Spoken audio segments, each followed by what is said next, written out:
Hi everyone, I'm Daniel, and I'm very excited to join the PUBG Mobile Club Open Fall Split Global Finals. PUBG Mobile Club Open 全球总决赛将会于11月29号在吉隆坡正式开始。活动当天，我会到现场支持马来西亚战队。希望大家可以晒 out 并购票支持活动。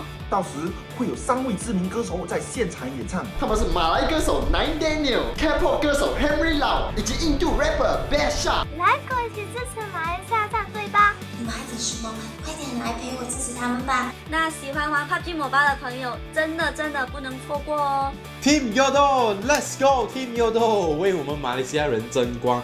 Korang tahu tak yang PUBG Mobile Club Open Global Final akan diadakan di PWC Kuala Lumpur? Bawa kawan-kawan dan family korang semua untuk datang support saya dan juga tim saya iaitu YOODOO Gang. Dan kita akan bersama-sama dapat menyaksikan 16 pasukan terbaik di dunia dalam PUBG Mobile ini bertarung di depan mata kita. Dia akan jadi special guest kat situ. So, korang kena sokong tau. Jadi kena beli tiket tau. Kat situ nanti kita akan menyaksikan tim Malaysia beraksi nanti. Kita tengok sama-sama bos dengan saya nanti kat sana. PUBG Mobile, PUBG Mobile, PUBG Mobile, PUBG Mobile. Be the one. Be the one. Be the one. Be the one. PUBG Mobile, be the one. Time to shine. PUBG Mobile, be the one, time to shine. PUBG Mobile, be the one. Time to shine. PUBG Mobile, be the one. Time to shine. PUBG Mobile, be the one, time to shine. PUBG Mobile, be the one. Time to shine. PUBG Mobile, be the one. Time to shine. PUBG Mobile, be the one. Time to shine. Time to shine.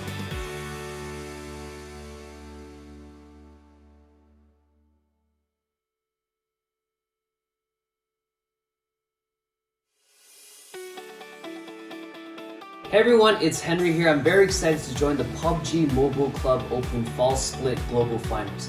PUBG Mobile Club Open Fall Split Finals. Make sure you tune in yourself. I can't tell you how proud I am of PUBG Mobile to just be leading the way in mobile esports. Every event that I see them do just seems to be getting bigger and better every single time. The PUBG Mobile Club Open is the biggest global mobile tournament in all of esports. So good luck to all the teams competing in the PMCO Global Finals. Get that winner chicken dinner. PUBG Mobile Club Opens will be begin on 29th of November. Please follow PUBG Mobile Esports YouTube channel. Cheer up for your favorite team. PUBG Mobile, be the #1. Time to shine.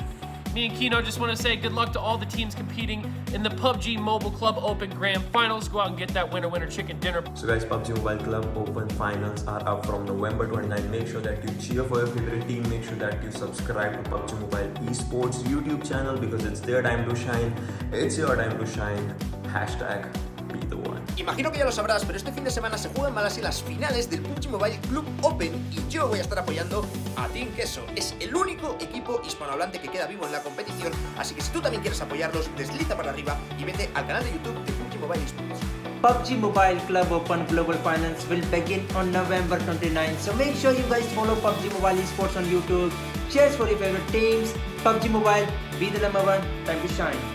Good luck to all the teams competing in the PUBG Mobile Club Open Global Finals. Get that winner chicken dinner. PMCO. PMCO. PMCO. Be the one. Be the one. Be the one. Be the one. Be the one. Be the one. Time to shine. Be the one. Time to shine. Be the one. Time to shine. Be the one. Time to shine. Be the one. Time to shine.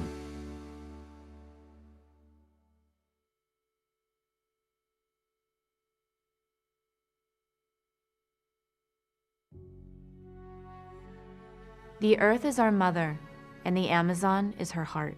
It gives us clean air to breathe, fresh water to drink, and life-saving medicine when we're sick. It truly is a spectacular wonder of the world. The Amazon is also our best natural defense against climate change, absorbing 2 billion tons of CO2 every year. But one day soon, it could be gone. As a result of deforestation, over 80,000 fires have raged in the Amazon this year.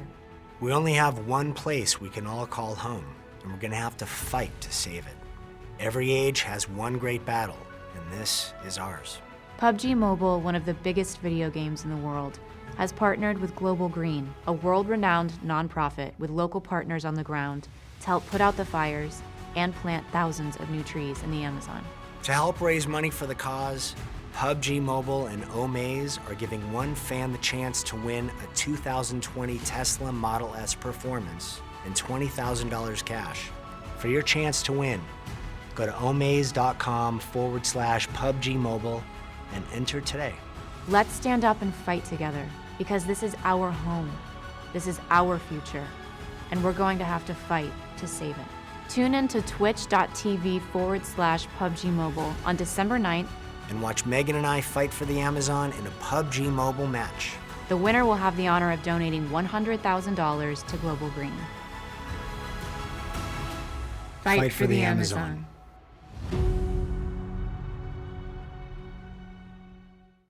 Welcome to PWTC Station, the first interactive esports station in Malaysia.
Broken again. Bird's been following us. Does it think we're rabbits? No, you're more like a bug. A really lazy bug. Watch out! Take cover! We're surrounded! Fly fast? I'll race you. Time to wreak havoc. Let's go!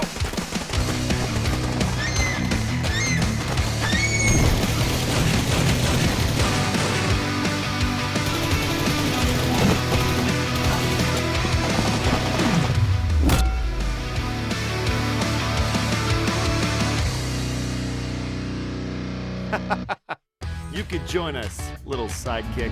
Companion. Let's go! Hey! Wait for me!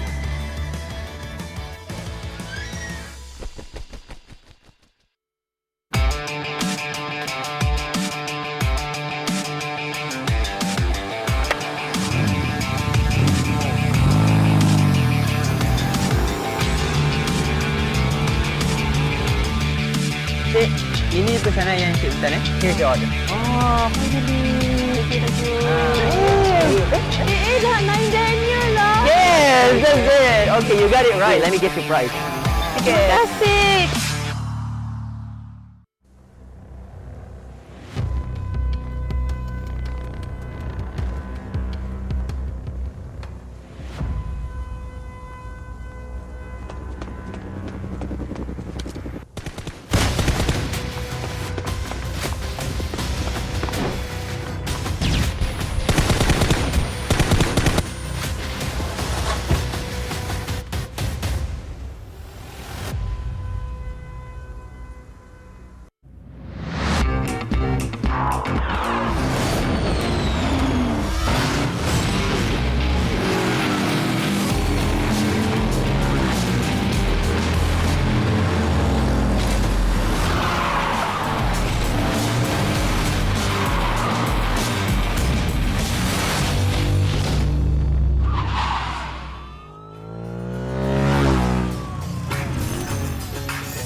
everyone, it's Henry here. I am Barcelona. And I'm very excited to join the PUBG Mobile Club Open Fall Split Global Finals.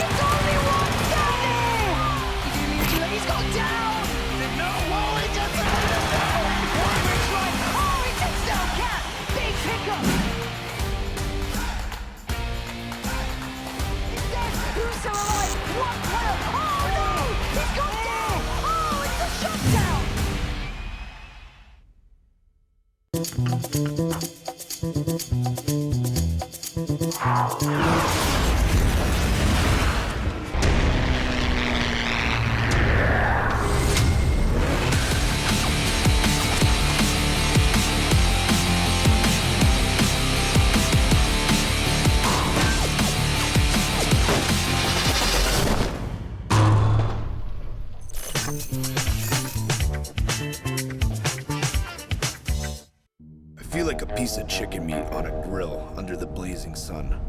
Everyone hates desert because they get lost here. But there are some interesting people here, like that hip-hop kid. You know, the one on top of the car? He always has the strangest stickers. Supposedly, they're trophies he got from other players. You know how it is, kids and their toys. Oh, and that guy standing by the wall has a really good aim and is supposedly an assassin. Why is he dressed like that in this frackin' desert though? As for that lady over there, she values her gun more than her own life. That's about the only thing you can trust around here. Me? Who am I? Ha! Everyone knows the Lava Barret. Shh! I think we have guests.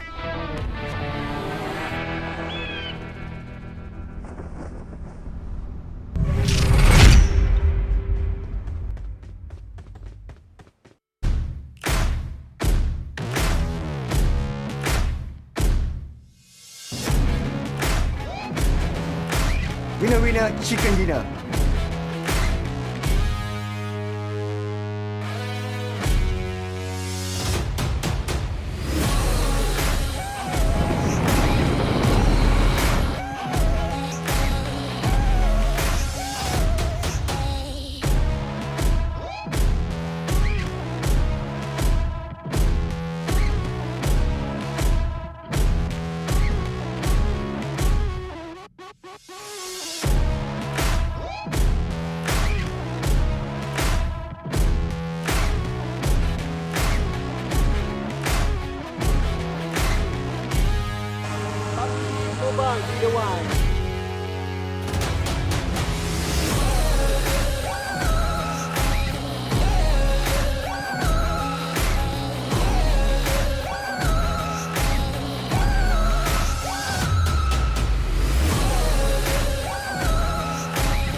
मुझे वो दिखी थी वो सबसे अलग थी वो सबसे हंसी आंखें मेरी फिर उसकी आंखों से जम ली एक बारी दो बारी फिर निकली हंसी एक हाथ हवा विच दूजे च गिलास मैनू नहीं पता सी गिलास च की बड़े हौली हौली लक नू घुमा के नचदे ओ तकदी मैनू मैं तकदा नू माहौल में टेंशन बढ़ने लगी खुदा की कसम न कभी मैंने पी फिर भी थोड़ी थोड़ी चढ़ने लगी रुका न गया ओ देखो said I wanna talk ओ कहदी मैनू बोल मैं ओदे नेड़े जाके ओनू पूछे baby do you fake like you dance cause you dance like a pro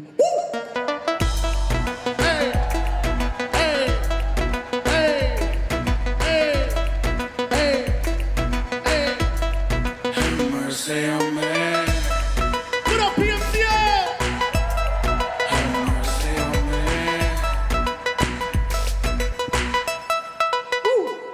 जैसे हिलती है वैसे मत हिला कर लगे मुझे रहेगी रब से मिला कर भाई तेरी हालत है ना चिंचिला फर तेरी माँ ने तुझे बड़ा किया क्या खिला कर रुक जाए दो when you get down low कर लो रहम थोड़ा मेरी मानो ऐसे मेरी जान ना मेरी जान लो ऐसे मेरी जान ना मेरी जान लो ढूंढा बट कोई ना निकली कमी पैरों के नीचे से निकली जमीन बंद भी करो अब करना यू टीज हाथों को जोड़ के कहता हूँ प्लीज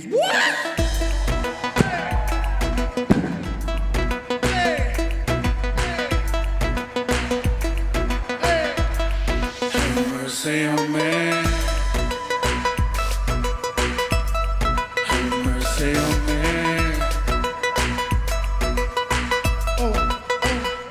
कर लो रहम थोड़ा कर लो रहम कर लो रहम थोड़ा कर लो रहम कर लो रहम थोड़ा कर लो रहम कर लो रहम थोड़ा कर लो रहम कर लो रहम थोड़ा कर लो रहम कर लो रहम थोड़ा कर लो रहम कर लो रहम थोड़ा कर लो रहम कर लो रहम थोड़ा कर लो PMCO, let me see your hands up in the air. It's your boy, Badishah.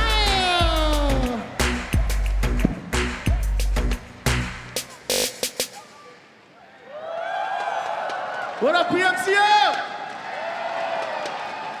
All right, let's go.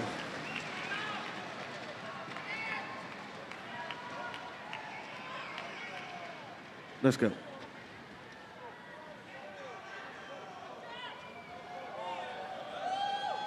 Make some noise!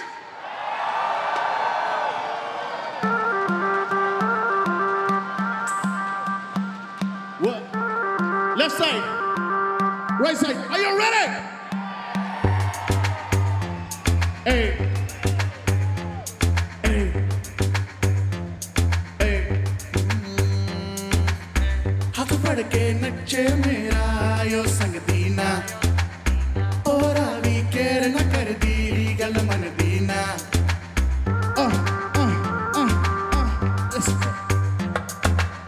हाथ पड़ के नचे मेरा यो संग दीना और आवी केर न कर दी गल मन दीना मैं मुंडा सीता सदा मैनू लभदा नी हल तैनू हैंडल करा मैं मेरे वस दी नी गल तू है कुड़ी बैड ऐस तू कर दी है हल्ला नच नच तू कलब सारा करता नी चला You ready?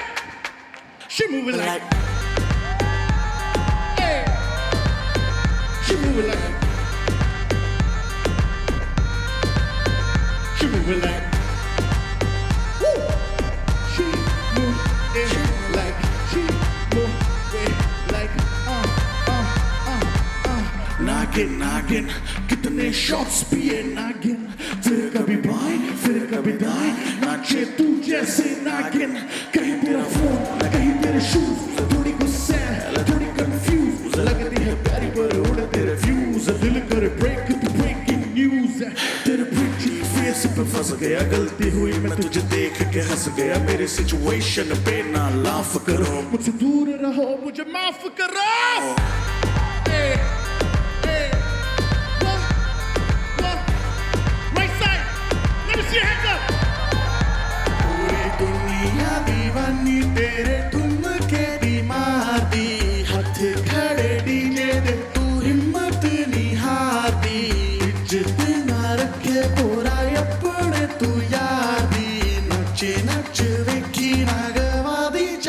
Car the What? She moving like What? She moving like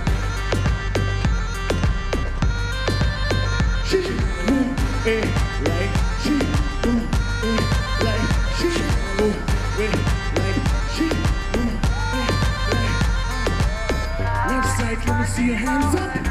Right side, let me see your hands up. Left side, let me see your hands up. Right side, let me see your hands up. Left side, let me see your hands up. Right side, let me see your hands up. Left side, let me see your hands up. PMCO, what's up?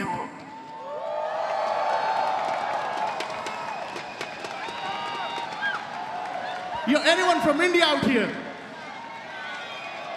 You better make some noise! Are you ready to go crazy? Hey. 1, 2, 3, let's go! What? Hey, hey. Oh, yeah. तेरी mummy की जय चीज बनाई दूध पे जैसे आई हो मलाई छोटी छोटी बैंग बैंग चुटी गलाई तेरी आग लगा दे जैसे किया सलाई मैं इंटरनेशनल तेरे गाने मेरे रैप तू है सेक्सी बाकी है सोसो मैं तेरा काका तू मेरी कोको गर्मी कितनी तुझ में रोटी खाती तू किस आटे की हाथ लगाओ देखे ऐसे जैसे काटेगी ये लड़की पागल है पागल है पागल है पागल है ये लड़की पागल है पागल है पागल है पागल है ये लड़की पागल है पागल है पागल है पागल है ये लड़की पागल है पागल है पागल है पागल है देख के तुझको आए पसीना शक्ल है इंडियन बॉडी लटीना चिकनी चमेली कटरीना सच बोला था शाहरुख इश्क कमीना तूने यूथ किया बर्बाद तू एक नंबर बाकी तेरे बात है टीचर के लेक्चर याद ना हो तुझे बादशाह के गाने सारे याद हैं रहने दे बेटे रहने दे तेरे हाथ न आने वाली है गाल गुलाबी नैन शराबी मुंह पे काली है ये लड़की पागल है पागल है पागल है पागल है ये लड़की पागल है पागल है पागल है पागल है ये लड़की पागल है पागल है पागल है पागल है ये लड़की पागल है पागल है पागल है पागल है Yo, let me see you clap your hands. Like a single, she want a boyfriend. She's a bad girl, she got bad friends. She got one life, she's living it up. She don't give a what? Like a single, she want a boyfriend. She's a bad girl, she got bad friends. She got one life, she's living it up. She don't give a what? Pagala, pagala. PMCO. Pagala, pagala. Pagala, pagala. It's your boy, Body Shaw. Pagala, pagala. Pagala, pagala. Pagala, pagala, pagala, pagala, pagala, pagala, pagala, pagala, pagala, pagala.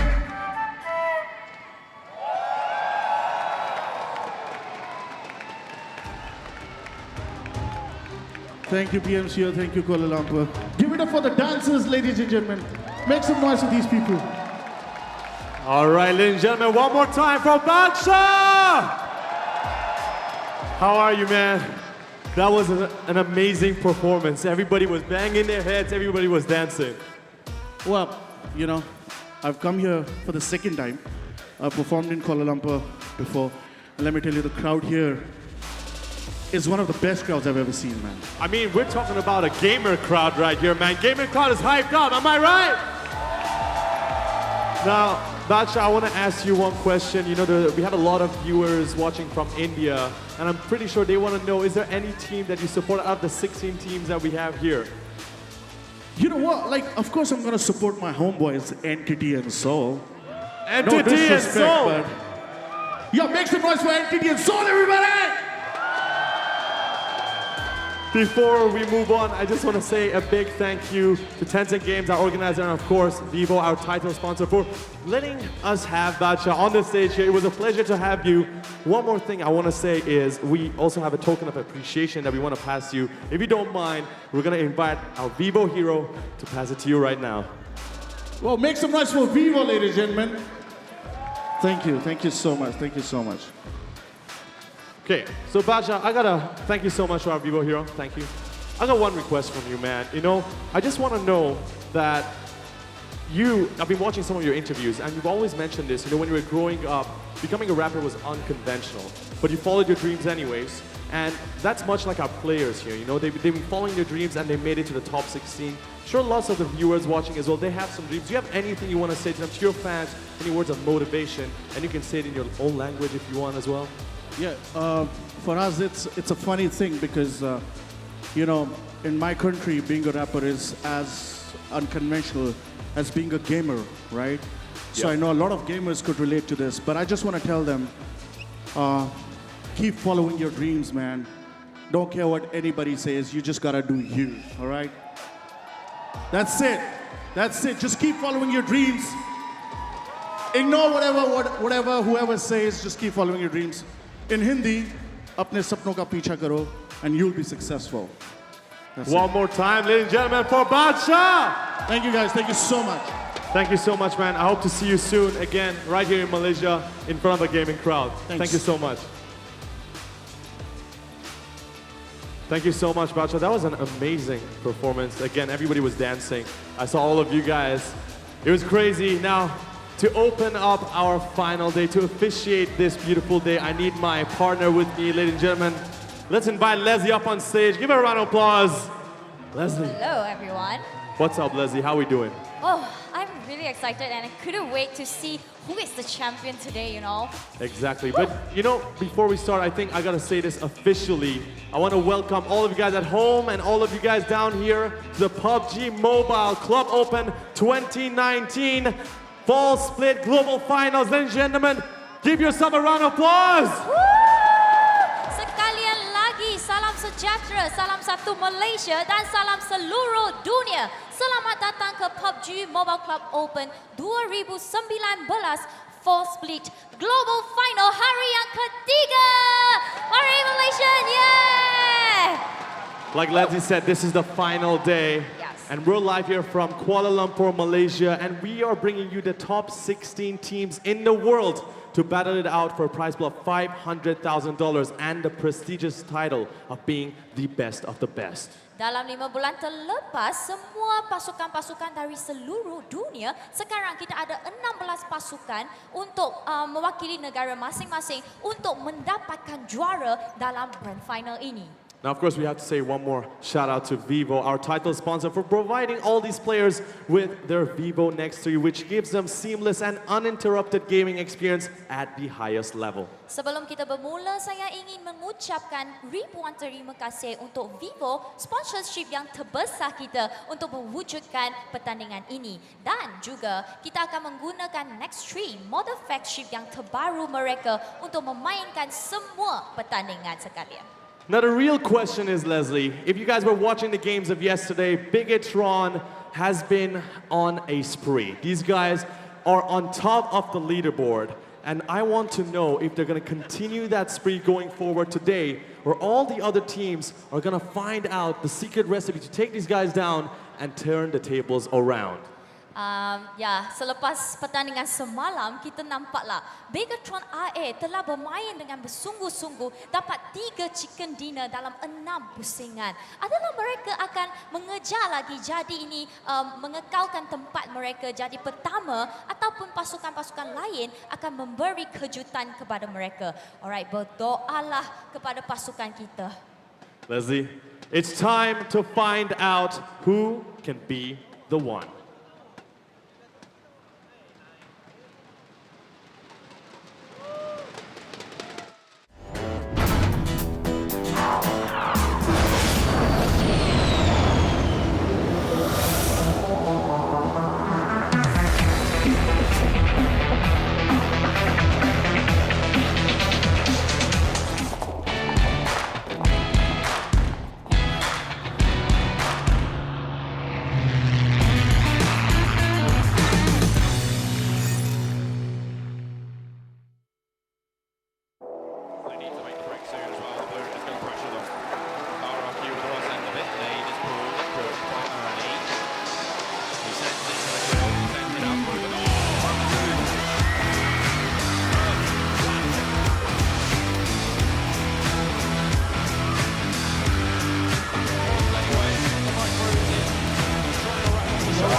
piece of chicken meat on a grill under the blazing sun. Everyone hates desert because they get lost here.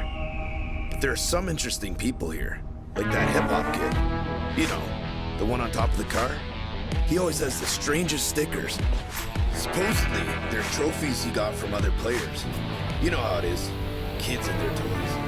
Oh, and that guy standing by the wall has a really good aim and is supposedly an assassin. Why is he dressed like that in this frackin' desert, though? As for that lady over there, she values her gun more than her own life. That's about the only thing you can trust around here. Me? Who am I? Ha! Everyone knows the Lava Barret. Shh! I think we have guests.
And the final day is upon us here as we kick off the PUBG Mobile Club Open 2019 Fall Split Global Finals.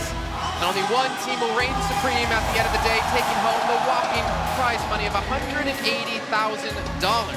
I'm excited to see what's going to happen. You're going to have some players in the crowd. Cloud9 being supported by Omen Elite, but it's all eyes on Bigetron as they reign supreme and beyond yesterday. The team to beat coming today. And I'm going to be your host throughout the day, hopefully Jason Kappen, joined by Mustache Dave and Seven Worlds Gaming, as we're going to be covering everything we possibly can about today's matches. First of all, Dave, how are you feeling about today? I'm feeling good. The crowd is hyped. The performance we had hyped up everybody. I mean, the teams are ready for the final day. Me too. I want to go ahead and follow up on that. Yes, I am hyped as well. I want to go ahead and see some records broken. Yesterday, if you weren't watching, we saw a record broken, and that's a team being able to get 3 chicken dinners in a row in a PUBG Mobile Club Open Finals. So I'm as much as the 4th place team will get throughout this. Let's take a look though at our 16 teams. If you didn't join us the last 2 days, honestly, where the hell have you been? You should have been here watching. But these are the teams fighting out for the trophy and for the lion's share of the $500,000. And I think one of the teams that we're going to be focusing on is definitely Bigetron. Yep. Just being able to dominate. Bigetron currently has 15.4k damage, and the second place team is 11.3k mega. So that is a huge difference. It goes to show just what kind of performance they've been showing. And right there, we're currently having the scoring rules. First place is going to go ahead and take 20 points. Second place, 14. And the most important one of them all, I believe, is 1 point per kill. Yeah, I mean, you're talking about kills. You're talking about Bigetron. If you average their kills from the past 10 games, on average, they get 8 kills a game. So that is just amazing. That's why we see them at the top. Here is the prize breakdown. This is what all the teams are going to be focusing on here today. Can they catch up to Bigetron and get the whopping 180 grand is the question. And I think I wouldn't be surprised if we see some of the teams currently towards the low end of the bracket trying to get that chicken dinner, because look at that. 16th place gets $2,000, but if you get a chicken dinner, you get $5,000. Hey. So definitely try to push for that win, and this is this schedule for today. First game is going to go ahead and be Erangel. Yeah, 3 matches of Erangel. You see Sandhawk, Miramar, and a Vikendi in there as well. And honestly, the question we're really asking ourselves and all the teams out there is, who can be the team to catch Bigetron? They've been sprinting Usain Bolt there on the stage. No one's been able to catch them, and they are in the lead by 83 points between them and second place as well. That is such a feat that's going to be so difficult for any team to surpass. Yeah, I mean, second place, you brought it up, Top Esports. Yesterday, they did manage to get 91 points. So if they can continue to do that, they might be able to bridge the gap. But that's only if Bigetron don't remain consistent like they have been up until this point. Yeah, and going on Top Esports, back in the Spring Split Finals, they had the biggest day at the end. towards day 3. So I wouldn't be surprised if we see some kind of insane points from them. But the thing is, they need to go ahead and average at least 14 games per game more than Bigetron. Meaning, if Bigetron gets the chicken dinner and let's say 0 kills, so they end up with 20 points, Top Esports needs to end up with 34 points. So they need to keep doing that. It's going to be a tough challenge, but I think if anybody can do it, is the defending champions, Top Esports. Yeah, I mean, Top Esports, they had a pretty rough day number 1. They were able to make the comeback yesterday. Speaking to the squad, or at least having the translator, they had their ambassador back there helping me out. They're ready for today. Yesterday was the confidence boost that they needed to come into today. They told me, listen, Mustache Dave, we're going for that number 1 spot. It's going to be tough to do so. I mean, if we talk about, Top Esports needed 14 points, Team Queso need about 15 a game in profit over Bigetron to be able to catch them. And that's already difficult for most teams out there. Like, if you look at the averages, you've had Bigetron averaging around 21 points per game, Top Esports 12.8, Team Queso 12. Like, they have to do better in these 6 games today than they did the entirety of the first 2 days. Yeah, I mean, I know you got a lot to talk about with Team Queso. Talking to the guys, I mean, I was kind of sitting in on their meeting back there. They were going over some strategies for about 10 minutes. I want to get your take on this. They're going to be extremely passive today from what I understand. They're going to scout, rotate. Hopefully that doesn't play a effect negatively on them today. The thing I want to go ahead and see from them that we kind of seen a pattern so far from day 1 and day 2, they start very slow. Or even if they have one good game during the first half, then they slow down for a very long time. They cannot do that. They just cannot afford to do that. Like we mentioned, they need to average 15 more points than Bigetron. So what I'm looking forward to see is what they do in the first game. Maybe they're going to go ahead and start a little bit passive. But if that doesn't work for them, which teams are going to go ahead and start hot dropping Bigetron? Exactly. Because I wouldn't be surprised if you see maybe Top Esports towards the second game of the day. Maybe the first game didn't go as well. They're going to want that win. They want that $180,000 prize pool for first place. And I wouldn't be surprised, honestly, if we see some of those teams challenging Bigetron. Now, would it be 1 team at a time? Would it be 2 teams at a time? That's the mindset, right? That's what I want to see from the 2nd through 5th place team. Are you going to be a team that plays for the trophy? Or are you going to be the team that just plays to maintain where you're at? And if you want to play for the trophy, you got to start hot dropping, right? You got to be the team to take that initiative. Yeah, I mean, 2nd to 4th place alone is about only 8 points of a gap, and that's a difference of $67,000. So we're talking about Bigetron just very briefly. I saw the squad roll up about an hour ago. They had like 20 deep, all right? They were just full-blown confidence. They had the swag. They know that they are 83 points ahead. Hopefully that confidence doesn't get to them in their heads, and they let their guards down on their last day here today. And going off confidence, we saw a perfect example of that last game yesterday. They were just challenge anything. It didn't matter if they had the full squad. They were doing 2v2 split and challenging other teams at the same time. So they are definitely confident. I wouldn't be surprised if we see that kind of momentum here running into the first day. Maybe the first game coming up. And if they are able to go ahead and manage the kills that if they're able to just win any engagement, it's gonna be an insane day. I mean, you have Zuxi and Luxi both on 27 kills apiece. Yeah. Like, they are flying high. And the funny thing is with Bigetron, if you look at just their kills alone, they have 80 points. If they only had those points, they would still be in 10th place. Like, that's insane. Yeah, and I mean, we're going to be talking about Bigetron all day long, I'm sure. Hopefully they don't have a poor performance in games 1 and 2, but you brought up records. I know that's going to be like your thing today, maintaining that. One record for Bigetron, last time in the spring split, they had 3 chicken dinners. They set the record for most chicken dinners per squad. This time around, fall, they already have 4 chicken dinners, setting another record. And most of those chicken dinners that you're actually mentioning were also towards the final day. That's when they showed up. It was a little bit too late back then, but here, I'm pretty sure they want to go ahead and show that they are very dominant, and they're going to go ahead and continue that dominance around. All right, Mustache Dave, let's start things off predictions, because we're about to get underway with the first game. Who will be the team that you favored to challenge Bigetron now? To challenge? I mean, it has to be Top Esports since they're so, well, not so close, but they're the closest to overthrowing them. Let's see. I think for me, it's going to go ahead and be the one and only. I got to support my North American crowd. Cloud9, baby. They had a great game yesterday to start off the day, and I look forward to it this time. Come on, baby. All right, well, ladies and gentlemen, let's kick off our first game of the final day of the PMCO 2019 Fall Split. Let's head over to our commentators to take you through all the action. It's Alex Byfield and Icy Baby 1-2. This is It's Terrence, the culmination of a whole year for these 16 teams making it from the online leagues to the regional qualifiers all the way to the global finals, and we are here. Day 3, match 11, and there's only 6 more chances for a few of these squads to try and solidify themselves some of that lion's share of $500,000. Definitely here. It's going to be a tough battle for all these teams, but today we are going to be expecting the most intense matches to come all year. The best of the best are gathered here today to compete, to fight for the trophy. I like how the Des mentioned as well. Who is it going to be the one to take down BTR, who's currently 80 points ahead? Well, I think actually one of the biggest storylines we have, which the Des highlighted, fantastic Des, so many points that we can touch on upon here in the commentary. But the big one for me is that 8-point discrepancy between 2nd to 5th, and the fact that it's a massive difference in terms of prize pool distribution. And for many of these teams, Entity, Mega, Top Esports, it's about how much of that cash can they get because of the discrepancy that we've seen so far for Bigetron. Definitely here. As you can see, the game's on its way. The flag path starting off towards the western shorelines of the military island here, passing towards the farm and ending towards the outskirts of the Lipovka here. Seems to me the flag path is a pretty southeastern corner circle here. So I'm not too sure about the circle is going to be coming in, but the flag path, you can see teams already dropping their way here. Queso heading towards Primos.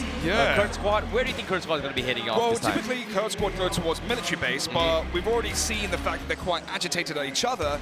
Maybe we see them split, and they actually are going to go 2-2 split across different parts of the map. Baby's going to go military base. Kraken and the boys going to go towards quarry, so there's a difference in terms of drops. Typically as well, we see Mega go towards Milta, and again, obviously EGC, UNicornGaming, and AllRejectionGaming always go towards military base. I think this is a good zone for them.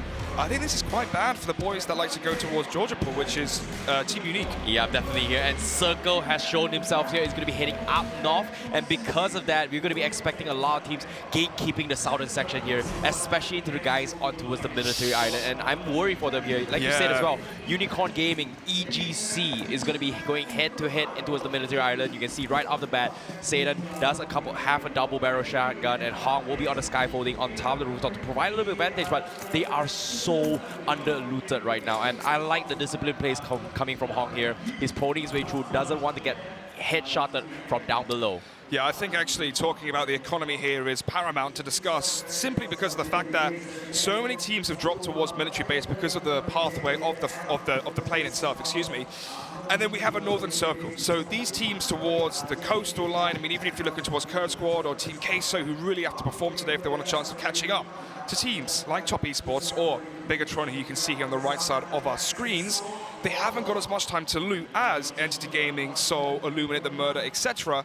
Which means, as you said, low economy means that could pay off really badly later on. Exactly here, but they have to loot up a little bit quicker here in this stage of the game. But we see Illuminate The Murder, they're going to be heading their way in towards the Rozok vicinity and also towards the Watertown district here. They're going to be looting up, stacking up a little bit more and come out a little bit late here. But Orange Esports Stalker has an M24 going for a couple of stray shots, but is it a bit too far off here? So hoping to get a lucky shot, but unfortunately doesn't get it. But the battle begins once again. UNicornGaming, you can see Hong getting tagged up pretty hard here, marked by Penguin from EGC. And I feel like he's in a really tough spot. Oh, he's going to be fine. He has gone down. Penguin has seen the feet drop and actually has the coverage here of the bush. We can just prone himself, start to wiggle around, try and get out of this really awkward situation he's now found himself in. EGC yesterday as well on the first Orango game eliminated Kurd Squad. Seems like they're trying to go for a deja vu. Ooh, the timing there, just as Bear was starting to reload with his M16. Inside the car though, other players from UNicornGaming, Penguin here with the Scar, trying to see if he can get the shots connected, but they are going to get away with their lives. Oh, that's going to be a nice disengagement coming from UNicornGaming, but at the same time here, they got pushed out of town. They don't exactly have loot. They have to make it into his next phase of circle. I feel bad for these guys here because they are so under-looted right now. Yeah, I mean, no med kits, they have bandages, not even first aid kits, so to basically rejuvenate here throughout the rest of this map is going to be very, very difficult indeed. But yeah, I mean, you touch upon economy, you touch upon rotations immediately. Seoul, again, seems like they're always in the center here at the start with the circle favoring them always towards Pachinki. Yeah, but at the same time, they have to worry about looting up as well, because as soon as they finish a loots here in school as well as apartments, they need to figure out a rotation path here, because there's so many paths that they can take. Who do they run into? Do they run into the guys that Illuminate the Murder, passing through Rosa, or do they run towards the guys on Entity, who's already in Yasnaya here? And it seems to me they have to figure out the best strategy possible, and considering that it may or may not have the circle ending up towards the northern section of the map, where 70 terrains are pretty much a lot of open fields where you require a lot of long-range fights, or maybe in the south side here where you're going to see a little bit of a prone gain towards the outskirts of Yasnaya. So it's hard to gauge where exactly they need to do here. So staying in a position smack middle involved is going to help them in terms of the first few phases of the circle. UD Gank, you can see as soon as it's on the screens, the crowd reacting to that. Unfortunately for UD Gank, it feels like their performances have slowly dipped as the tournament has gone on. Maybe they were ramped up and fired up at the start of the event, being the hometown heroes. Ever since day one, they haven't really had that same sort of efficiency. Yeah, definitely. But at the same time, they've been trying to get those kind of positionings all the way through placement points to try and secure themselves, maybe potentially into the top 4 here. I've had a couple of chat here with Manpower. They did mention as well they were focusing on just trying to represent Malaysia as best as they can. They do not exactly want to fall out rather early here, but at the same time, you mentioned as well, UNicornGaming doesn't have loot on Hawk, and we have a winner chicken dinner I would love to forecast. know what percentages go into that. Maybe it's to do with where they are in the circle, the loot they have. Love to know more about what's actually the derivatives from that, where they get the information from. But I got to agree, really, Bigetron at the top, 8.6%. You could argue, actually, that percent could be higher. Ooh, one of the teams towards the top of the leaderboards, though, is Mega, and maybe they can get some more kill points. Maybe not, actually, as instead, UNicornGaming, they just whip it round. Ooh, they may actually be hunted here, though. Mega are going to be coming in hot pursuit, it seems. They're going to be splitting up as well into 4 different buggies. I really feel bad here from UNicornGaming there, because right now they've not had a time to actually breathe here. They've been getting engagements after engagements. They haven't exactly looted up their utilities here, and I'm not too sure where can they go to actually loot up, considering that it's already 7 minutes in game, and you can see a lot of teams are already setting up roadblocks here. In this case, Mega Conqueror being one of the first obstacles to block the East Bridge here.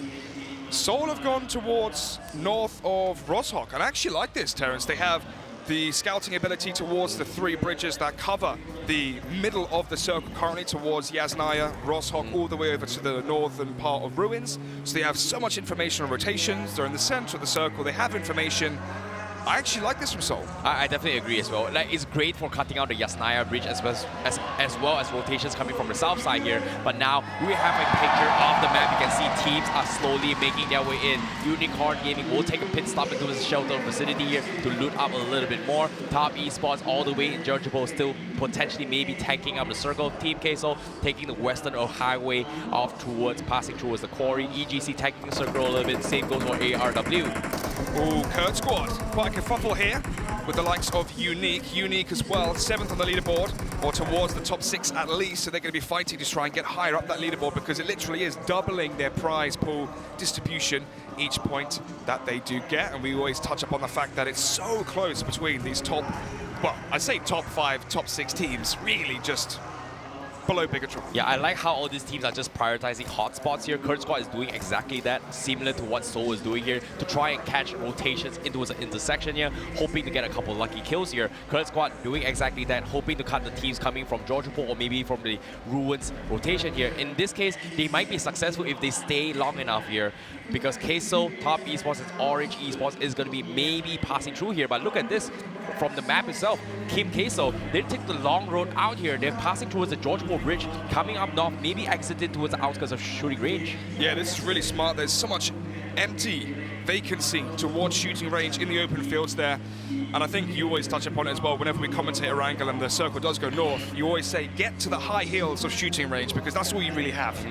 Yes, definitely. And not to mention as well, you either play that, scout out for information, or try to find the best possible place to work with here. In this case, because they're on the move here, and they timed it with the circle, it makes it a fantastic time to actually push as soon as the circle moves in. And it seems to me, I might be right early, it is going to be ending potentially outskirts of Yasnaya. This is where things are going to get a little bit tough, because all the intersections are gatekept by teams from Seoul from RRQ, from Illuminate, from C9, and I don't know, man. This is going to be a rough battle for all these teams coming from the northwest section. Yeah, EGC is still a military island as well. Oh my goodness, how the hell are they going to get inside the circle without being blocked off by someone? But yeah, I mean, that position from Seoul being so strong, they can actually blockade 1, 2, 3, 4 different teams as they rotate from shooting range or south from Severny. But yeah, we always mention as well, if it's Seoul going towards school and apartments, it's always the other team from South Asia, which is Entity from India, who go towards Yasnaya. And this time, it's actually worked out in their favor.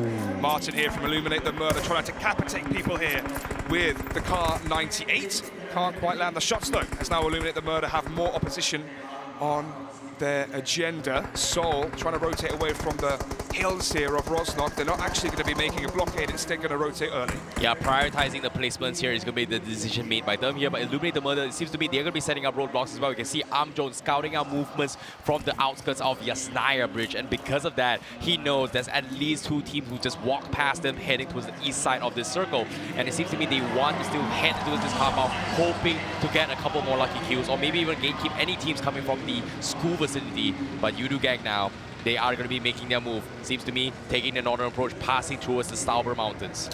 EGC are still inside military base. This is going to be a very awkward affair for them. It feels like all the teams that drop towards military base have struggled.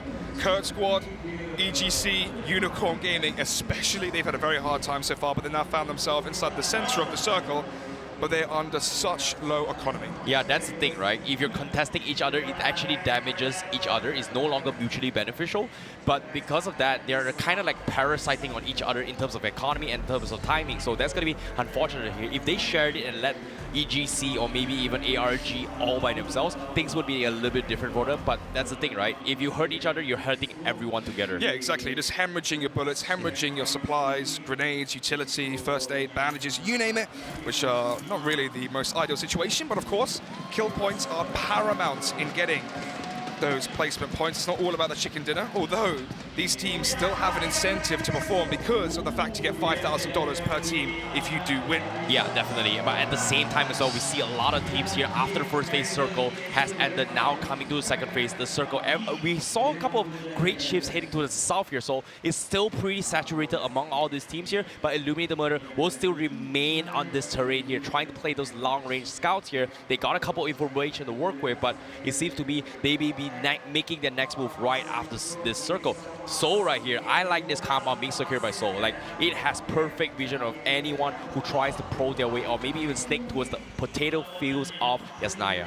Oh, look at it again. It's the rivalry here from Southeast Asia. Pons has been spotted out here by the players from Bigetron. I'm not sure if Mega actually realized exactly the location situated currently by BTR.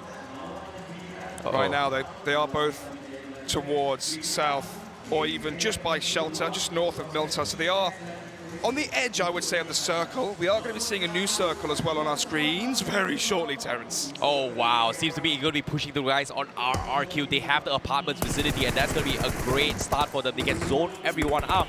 But if anyone crashes towards the compounds or the apartment here, RRQ is in some tough spot just because it's so easy to push in. But Illuminate, they are going to be making their moves as well. They're going to be cutting a couple roadblocks here. Shots are being fired left, right, front, and center. They see the guys from Cloud9. Will they connect the dot? Unfortunately, doesn't tag them out, but a little bit of eco damage here going the way of C9. And it might explode here. They have to make a pit stop now.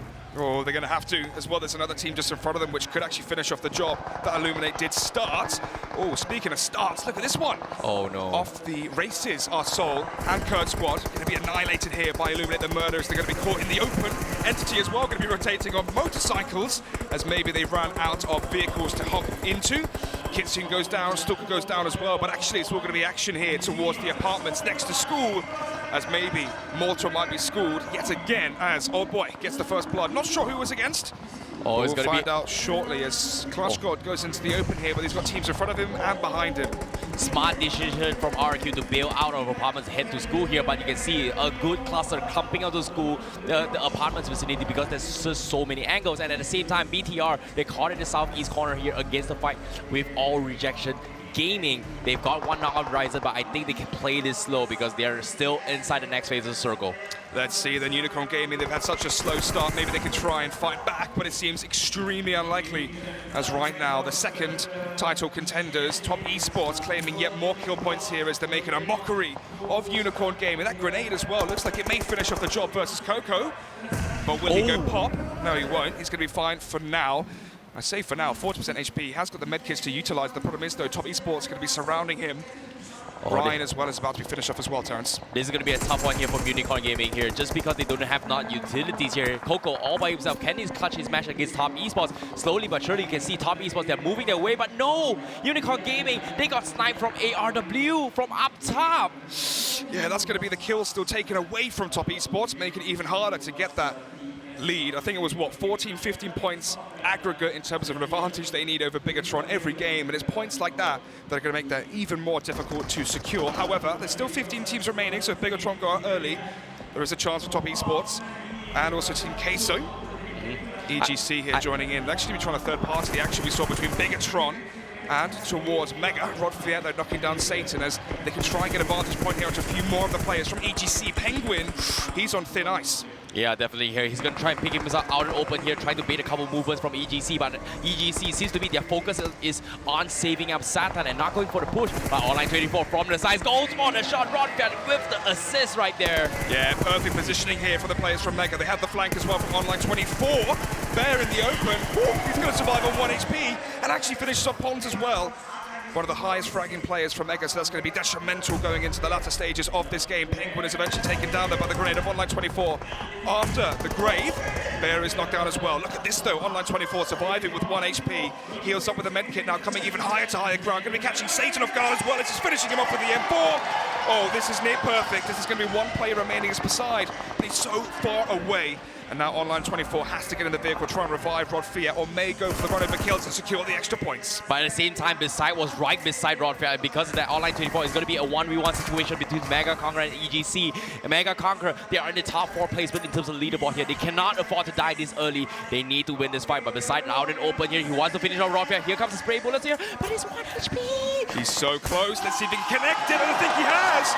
I think he has. I'm not sure. He has done indeed. EGC are out in the 15th. Rod Fiat wasn't killed as well. He managed to keep his player, his teammate, inside this game. But inside apartments this time, though, Terrence, it's going to be 3 teams. Entity. Oh, 4 teams, excuse me. Team Queso, Entity, Soul, and Kurd Squad. Yeah, it's going to be a tough one here for them to disengage. I like how Queso parked their car towards the sides of the apartments here. So in case they have an exit strategy, they can bail out here. But they need to be very careful because it's out and open here. Teams like Illuminate can just destroy all the vehicles and they will be stuck stranded beside each other. And they are forced to go head-to-head against each other and just die a valiant death later on. However, ARW.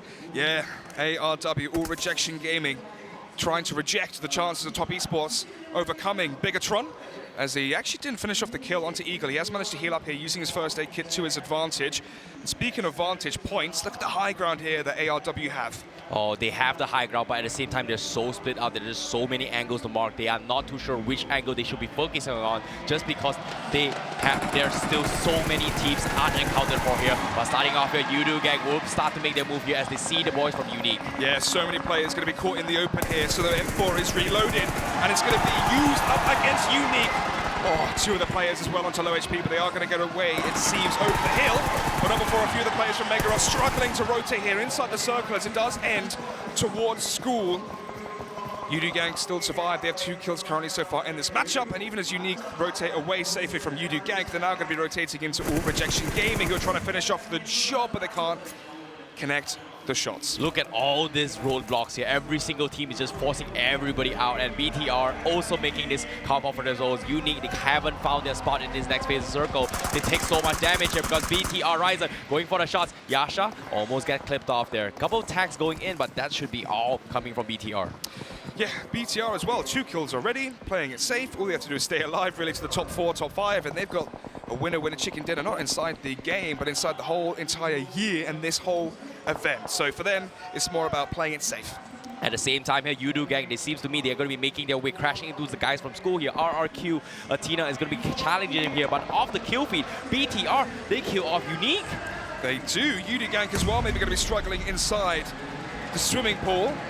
As players from RRQ going to be spotting out YOODOO GANK inside the open. They're trying to get inside the compound here and use it into the late game. 14 teams still alive as we are about 20 minutes into this matchup. Oh, Geek, he's going to be fine. He will be fine, but he's not going to be fine for long because there's a flank coming right now from RRQ, I believe. And here it is, G69. Trying his hard, yeah, G9, excuse me. G9, trying to see if he can finish off the job, which he has done so far. Players going to be dropping here. 2 of them actually down. It's Geek and Drax. Just going to be Manpeng and then Ice Shots, who are alive. Smoke coming out for Drax, trying to revive him, but look at this, the drop down coming as well as Senior takes him to the grave. Manpeng is dead. It's all down to shots now before it seems like YOODOO GANK are going to go out on 13th, and yes, they are. Goodbye to you. Look at this, RRQ.ATHENA, they've got 7 kills here. Because of that, taking out YOODOO GANK, they've secured themselves even more kills. But the circle favoring the guys in the apartments here. This is where the apartment warfare comes in. Kurd squad on the second floor, top Esports bottom side here. They're thinking about pushing this fight here. ARW also catching on this team fight. So they're on top of the rooftop here. How can they play this down? Clutch got on the rooftop as well. Yeah, the thing about Kurd squad is their rotations that have been poor. Their actual gun skill is good, so maybe they can use that to good use here inside close proximity inside the apartments. But as you said before, there's more teams spot inside apartments, Soul being one of them. As Ari, Kraken, Baby just wait on top of the apartments here. They're not playing in positions where they can help each other. They're just playing 1-for-1s. Oh, as no. Sol coming down the apartments now, trying to fight back AllRejectionGaming. But in the background of all of this, Bigetron now going to be in a bit of a kerfuffle here as UNique has spotted them out in the open. Yeah, definitely here. Kutsune, they lost 2 members to BTR. They want revenge. They want to fight them off. But ARW gets taken out from these guys from Seoul here. As you can see, they're trying to go head-to-head. They are trying to clear out the apartments area as soon as they can. But whereas the guys from BTR, they're trying to creep their way into the zone. But unfortunately, they've lost Zuxi. Riser getting tagged up as well as Eagle from top Esports all the way from apartments here. This is so joins important. the fight. This is so important though, top Esports, if they get the kill points, not just to get the points in terms of kills, but also to take out and eliminate Bigetron. That's going to be pivotal if they want a chance of overcoming the current big dogs of day 1 and 2, but there's still a whole day yet to play. 6 more games and 6 more chances here as Bigetron stuck in a really awkward position here. The zones really did not favor them, and right now neither do their chances. It's going to be Orange Esports, it's UNique as well, and top Esports all firing down. Oh, Luxy going to be finished off as well. He is headshot McBoy, the only player alive, 40% HP. Yeah, this might be it here for Bigetron. This might be the worst performance they've had so far in this whole entire event. My goodness here, BTR did not expect so many angles marked at them here. The guys from Apartment, the guys from Orange Esports, and towards the Minion Shack here, and also top Esports joining the fight from everywhere. And this is insane. And it's a smart call here coming from all these teams in Apartments here. There's no point contesting each other in Apartments here. Why not share the Apartments, take the temporary ceasefire, focus on outside, rack up some kill points, and then focus on rotating the circle. It seems to me it's going to be the open fields of this area here. Oh no, Orange Esports having the greatest time. Same goes for C9, but C9 will be making their first move here to secure himself. That's Mini Shack. Problem for C9 is they've had so many mediocre results. They always die in their rotations. They've already lost a player early as well for C9. They can't afford yet more poor performances. Actually, excuse me, there are 4 players alive, so I think one of them was downed earlier on, but wasn't converted into the kill. So they have a better chance here than I actually did expect. But let's see, how good is the chance going to be from Kurd squad? Pins the grenade, tries to see if he can ricochet off of the handle of the door. Doesn't really work out for him. I believe that was that UNique that just went out 11th? Yeah, but at the same time, you can see, you know, they are getting desperate from all these teams because why? The circle is going to be closing in. It's going to force everybody out of apartments. You can see Kurd squad making their pre-fires here. They need to make a move now. I'm not sure how they're going to survive this, but Illuminate the Murder on the northwest section here, they heard all these gunshots. They want a piece of all these kills coming out of this apartment district. Yeah, taking a look as well at who is alive. 1 player alive for Bigetron, 1 player alive for Mega. Oh, look at this though from Entity. They're going to be crashed on upon from Team Queso. Jonathan trying his hardest here to get back the trade kills for his team, but I believe he's down to his lonesome. Yes, he is. 2 of the players from Entity were finished off. Kurd squad as well, going to be struggling versus Mega on line 24 with the first kill onto Kurd squad. And Soul going to be joining the fray inside this apartment. So now we have top Esports, Soul, and Kurd squad all inside the same apartment. Yeah, they have to make a move right now because the circle is going to push them up. On line 24, his last man standing from Mega Conqueror. He might be playing the healing game outside here because he knows there's just so many teams up in front of him. Illuminate, they're hugging this shelter here. They are going to be starting up smoke retreat here before they actually rotate in, but they know they are getting pinned from the guys from C9 inside this zone. Oh, McBoy dies. That's going to be Bigetron out in 9th. This is really good for Illuminate the Murder because UNique out early, Entity are out early, This is brilliant. They can actually rise up the ranks. And we said before how close it is between the bottom and mid-tier of the table. It's going to be really important for them. But Soul, oh, here they come, crashing down into the compound from Orange Esports to see if they can make it work. One of the players down immediately is Mortal headshot by Fire. And here come the hit by Spray. It's not working out for them. Viper's down as well. This is catastrophic for Soul. More players go down. That's going to be it. I think there's only one player remaining for Soul. Mega out in 8th. Soul down to 1 player. Illuminate down to 1 player. Kurd squad down to 2. At least they made a try here from Team Soul. This is what I'm talking about, right? Everybody forced out. They have no choice. But Top Esports falls up 7. But Clutch got on top of the roof here. Gets all the kills. But he's going to die to the zone. He's done his job. The damage has been done from Team Soul. Secures good placement. They will finish at 5th place. Illuminate as well go out. I believe that was Cloud9. Yes, it was. Pyra finishing off the job. Top Esports that as well. What a surprise this is. So, C9, Team Queso. Oh my god, Team Queso are still alive in this one. This could be it. Yep. This could be them taking over Top Esports for that 2nd position. Currently world-renowned for being the most improved team so far this year, and for good reason. This is the crescendo of the online season, the regional finals, everything they put into all comes down to this. Yes, that not to mention Orange Esports is also in the picture as well. They are the closest to the next phase of Circle, but there's not much cover to work with here. Cars are being exploded here, but Queso, they're going to be hugging the walls here. We have Ayala providing information, having Mystic to try and snake their way through. But C9, they know these movements are coming from Queso. They want to gatekeep him here, and seems to me Orange Esports might sit this one out before they engage them. Look at that forecast as well for the chicken dinner. It's so equal. The reason being is all 3 players are alive for the teams, but it's all about positioning, and it's all about who gets that next circle phase in their favor. I believe, for my money, Orange Esports have the advantage.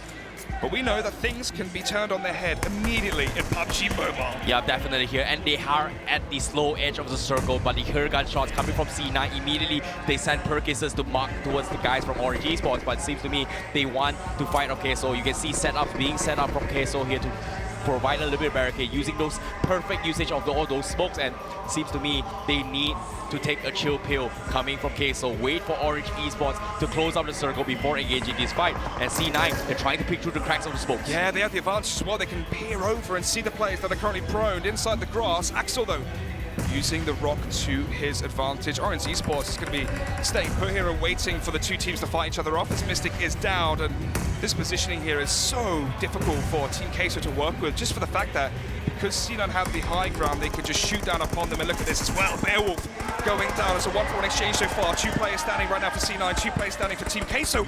It's just 1 now. Mystic's dead. Axel as well taken down. Team Queso are out in 3rd. More players dying as well for Cloud9. It's all down to this. Orange Esports versus C9. Pyra going to be the lone wolf here from North America. Let's see what he can do. 22 bullets left in the chamber. It's going to be a 1 versus 3. I don't think this is going to be feasible here. Trying to see if he can go for the energy drink, but he hasn't got time. He's going to go down shortly, of course. Pop trying to see if he can shoot through the smoke. The player as well, I believe it's going to be Leon being revived by Fire. And yes, it is! Damage coming up, but he's down! There's actually a chance here for Pyra! Oh my god, has to go for the reload here. The 22 bullets out of the chamber nearly immediately, as this could be the best play we've seen so far in the tournament. Leon and Fire, they're going to be healing up, taking their energy drinks. They don't want to take a chance, they don't want to risk it! And that's it! Orange Esports take it, nearly there from Pyra. Valiant effort, but it all goes in favor. The chicken dinner here, once again, for Orange Esports. Yeah, first ever chicken dinner, and nice usage and understanding of the terrain. That rock really saved them in a tough spot from the wrath of Pyra. I feel so bad for C9. That was their moment to get the chicken dinner, but it seems to me Orange Esports CG will be the victors. My, oh my, Alex. That was a crazy game. Who would have thought so many teams heading towards apartments area and the circle ending towards outskirts of apartments? Yeah, it seems that we get so lucky with our matches here, Terrence, where the games are just so good. Obviously, we are at the global finals. And this is also, as we said before, the culmination. This is where the teams really have to start leveling up here if they want a chance of the lion's share of $500,000. And yeah, Mega, Bigetron as well going out early, which gives so much space for these teams towards that 6th to 2nd position to really rise the ranks. Yeah, we also saw RRQ.ATHENA stepping up this game here with 7 kills at this stage of the game. And as the game progressed, we saw a lot of high-level decisions being made by all these teams, especially towards the direction of BTR, because they have so many angles pinned to them. There was nothing much BTR could have done in those kinds of situations. This play as well from Sol. I mean, they left Clutch God alone as well, so it's already going to be a 3 versus 3, and you're attacking a compound, which isn't even in your favor. Yeah, it was very smart of them. They knew that it was very risky to have all 4. They wanted those placements here, but leaving Clutch God behind to play the healing game, get a couple of kill points from the apartment district was definitely smart here. However, let's take a look at what Jason has to say about this game. Well, I think we have a lot to say about that game on the desk here. A couple of teams in particular really stood out for us, but let's start off by talking about Orange Esports, able to finally get their chicken dinner. We did see them start to come alive in the final day of prelims, but will this be enough to propel them up the standings? That's what I was going to say. I was going to say, fellas, listen, you remember prelims, back-to-back chicken dinner wins from Orange Esports. Is today their day? Is it enough time for them to make the comeback? Yep. I mean, I believe they're way down there at the bottom. Yep. Great performance there. They also got fed a couple kills. I don't know what Sol was doing. They had 3 members in a UAS just kind of crashed those yellows over there, just kind of feeding them. So, hey, this is what they needed. Hopefully this is the confidence boost that Orange needs to show up on the final day. And as you mentioned, in the prelims, they were able to go ahead and get back-to-back chicken dinners. They could do it here. I mean, they got honestly nothing to lose. And it could be, I think now at least they have $5,000 guaranteed no matter what. Even if they end up last, as we're seeing right there, this scoreboard. In Cloud9, one of my top picks for this game, getting 2nd place. What a play by them, being able to get 8 kills again. Doing a great job. I mean, they were playing edge for the most part of the end game. Very smart move, especially with all those squads that were kind of huddled up in the apartment school area. We had Sol, Top Esports, Kurd Squad, Team Queso, and Entity Gaming. All in apartments. It was just a mosh pit of mayhem. And then, of course, we all saw Bigetron, rolling down that hill, getting taken out early on. So one thing I want you guys to keep your eye on here is the points that Team Queso, Top Esports, Mega Esports did get. Because to throw it back to what we said before, it's all about those profits over Bigetron. We need to see Top Esports maintain around 14 points per game profit, Team Queso about 15, Mega about 16, and we're going to find out if they're going to be able to do that because they're all on that chase for that 1st place. Yeah, and as you mentioned, Top Esports needs to get 14 more points than whatever Bigetron gets. And at the moment, they weren't even able to get 14 points alone. So Bigetron is going to be able to go ahead and extend that lead. That's why they were just so confident going into this first game, something that we mentioned they did yesterday in the last game. Ooh. And we saw just a huge, and I mean a huge split by Bigetron, something that I don't think I've seen before here from them in the PMCO. Landing very spread out. So that's the thing, right? We wanted to see what they do. Final game of the day yesterday, they walked into the game, pretty much making their mark, splitting up, doing whatever they wanted to pick up kills. Did we see kind of the same thing yet again out of them here at Mustache Dave? I mean, it's game number 1. Maybe they're getting warmed up. I'm not sure if they had any opportunity to play the scrims today. Hopefully, they're not coming into today's matches with their guard let down because of all of the points that they do have in that lead. Because, like we keep mentioning, Top Esports, they're on the hunt. They are ready. They are confident that they can take over that 1st place spot. I know a lot of people out there are kind of skeptical of that. I mean, I am as well. But if Bigetron continues to have poor performances, it could happen. Yeah, it could. In Bigetron, I think they're going to go ahead and start looking at the moment just for personal records, right? We mentioned how Luxy and Suxy were tied for kills. I believe it was 27 apiece. I'm pretty sure they're going to want to break that mark of 100 kills in the tournament, and they could do it if they go ahead and continue to be aggressive. Now, the difference that I want to go ahead and see from them, are they going to be aggressive being on a 2-2 split, or are they going to be aggressive as a team, which is something that we're used to seeing from them and not what we saw in the last game. Also, I mean, hey, you got to keep wearing that jersey, my man. Cloud9, I mean, they're doing pretty good. 5th place so far. This previous game, they had 3 alive at the end. They had the hill high ground advantage. It was a 2-1 split. Pyra almost winning that game. Yeah, he was almost winning it, and that's something to mention, right? They also started hot yesterday. Can they continue that momentum? It's something that we're not used to seeing from them, but I would love to be able to see that kind of stuff from them because they could maybe get to 2nd place. If Top Esports doesn't have the performances we expect, Team Queso or Mega Esports, Cloud9 could go ahead and push up for that 2nd place. The funny thing is, to me, looking at this, if you're Bigetron, you don't have to go full 100% every single match, right? You're that far in the lead. You set yourself up for that in day 3. If you're the 2nd through 6th place team, you cannot have a bad game because every time you don't hit that quota of what you need of points more than Bigetron, that means that that quota is going to go up. You're going to need even more points in the next game and even more points in the game after that. And that's going to snowball against you, and that lead that you're trying to chase is just going to run away. I mean, that's the thing. If you're Bigetron, no, you don't have to go full out, but you want to. Yeah, of course. You want to set the lead. You want to set the precedent. Because remember, going on into next year, we're going into the leagues. They want to be the best team in the world. They want everybody to kind of study their strategies and follow in their footsteps. So this is the stage to prove that. And they are doing just that, right? We're being able to see just the dominance performance from them. Now, Bigetron being able to extend that lead every single game, something that I'm going to be looking forward to is how the other teams are going to adjust, because we're going to start seeing them being just way more aggressive, especially seeing that lead just slip right out of their fingers. They need to start getting more kills. They need to start maybe hot dropping. They need to start doing things that they might not be used to. And how is that going to turn into play? It's so tricky, right? Because if you're that team that drops on them and you lose that fight, you might have just dropped down the rankings. Yep. You might have just solidified your spot out of reach in first place.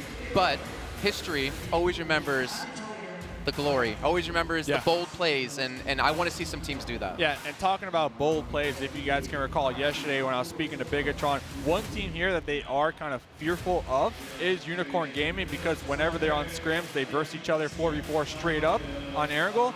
They always lose. I want to see UNicornGaming make those big plays, take out Bigetron, make a name for themselves. And this right here is something that I'm going to be looking at, and I suggest everybody at home is looking at as well. The kills leaderboard. We got Luxy with 29 kills, and we got Suxy with 28. Trust me, they're brothers. They have a rivalry, whether they want to go ahead and admit it or not, and they want to go ahead and come out of this tournament as the top fragger. So I wouldn't be surprised if between them, we're going to start seeing some crazy stuff, especially if that lead starts extending even more.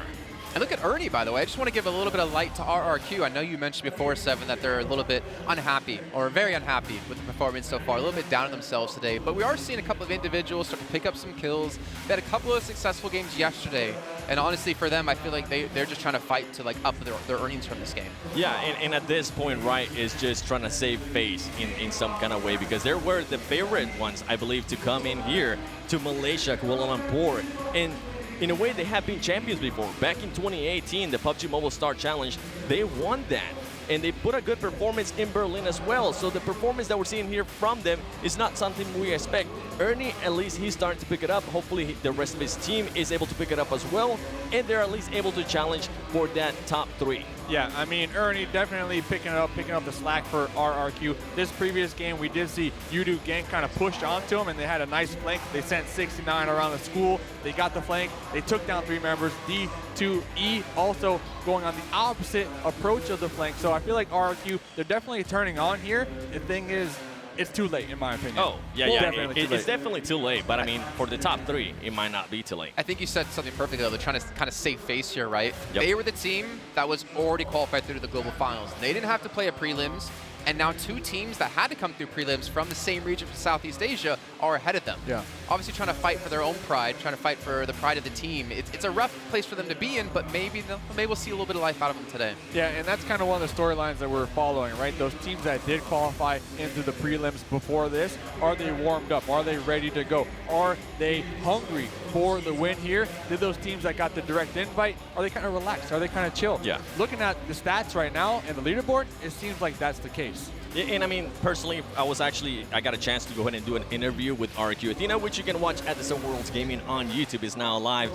They were so confident that they were going to go ahead and do good in this tournament. And every single time I saw them during our interview, they were just in the game, no matter what.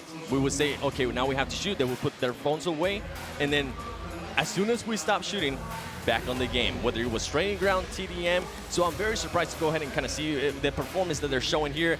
Maybe it's something to do with team chemistry. We can only just start assuming, but whatever it is, I hope they go ahead and at least try to make a push for top 3. I mean, with that said, practicing in TDM, I'm sure their close range combat is phenomenal, right? They're just grinders in that aspect. But before the finals, they only had 9 matches of scrims. So maybe that's what's hurting them. That's what's holding them back. They weren't prepared for the other teams in the lobby here. That's true. That's true. And I mean, it comes down to the point where, do you want to go ahead and come into the tournament on the prelims first? or do you want to get a straight invite to it, right? Yeah. Because if you do get to the prelims, we were mentioning, you get to warm up. Yeah. You get 18 games in. Downside is, though, you could lose in the prelims and not even make it to global finals. But that's going to close out match 11 from us here on the desk. We're going to head to John Au now to do his patented circle breakdown over at the Telestrator.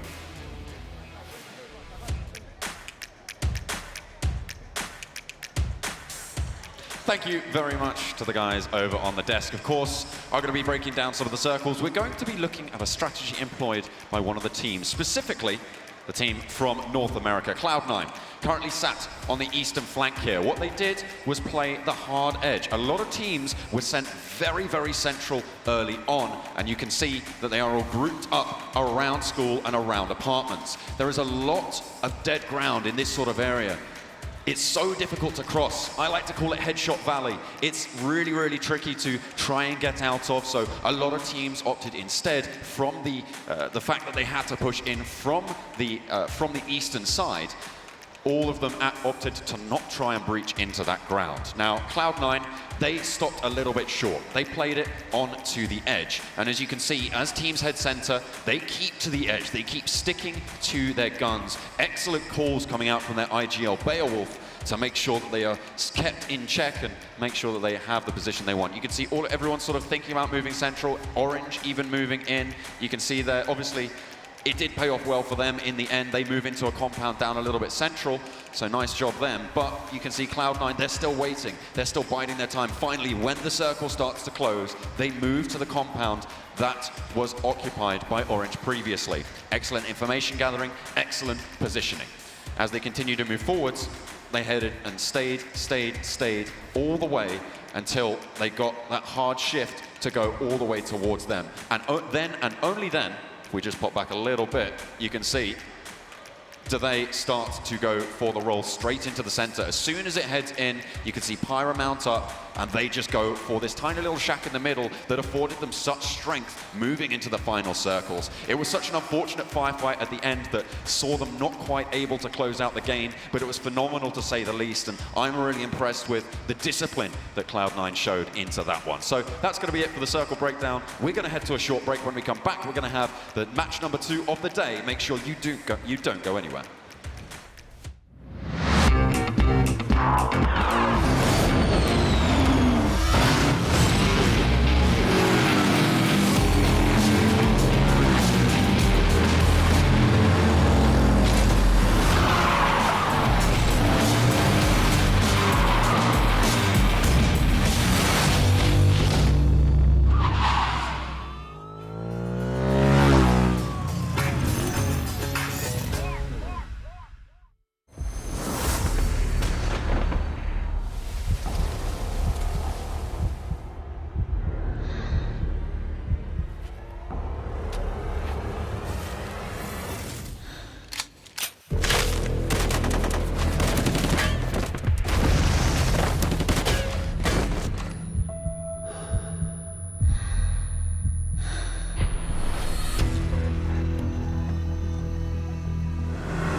everyone, to the PUBG Mobile Club Open 2019 Fall Split Global Finals. We're into day 3, and of course this whole thing is brought to you by Tencent and PUBG Corp, with Vivo being the title sponsor. Jason Kaplan, Mustache Day, 7 Worlds Game. Make sure to follow them on Instagram, and that's what you saw on the bottom there for the split second. Do it if you haven't. Why not? But anyways, moving now into our next match, match number 12, going to Sandhawk here. We've been talking about now the points that teams need to get within the top 6 to challenge out Bigetron in first place. We needed to see Top Esports get around 14, Team Queso around 15, and Mega Conquerors around 15 to 16. They did not hit those numbers. Yep, Team Queso only being able to achieve 7 more points than Bigetron. Yes. So even though they are placing higher, even though they are getting more points, it's not going to be enough if they want to get that first place. Yeah, and especially with Bigetron getting taken down pretty early this game. We were talking to Icy Baby on the break. He told us that word on the street is once one of his squad gets a knock onto one of the members from Bigetron, full-blown aggression. Half of the lobby, or at least 2/3 of the lobby, is hunting down that one team in particular. If you are Bigetron today, you need to watch out. So it's supposed to be a battle royale, right? Everyone versus everyone. But right now it feels like it's Bigetron versus everyone. It's 1v15. I mean, they can just play super passive, right? They don't even have to engage now anymore. Yep, they could just do super late rotations, not engage until the end. And that's something, just going a little bit for what you were saying, everybody seems to be going up against Bigetron. I think that's a perfect example of what we saw the last game. We had TeamUnique shooting at them. We have Bigetron. I mean, we had, I believe it was Soul. Yes, that's correct. We had Team Soul shooting at them. And then I forgot which was the other team that was actually starting to roll up on them as well. So they're going up against the full lobby. And I mean, it might just give them the advantage on getting more kills if they're able to go ahead and come through. We know they got the skill. Who's it going to be, though? Luxy or Suxy? Yeah, and that's not something that the squad had to deal with the past 2 days, right? Usually, if Knock was to come out on their end, it's only against one team. But now, all the teams, they're alert. They got their feelers out there. They're paying attention to the kill feed. If you are Luxy or Zuxy, where's the M249? They need the M249 right now. Hopefully, the PUBG gods will send them some crates so that they can maintain that lead. You know, the funniest thing is we're talking about now all the teams trying to focus onto them, right? I'm still scared for all the teams doing that because we've seen the aim out of Luxy and Zuxy. If you fire against them, they don't miss shots, and you might just die because of that. And something that Dave was actually mentioning, the M249 came into huge play yesterday towards the end of the day. If they're able to go ahead and get that gun, maybe if they're able to go ahead and get 2 of those, oh my goodness, we're gonna see a show here. Yeah. And it's gonna be a show mostly dominated by Bigetron. Yeah, so I mean, after game number 3 here today, I'll have a confident answer on like who's gonna be where. But if you are teams like Team Queso, today's a big day for them as well. They came in today in 3rd place. They made some spicy tweets on Twitter earlier on, talking about how normally from their region in South America, the tournaments have like $100 cash prize. So if they can qualify in 2nd place here or 3rd place, that's $90,000, that's $45,000. Like, this money means everything to the team. Yeah, and that's something to mention, right? Most of the experience that they are getting from LAN events are going to go ahead and be right here at the Global Finals. And they be showing up. They are the only team from South America to get a win, and that alone is a great record to have. Okay, so quickly before we hop in the game, predictions for Sandhawk here. Mustache Dave, kick it off. Top Esports. All right, 7. I'm gonna stick with Cloud9. Come on, Cloud9. Cloud9, you still got the jersey on, I believe, under there. I'm excited to see you rip it off, and the buttons to go flying everywhere if they do take their victory. But now, in the meantime, we're heading over to match number 12. It's going to be Sandhawk yet again here for the final time, the PMCO 2019 Fall Split Global Finals. Let's head back to our commentators, Alex Byfield and Icy Baby 1-2 to bring you through the game. Thank you, Jason. It's match 12, the first one we've had so far, Terrence, on Sandhawk. And how fitting as well that we get this on the final day of the whole year for PUBG Mobile Esports, to have it basically be a crescendo for this on a map which is so chaotic, so much action. Let's see what happens. Definitely. It's going to be a tough battle here for BTR. Can they bring up their momentum back from the previous few days here, coming to today's game to be crowned themselves the world champion? We saw a lot of engagements coming from game number 1 today in the map where there's more than 5 teams just marking their eyes onto the guys on BTR. But this time, from the flight path, you can see starting off Lakawi, passing through Quarry, passing through Painan, ending towards the outskirts of Tambang. Pretty solid flight path for all these teams, and I'm worried before all these teams, just because it's pretty separated from compared to any other teams. We're not talking about rotations here. It's all about positionings on the map. Exactly. Terrains. I mean, obviously, Bootcamp, Paradise Resort, Painan as well, really important spots. I mean, as well, for Bootcamp especially, is there for the loop. Get your economy up and then you rotate out more towards Quarry. I mean, typically we see the circles end towards the eastern side of the map. There's so much water by Camp Alpha that it really steers the circles towards the east. Although some teams do like to drop. I mean, typically it was Team IND before. They used to drop towards Camp Alpha, they would loot up, they would then rotate towards the north bridge or the south bridge, depending on where the circle was. Oh, and actually the circle was here, where Cloud9, RRQ are currently landing, so this could be very, very good for them. Yeah, this is the first time me seeing Orange Esports dropping Painan, considering that Painan has been occupied by teams like RRQ, BTR a lot of times throughout the entire 3 days, in even preliminary stages here as well, including coming from the C Grand Finals. And this is my first time seeing Orange Esports dropping Painan uncontested, so they're going to be very lucky, but hopefully they'll be able to come out on top, considering that they got their first ever chicken dinner here in the global stages. Yeah, have to mention as well, Seoul, Team Queso, Kurd squad outside of the zone towards the eastern side, so they're going to make their rotations towards the east.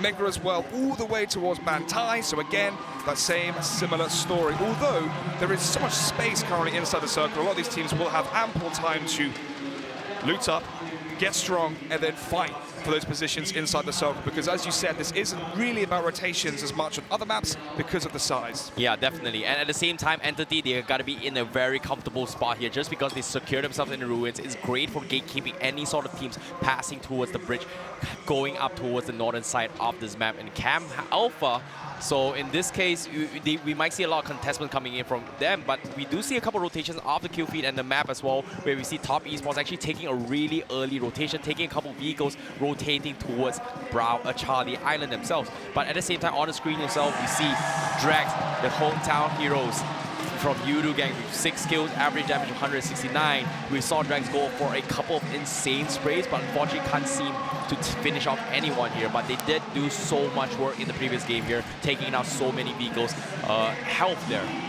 Speaking of the previous game, we do have to highlight as well the players we saw just on screen, which is Bigetron, the fact that they went out early, meaning there is going to be less of a gap there between spot number 1 and spot number 2, maybe giving us a chance to see them be dethroned.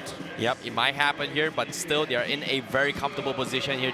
Early in today's, they were in a 80-point lead compared to the rest of the teams. But now, coming to this game today here, will they be able to maintain this position? We saw how every single team here is thinking about dethroning him here. As soon as they got one down, everyone was having their crosshairs at them.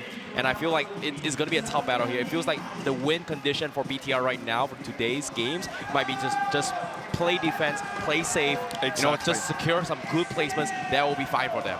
Team Queso with the first kill, most likely I believe it was on top of Kurd squad. Already losing a player early, and as well for Kurd squad, currently 16th. They land in the complete opposite vicinity of where the circle actually was, just further adding damage and rubbing salt into the wounds, which has been their global finals experience so far. Top Esports, oh, well, they were very close to some action, but there's also action on the screens currently, as Axa going to make this even harder for Kurd squad. Hixie going to be hitting the deck as well, as he will be finished off eventually from the headshot there at range. So more players dying here from the side of Kurd squad. Top Esports going to be making a mockery as well of EGC, who was well 15th in the tournament. They've been struggling nearly just as much as Kurd squad. Yeah, Top Esports, they made an early rotation. They drove their car in, but now going for the push as well. But EGC Bear gets for 2 knockdowns, and here comes KK with the trade-off, and they will come out on top of this fight. But Eagle and also KK do know exactly where Penguin is, so they are going to be setting their eyes on towards the last members coming from EGC. Yeah, very tough decision here to make. Obviously, Years was taken down, so essentially this is a 1 versus 3 here for Penguin. He's also up against an Eagle, which I believe in real life would actually take the chicken dinner in that sense, but let's see them making so much noise here as he does come stumbling in towards the close proximity of the players, but the drop shot there from Years sends him packing. as does EGC, currently out in 16th, so further hemorrhaging their chances here at the Global Finals, as already they were 15th. Well, Top Esports here, they did the greatest rotation ever, very early rotation coming into his Charlie, set their eyes in camping this compound for the intersection here. They will take out one full squad, so that's going to be 4 points to Top Esports. But on the contrary, they've lost years in the process, but still, 3-man is still winnable. We've seen it time and time again. However, Beowulf now actually getting caught up. Yeah, UNique. They like to play towards Everest on Erangel, and the same, it seems, on Sandhawk with a very strong position here. Such a high ground to use as a vantage point and scout out all the information possible. Beowulf as well eventually will be converted into the full kill. Regaltos spots out more players here from AllRejectionGaming, but there's some fire coming back against him from Lapis, who has Mortal behind him as well to potentially finish off. But at the same time, ARW, they play half the mountain terrains to work with here, so they are very split up in terms of forces. Mortal went up ahead here to scout on ahead, but unfortunately, the rest of the teams are very far behind. Far behind indeed, and so are Seoul and AllRejectionGaming, so they need any chance they can get here in game number 12. But nothing really going to come about from it just yet. Lapis going to be slowing the pace down as he spots out the players on the ridgeline. Yep, at the same time here, they want to get some kills even more here from, say, AllRejectionGaming. Team Seoul, they almost clutched a couple of chicken dinners here. They've got only one from day number 1, but can they bring this in towards today's game? So far, the Indian fans is going to be very rejoicing here if Team Seoul takes this entire team fight for themselves. But at the same time, Lapis, you can see, is creeping his way through. He knows there are movements coming from Seoul, but Clutch God, he has the rock there and also the vantage. So if he spots a glimmer of Lapis, he's going to get taken out. These are really important gunfights as well because they're all at the edge of the smoke. Excuse me, all at the edge of the circle, which means if they do win this gunfight, it's going to make the rotations inside the center even easier.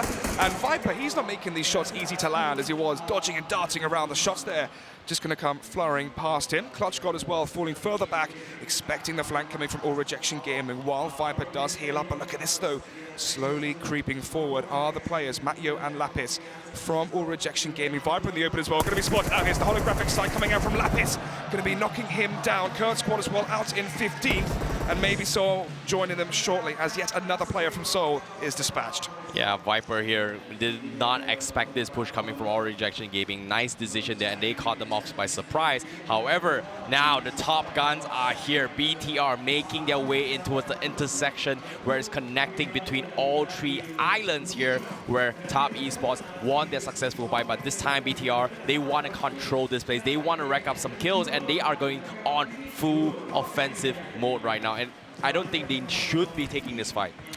Yeah, I mean, you're inside the center of the circle. There's still 14 teams alive, so if they do go out early, again, the same narrative we mentioned, the fact that teams may be able to catch up with them with this game, and then 4 more still to be played. Cloud9 as well out in the distance. They still are in towards the center of the circle at the edge of the island of Camp Alpha, playing towards the river, which is smart because that way they have any way of rotations if the circle does go northern again.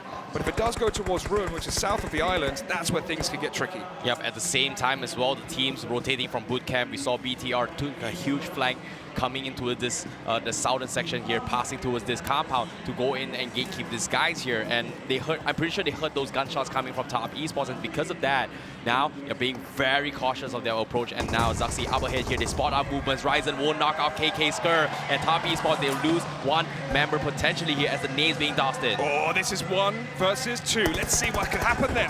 And Zaxi and Ryzen going to be leading the charge inside this building. But look at this from the side. It's going to be one of the players from Top Esports. He's hope, and he gives hope then. Oh, going to be taken down eventually though. Years as well tries to get into the action, but even Eagle goes down.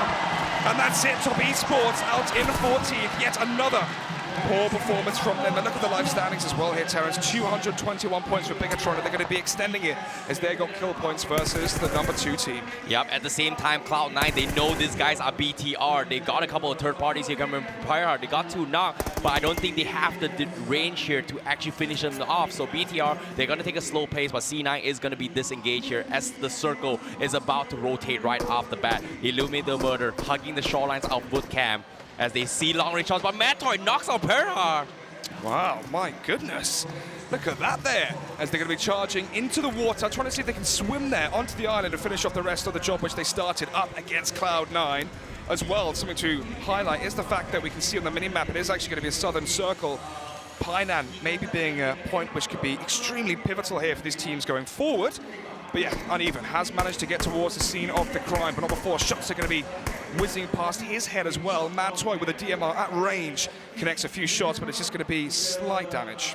But at the same time, you see Illuminate the Murder making smart use here. Mad Toy went on the full aggressive mode here to create a diversion here for Gordon and Amjad to rotate in. It seems to me, Illuminate the Murder, they want to take on the guys from C9. We saw a couple of suppressed fires coming from Zuxi, but I don't think Illuminate knows it is a different team. But that is going to be a really tough one here, but Amjon has made it safely ashore. It seems to me they want to tackle from the north. The Kings on the north are here from Southeast Asia, but will they be the victors? But remember as well, for Illuminate, we saw poor performances in the last game from teams like UNique, teams like C9, which means they can have a better chance of rising those ranks up towards maybe 4th or 5th. And look at this again, C9 caught off guard. It just seems like they start off strong, and as the game continues, they just get worse and worse. What a spray right there from Goddard. The flanks, C9 was not expecting it here, but the flanks, the diversions from Illuminate paid off, and they will secure themselves a couple of kills here. However, Perkins, he was picked up rather than out here. Now he's going to make a run for it, rotating towards the northern section of that bridge here. But Drax, he scouts out this movement. Will YOODOO Gang make a movement? That's going to be the thing here, because they are still swimming across from the waters on the shorelines of the northern section of this bridge. So now it's all down to Perkins, and look at this. Oh, Zolly's heard him. He knows exactly where he is here towards the wall. They're going to go for the 1 versus 1. The red dot up close is going to be effective. The question is, though, for how long? As the white swing comes out, and so do C9. They go out as well in 13th. But at the same time here, the games are not over. You can see the team slowly clumping their way. The crowds are cheering for the hometown heroes here. YOODOO Gang wipes off Cloud9 to get himself a couple of placement points and kill points. But will they able to remain the title here to get the chicken dinner? However, they are still outside of the circle. Yeah, it's a true point. They have to rotate down southwards. Illuminate the Murder are going to be there to welcome them once they do that. And as well, UNicornGaming are on the other side, but they're going to be walking into a completely free boot camp.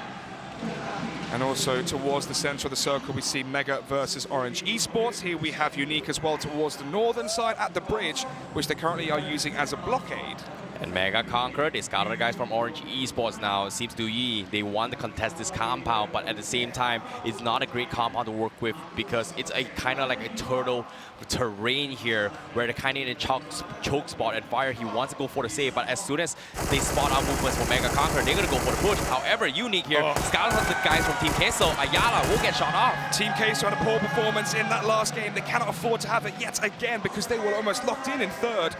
Old Boy with a good spray there across from range, but look at this. No, D2E wants to make them DEAD instead. Catches out Yasho, spots out his head. Not going to pull the trigger as of yet. He knows that Team Queso are going to be shot at as well. Maybe going to wait for them to finish off the job versus Team Queso and then make their move. This is super risky coming from RRQ.ATHENA, but and yet it's so smart from D2E.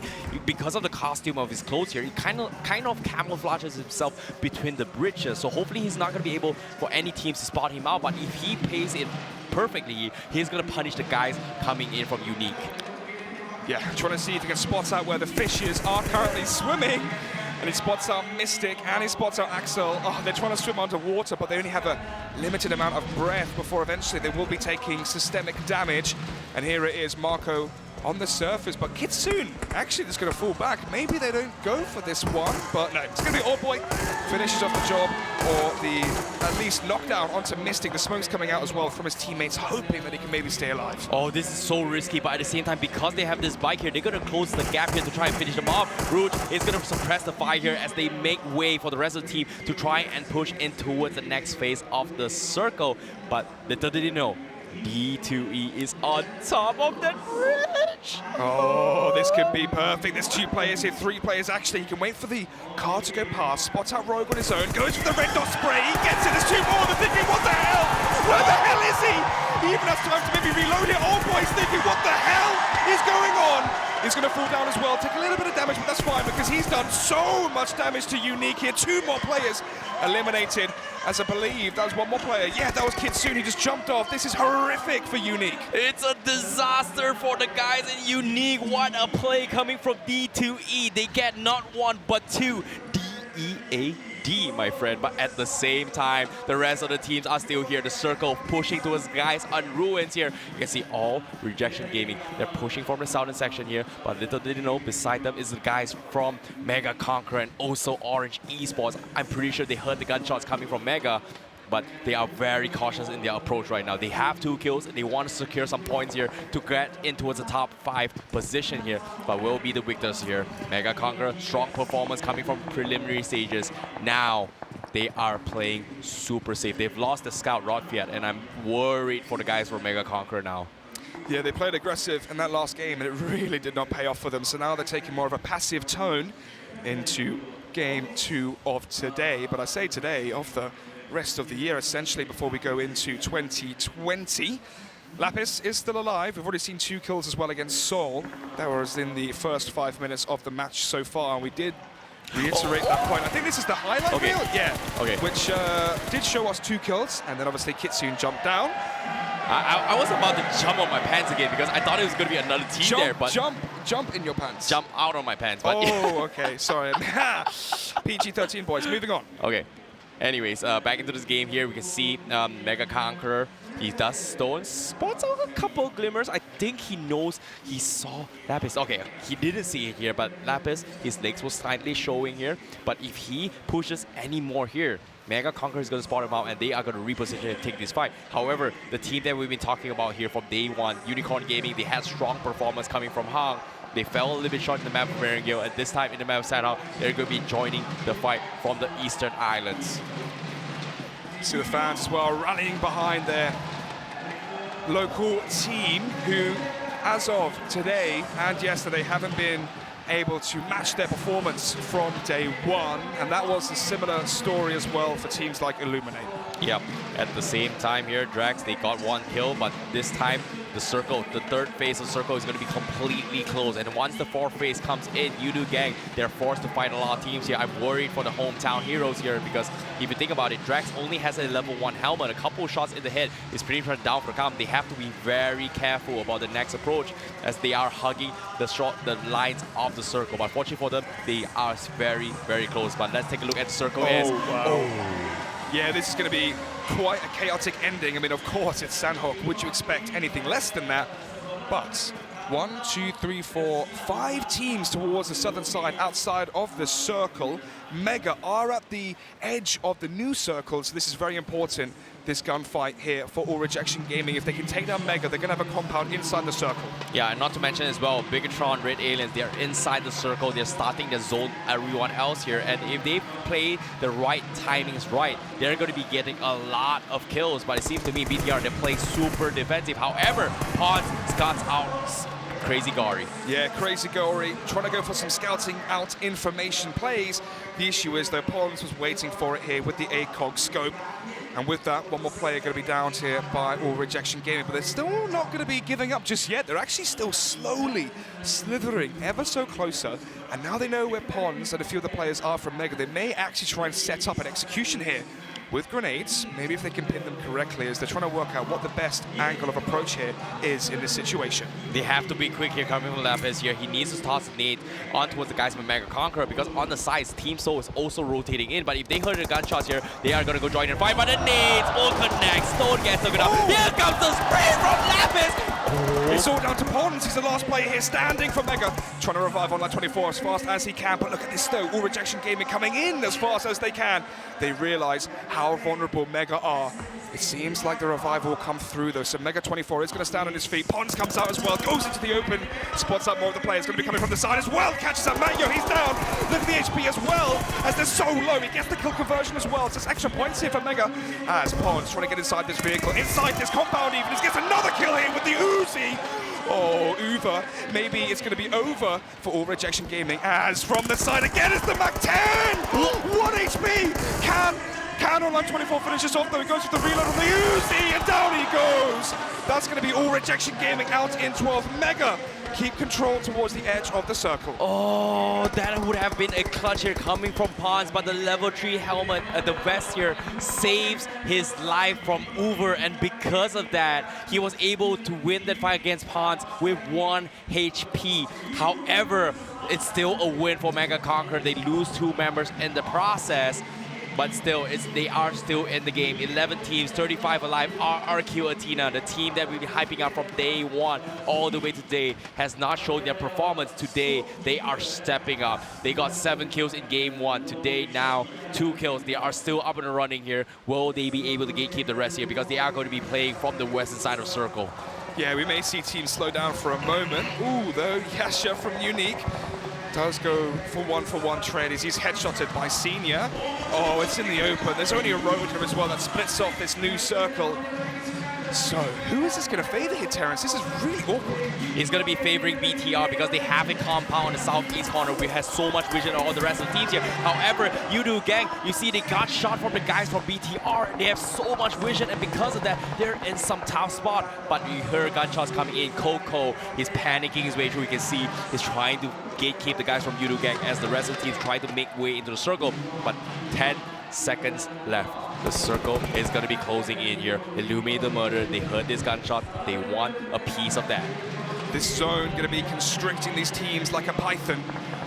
Entity, oh no, he's getting snaked here from the side. Attack.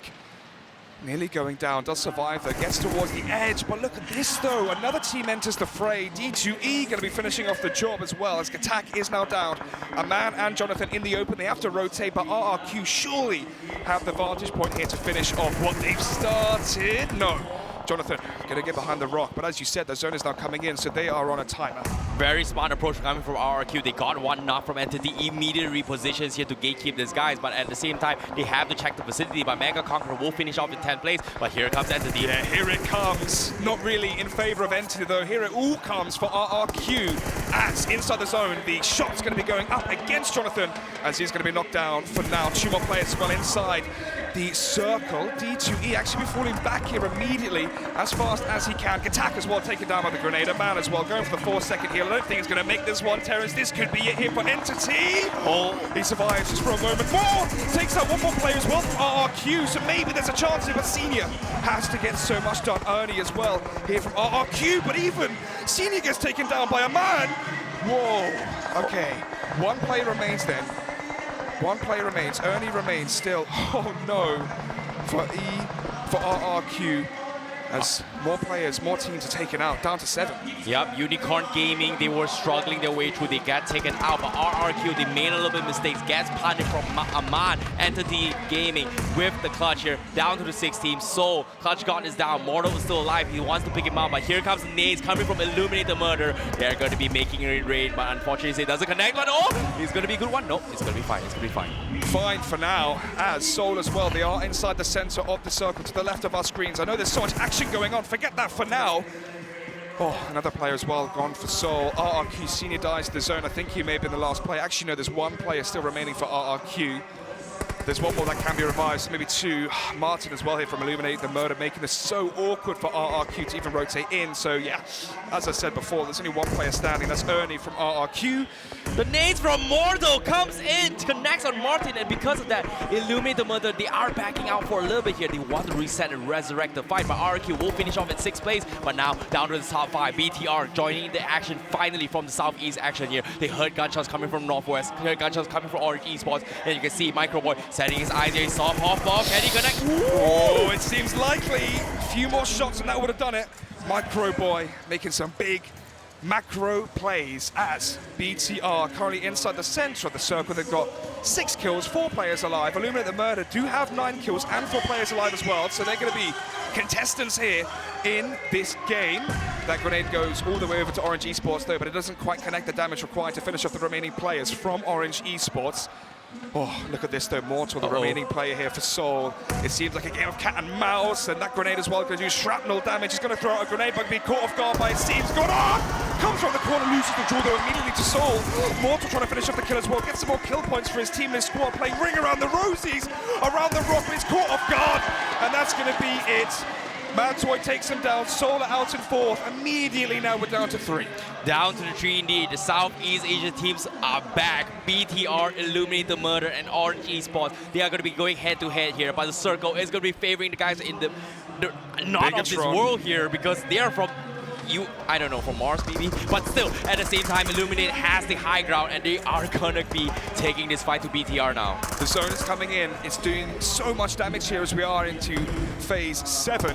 Orange Esports, though, coming towards the top of the hill. They're trying to fight off Illuminate The Murder here, but actually, ironically, they're the ones being murdered as fire goes down. McBoy as well, Microboy, doing all the damage, all the plays. Look how stacked up Illuminate are. They may go down immediately. Here's Ryzen, gets involved. It's now going to be Orange Esports up against the top dogs. Bigetron trying to make it more. Ryzen towards the top, and that's going to be it here. Yet another chicken dinner, $5,000 added again. Oh, it's just so easy for them. 16 years old, 17 and 18. How are they so composed? They're insane here coming from Bigetron Red Aliens. Look at the clinical finish. The nades from Luxy connecting on Illuminate The Murder, takes down 2. And because of that, they were so confident going for the wrap route. And that is how you play the Circle. When we talked about who's favoring the most, BTR had the compound to work with. They had so much information. They collided and took everybody out in the final phase of Circle. Just fantastic to watch. And Illuminate The Murder, that flag early on against Cloud9 was insane as well. Yeah, I'm trying to, thank God we have the highlights here because I'm trying to remember like all the important placements that happened. Oh, dearie me, that ending was quite something. And not to mention as well, I think RRQ's D2E clutch moments end towards the bridge there, where he messed up Unique's gameplay on top of the southern bridge of Camp Alpha. On Alpha Island was just insane. But to start things off here, a little bit of recap for all these teams who've forgotten here. We saw Top Esports. I think they made a really early rotation, the 2 to 33-minute mark. And because of that, they got this compound. They managed to clean out the guys from EGC. But as soon as they heard they were doing this, BTR from Bootcamp actually spot out all these movements and try to take the fight against them, and they were the victors by cleaning out Top Esports. This is really important for Bigetron as well. They get kill points versus the team that was in second, so they're going to be extending their already gargantuan lead. And yeah, obviously they finish off the job as well and make it a chicken dinner. Why not? Yeah, this spray here coming from Gorda with the 6-time M4 was insane. Like Cloud9, man. The macro plays coming from Illuminate was amazing in this fight because in normal circumstances you would not push into the next island, but they did that intentionally here just because Mantoy was suppressing fire and Cloud9 was temporarily blinded by all the shots. But this clutch here from D2E on top of the bridge definitely paid off. I think the big placement for me that makes the most difference on the standings is the fact that Team Queso went out so early. When we look at Top Esports, when we think of Entity Gaming, when we think of Mega, although Mega went out in 10th, it's still leaving so much up for grabs. Yeah, I know, right? Like, and you can see, like, every team was fighting so hard to go correct those placements here. But this play here coming from AllRejectionGaming here kind of just handicapped Mega Conqueror a little bit here because initially they already lost Rodfiat, but a little bit of clutch plays coming from Pawns here was that you can see that Ruber had the level 3 helmet, right? He kind of negated that last shot coming from Pawns, where it resulted in him having 1 HP, which is really fun to watch. But by losing 2 members in this process, they were not able to actually clean out the rest of the game or maybe even try to survive, so it's a little bit tough for them. But great call there, great play there coming from AllRejectionGaming. Yeah, and this spray as well was perfect, and they finished it off versus Orange Esports. Let's hear it again though from Jason.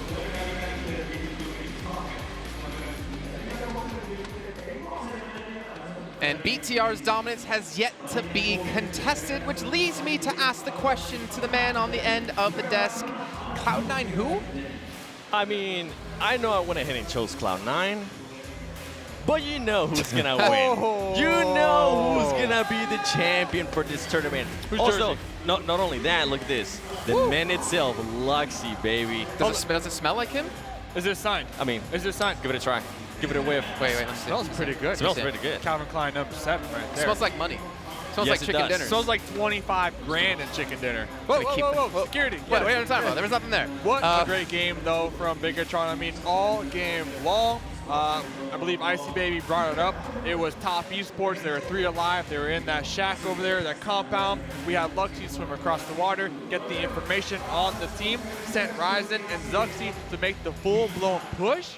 The grenade from Ryzen, taking down 1. That's the second place contender right there. Yep. They didn't want to give him a chance this game. Let's take a look at the scoreboard while we do talk about the teams a little bit more. It says BTR just completely wiped the floor yet again. I think that was their 5th chicken dinner. I think that's 25 grand they now have in their pockets, which means they're already ahead of 4th place in prize money. But we talked about in the desk, teams, we're going to start to focus them. Teams tried, but teams failed. And look at that. Not only did they get the win, but they're backing it up still with kills. 12 kills to their name, and I wouldn't be surprised if most of those kills were by Luxy and Zuxi. And Illuminate The Murder. I know, Dave, that was your dark horse coming into day 1. They haven't done so hot, but I mean, they got a 2nd place, right? I mean, they got 2nd place. They were super aggressive this game. We see them up there on the board with 11 kills, but at the end there, they had the high ground advantage. They were so close to each other. They were grouped up. Luxy, the jersey that you have right now is going to be worth like $1 million, I have to say. Luxy threw a grenade, knocked out 3 of the members from Illuminate, taking them down right then and there. Next thing you know, the rest of Bigetron pushed up the hill. It was a GG right after that. Thing is, like, Bigetron are controlling their own fates. They don't have to fight anyone. They don't have to engage at all. And yet, early on, they saw Top Esports say, hey, more kills, more money potentially, more points. They charged straight into them. I mean, to be fair, all right, Top Esports, they only had 3 members alive because right out the gate, they went up against EGC. Over there, they lost Years right out the gate, like I mentioned. They got 4 points out of it, but at what cost? You know, if Years was in that fight when they were skirmishing against Bigetron, would the tables have been turned? I don't know. That's up for debate. And I mean, it's going to go ahead and come down to how aggressive are they going to go ahead and continue playing now by them getting the win, by getting that extended lead on other teams like Team Queso, Top Esports. Now they know that if they go ahead and come across Team Queso and Top Esports, they can take them out. They just proved that here this past game with Top Esports, and it's going to be a challenge. Top Esports only being able to go ahead and get 5 points coming into today. Yeah. They needed to go ahead and get 14 points more than whatever Bigetron was getting, and they are just not even close to that at the moment. Yeah, you brought up Team Queso right there. This last game, thank goodness it's the last Sandhawk match, because Team Queso is definitely not nacho cheese. I had no idea what they were doing this game. It's like a frozen block of cheese. The whole squad was swimming across the water. It was like shooting fish with bullets on the side of TeamUnique. They were just on the outskirts, rolling around in Vespas, taking them down and out. Team Queso, heat it up. Heat it up. I got my chips ready. Can I ask you one question, Mustache Dave? Vamonos, amigos. What else would you shoot fish with if it wasn't bullets? Slingshot. Okay. All right. I'll give you that. I'll give you that. Some rocks. A fishing pole. Now, what did you do with your childhood? A ray gun. All right, one Seven, team go I ahead. want to go ahead and talk about actually is Team Soul. They put up a good performance there. Mortal almost being able to go ahead and clutch that 1v2. That was great to see from them. Maybe, who knows, maybe they're going to go ahead and try to go for another win today. I think the fans would absolutely love that. Their followers, and now the overall standings. Bigetron just absolutely dominating the standings. 250 points going over to Bigetron. But look at this. Team Queso, Top Esports, tied, baby. Not only that, take a look at the kills. 96 kills. The next team, 62. They have more than 34 kills in 2nd place on kills alone. What? Bigetron start off the day 83 points ahead in 1st place. 104 now. 104. Wow. They are extending that lead. They are pushing that goalpost even further away from all of these teams now. But it is just ridiculous. This team, like, you cannot deny that they are the greatest team in PUBG Mobile ever. How do you even get 96 kills? I mean, just absolutely destroying. And as I mentioned, they are more than likely going to put and try to push over the world record from Spring Split, which, if I'm not mistaken, XQF currently has it with 131 kills. So they're there. And during the break that we're going to go ahead and go to after the next match, I'm going to go tell them, hey, you guys are close. Go for it. So why not? Bigetron, they got 96 kills. Overlapping in kills alone, teams 11 through 16th place when it comes to total points. Almost TeamUnique. I mean, they're at 101. I mean, the bragging rights right now from the squad. That's why they rolled up today with like a 20 squad entourage. I believe they rolled up in a Cadillac Escalade. I mean, got their girlfriends with them to show off. Eating watermelon. I mean, it was crazy. Got their Balenciagas on. I mean, they look good. It feels good. If you look good, you play good too. And look at that right there. Luxy taking that lead. My boy, the Jersey man. 34 kills, Suxy 30. He's going to want to go ahead and come back from that one. Eagle 24, and now Ryzen showing up on the kills leaderboard. He wants a piece of that pie. He wants a piece of that clout that's going to come with the kills leaderboard leader. So Mustache Dave, you said what's up? That BTR, Bigetron, they had 96 kills total. Yep. Between Luxy and Zuxy, the two brothers, they have 64. They have over like 60% of the kills total. Ryzen's up there now too. But I'm just showing you that two players have over 60% of the kills of the entire team. That's how damn good they are. I mean, they have more kills together than second place in kills, than top esports. That is insane. That goes to show their skill, and they're so young. I think this is going to be a huge confidence booster for them. I remember when I was able to talk to them back in Berlin, I told them, listen, you guys showed up in the last day. Might have been a little bit too late, but take that experience, maybe work on the tactics a little bit more, because that was something that was lacking from them back. And it goes to show they listen to feedback well. I'm pretty sure it wasn't just my feedback, the feedback from everybody else. Their skill is there. They're taking everything in, they're taking the feedback in, they are improving day in and day out, and that is going to be one of the scariest teams to go into 2020. Oh yeah, and now you kind of have to look at the other teams out there. How do they adapt their strategies? We talked about the start of the day, teams going to be focusing on to Bigetron if you're in the top 6, right? Yeah. I think now if you're top esports, you try to stay away from them just so you get to late game to maintain that second place position. Getting first with a 104-point difference with what, 4 games left to play, that's got to be the greatest performance of all time if they can pull that off. Yeah, especially at that last fight when they did have an opportunity to go up against Bigetron. They got wiped. They got done and dusted. They were the laughing stock of that last game when it comes to points. But moving forward, hopefully if you are top esports, you kind of hunt down those teams down there, 11th, 12th, 13th. Those teams that haven't been performing. I mean, there's some teams down there with like 15 kills. I mean, go for them. You might as well. You know where they drop. We got, what, 4 more games to go. There's points on the table to be taken. If you're top esports, you need to do whatever it takes to breach that gap. Can I ask you a question, Dave? AllRejection. I would recommend that they go against AllRejection. EGC. But can I ask you a question, though? When did we get Luxy on the desk here? Look at this man. I mean, I can't really put on the shirt because of my dad bod. #1 dad bod, NA. But I do what I can, right? Look at that. It looks good. Bigetron, I'm part of the winning team. All right, well, Luxy, you need to get off the desk, get down to the stage, because we have an interview with him once again. It feels like the 5th time so far of these 3 days. Go ahead and take it away.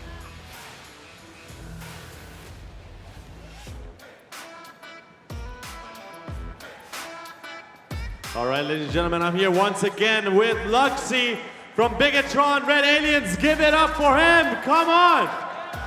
Man, it's like we don't get enough of you, man. It's like you keep coming back with more chicken dinners. Right now standing at 250 points, almost over 100 points ahead of everybody else. We're talking about 2nd, 3rd place. I gotta ask you, who do you think are your strongest opponents? Let's not look at the leaderboards. Like when you go in the game, who is the toughest opponent to fight against? We ring when we fight against Illuminate and Mega Conqueror. Okay, do you think they have a chance to take you guys down in the next games? Probably, you know, give you guys a little bit of a hard time. Do you think that's possible? No. All right, confidence is real right here. And just out of curiosity for myself, you know, are you guys fighting for placement right now or kills? Because it looks like between your own teammates, you got like a whole kill competition going on. Is that right? Yeah, we're competing with my teammate for kill. I mean, that's how it is. It's a healthy competition, though. You know what? I still wish you guys luck. You guys are doing really good. And we got more games, though, so you still have to be keeping your head in the game. Thank you so much, Luxy. Once again, give it up for Luxy from Bigetron, everybody. Thank you. Now for everybody at home and everybody down here, thank you so much for sticking through. We still have more PUBG Mobile action, so don't go anywhere. We'll be right back.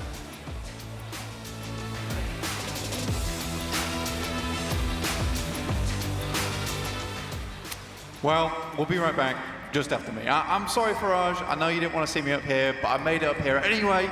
I'm going to be doing the recap show. I'm going to show you a bit on the map. There's really only two things to be looking at here overall, and that's Top Esports versus BTR, as well as what happened on the Northwest Island up this side, all in all. It's interesting to see, but we'll take a quick look at BTR versus Top Esports in the first place. Now, this was very much a planned fight for me. Erangel, you can't really drop BTR very hard. They drop farm, they're holding a lot of area. It's hard to find them all in one place at one time. They're also with Mega in that situation. Top Esports, they make a smart decision. They don't go there with them, but Sandhawk, now is the time to go. This is the only game where you can really catch up to BTR now going forward, and they had to take them down in Painan. It was uncontested. Top Esports went for it, and they were just not able to make the fight happen here for them, and it ultimately means that tournament lives are now on the line for Top Esports unless something fantastic happens in the next couple of games. The other thing to quickly look at is actually on the top side of the map over here. It's this side. As soon as we saw this circle come through, and a little bit later as the circle enclosed towards the Northwest Island, a lot of teams decide to stay around here. Unfortunately, if we look at C9, they're in a situation where they've got Percasas up here and then also a couple of players down here. So they're in a little bit of a greedy split. They're holding down the rivers, deciding what to do next. This makes a lot of sense to me. I understand why they did it. It just didn't work out in the end. But UNique as well on this side. They did this in regional finals. They held this hilltop. If you do see your circle go over this side, you're more than likely seeing the circle pop all the way on the mountain. And if UNique could have held down this position, they're in an excellent position going forward to take that chicken dinner. Unfortunately, we've had a bit of a ping pong when it comes to circles today, going all over the map. They're very hectic, very erratic, but we're sure to see some of that more in the future. So until then, we're going to go to a very quick break, and we'll be back with you very soon.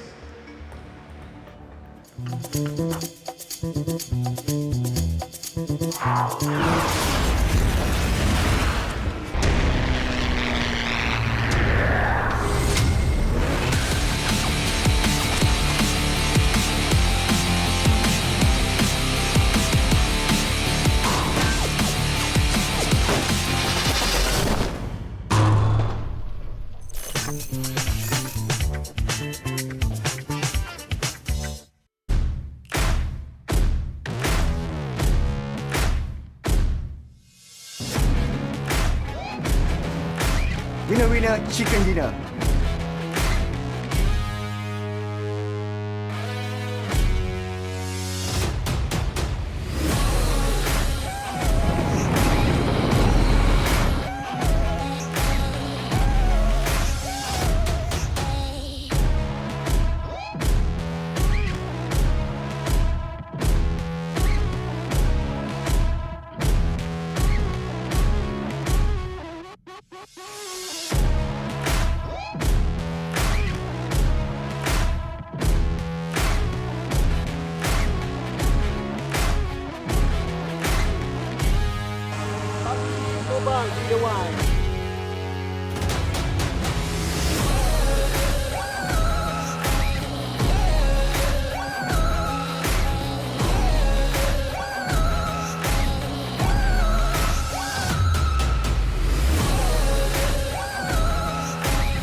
everyone, to the PUBG Mobile Club Open 2019 Fall Split Global Finals Day 3, brought to you by PUBG Corp and Tencent, with title sponsor going to Vivo with the next 3. Hopefully we can snag one of these throughout the days. We'll be trying Jason Cap and Mustache J, Seven Worlds Gaming. Woo!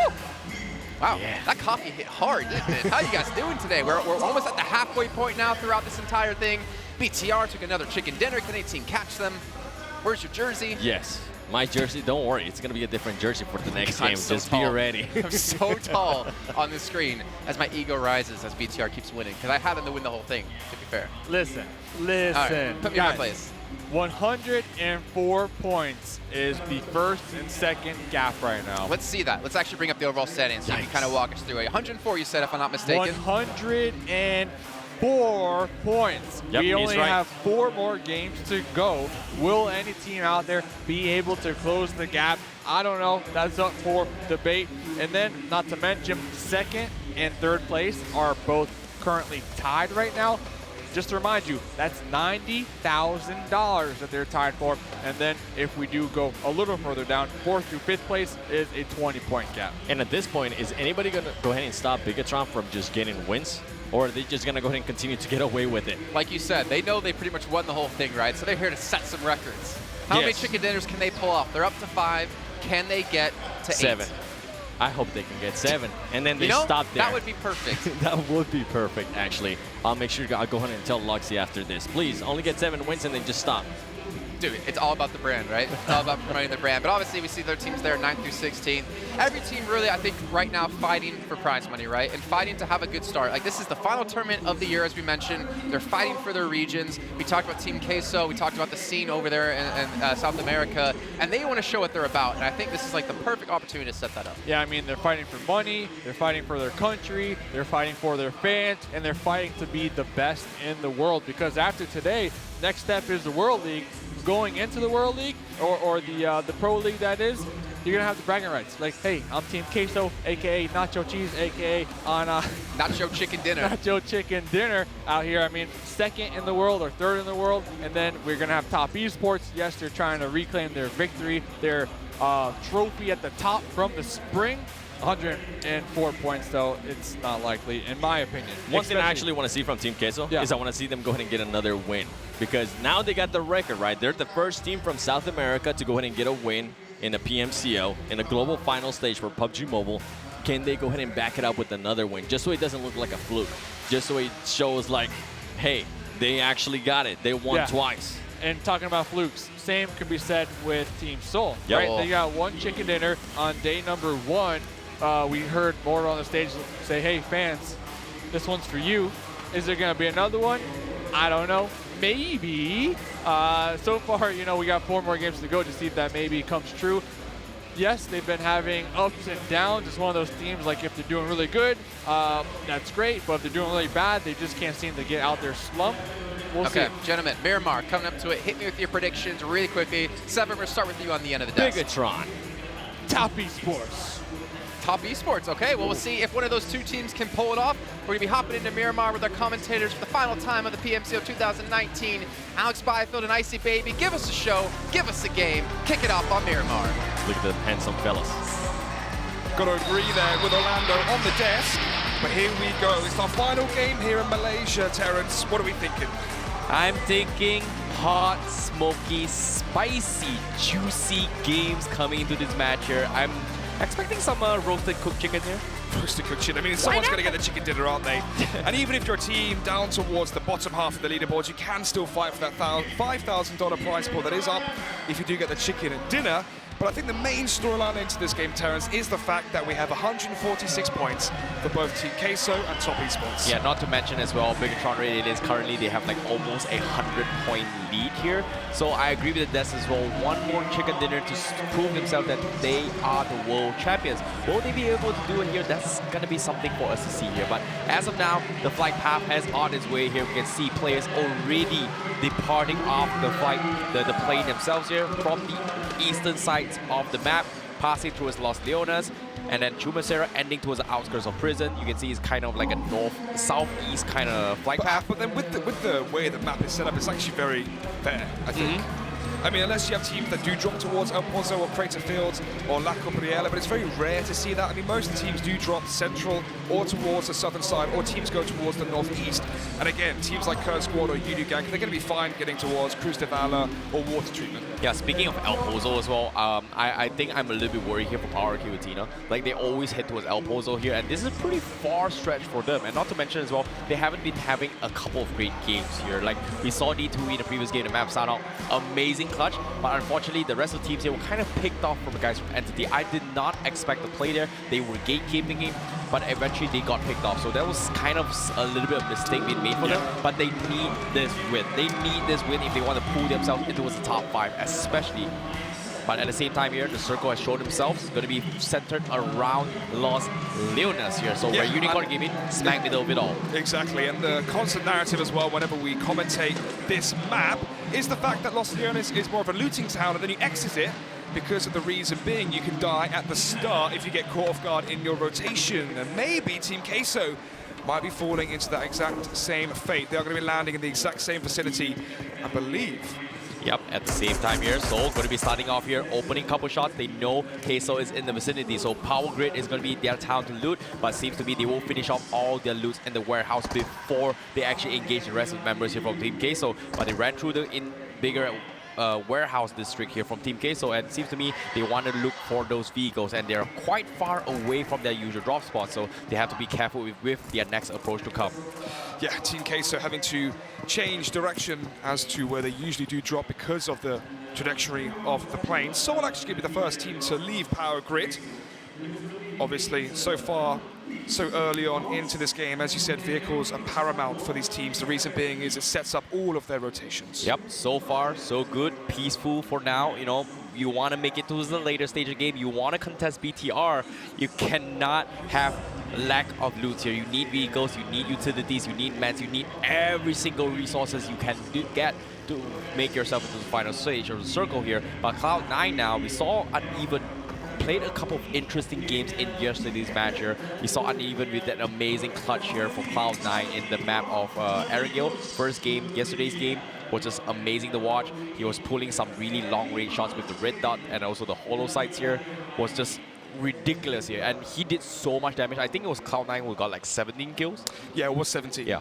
Yeah, but obviously since then, I mean, how many times are we going to have to say this for Cloud9? The constant storyline, which is they start off strong. As soon as it goes to phase 4 or phase 5, they rotate too late, and then they get caught off guard between 2 or 3 teams as they're sandwiched. Yeah, at the same time here, the hometown favorites here, YOODOO GANK, going to be dropping water treatment for himself. 2-man drop, fully looted here, but seems to me it's going to be A-OK for them. It's the best they can do considering that they have to push into the circle next. So having those basic utilities here, hoping to get a couple of kills on towards another team to loot up your resources here is going to be advantageous for them. But now we have a picture of iShots here. They swapped in their roster in, replacing, I believe it's Zuli out of the this match here. Sully was in the last game, actually. Did actually get a frag versus Mega as well, but maybe they're changing it out for communication, team dynamics, who actually knows. But yeah, speaking of YOODOO GANK towards water treatment, if they do go southern past El Patron, they have to walk past Entity, Illuminate The Murder, and also Orange Esports. They have 3 teams that could potentially barricade them. Yep, Manpower on here with his stats as well, 10 kills in total. The captain coming from YOODOO GANK, as they are going to be marching their way to set off the battle. But seems to me he will find himself a Murado to secure himself to rotate into the next phase of circle. So fortunately for all these teams here, compared to yesterday's Miramar game, where everyone was struggling to push in the circle because it's so far away. But based on the flight path trajectory as well as the circle coming in, it's pretty okay for all these teams. Like, I feel like it's going to be a quick one here. There's a lot of room to work with. You don't need to rush. You can take your time as well, where in this case, Mega Conqueror loves to do. Queso as well, fortunately for them, they had a small run-in with Team Seoul, but still, it is still an early circle, and it's still close for them, so it's going to be fine for them. It is going to be fine, but that does impact their economy going forward. They had to loot up and then instantly almost rotate after Seoul did leave Power Grid. So in terms of utility, weaponry, maybe even vehicles as well, they may be lackluster going forward, but you've already reiterated the point. They're inside the circle for now, just south of Monte Nuevo.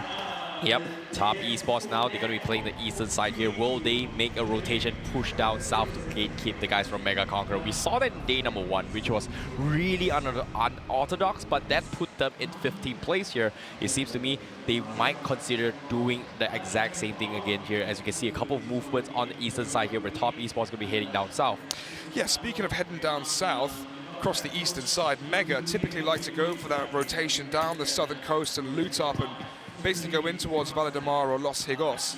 But I think as well for Mega, what's really important here is the fact that they now have 1, 2, 3, 4, 5 ways into the circle if they go across the coast. And that can really be decided on the next trajectory of the circle. If it is towards the western side, they can rotate next to Valdemar, then come in just past off Minister Valley. And then of course, if it is towards the eastern side, they can just rotate in above Los Leones and have a really strong position inside the mountains. Yeah, definitely. And mountain terrains are exceptionally important as well, especially in the map of Miramar. We are going to be expecting a lot of long-range shots coming in. We've talked about how the important vehicles are as to set up barricades here. We saw a couple clutch from RRQ.ATHENA's Ernie yesterday, where he was able to juggle, pick, and take down, I think it was 3 members from Team Queso.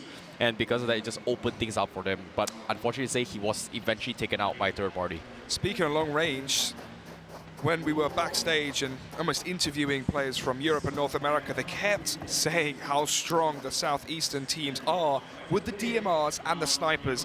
And you just said it, it's a long-range map, lots of open terrain towards the mountains. That individual prowess is going to be paramount and paying dividends into the later game. Yeah, speaking of the Southeast Asian meta as well, DMRs are exceptionally well here, but every single team from Southeast Asia, especially from teams like Illuminate The Murder, Mega Conqueror, and BTR, they have a preference in their DMRs as well. Like for example, Luxy, his preference in terms of DMRs, besides the Kar 98 snipers, is usually the SLR and the SKS. And teams like Illuminate The Murder, Matoy, his preference is definitely the Mini 14. And guys for Mega Conqueror, I think it was Pawns. Or no, sorry, it was Pawns. It was Pawns. His preference would be the SLR instead. Interesting. So, can you touch upon why those reasons are between the two weaponry? Is it just comfortability, what they're used to, or is there certain dynamics in it? It's based on the preference as well. Like for example, Mini 14, you know, the recoil control is just amazing to use here. And we know Matoy was a beast in the Southeast Asia leagues with Mini 14. Most of the Southeast Asia teams are really afraid of him, especially when he plays the Mini 14, because he can juggle, peek, as well as tap fires really quickly.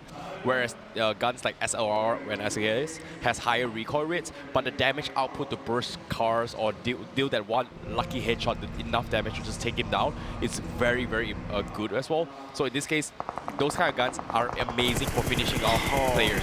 Speaking of bursting cars, YOONiQ get the drop onto a Mega, trying to make the rotation further and deeper inside the center of the circle. But actually, Mega are going to park up here. They're going to go for the 5-fight immediately. The first one we have here in Game 3 of the day. Online 24, Rod Fiat as they catch YOONiQ out in the open. Yash is already down. Kitsune as well may fall shortly, as he has to try and move to a different position here, getting onto the edge of the hill. The headshot angle could be used against him here as Online 24 trying to work out, does he go towards the left or the right? He has more players as well that start to get inside his peripheral vision.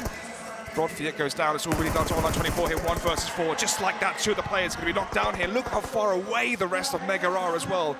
Oh dear, they're going to be going down very, very shortly. There's 2 players out immediately for Mega, and this is detrimental for their position in the leaderboards. But speaking of the leaderboards, Entity, who needs some big wins if they want a chance of getting top 3, they're now trying to finish off YOODOO GANK. Yeah, we can see they were caught out and open here. Entity setting up as well. The sprays coming from Jonathan here won't knock out the guys from Drax here, so they will get themselves 3 easy kills as GANK is going to run around the circle here, and he's outside the zone. He's going to bleed out by the car. About to explode as YOODOO GANK will get caught out as Entity Gaming gets 4 easy kills by this roadblock set up by them.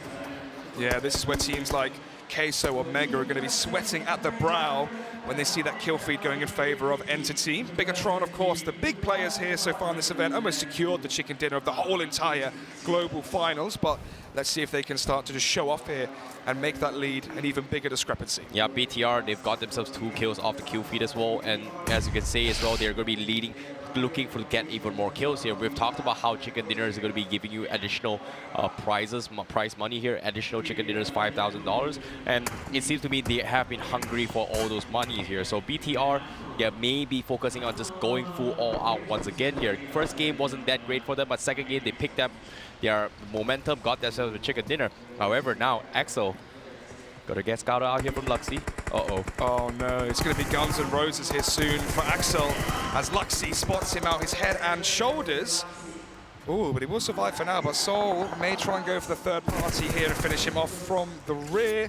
And yeah, they're going to come over the hill, get this kill still, it seems extremely likely, unless Bryson whips out the DMR, trying to see if he can shoot off the shots to make him flinch and show himself. But Clutch God and Regaltos going to be showing themselves as well to Bigetron as Axel goes down, but Soul may try and third party this action if they do feel confident, but it seems like they're being tentative here as instead they throw grenades over the top.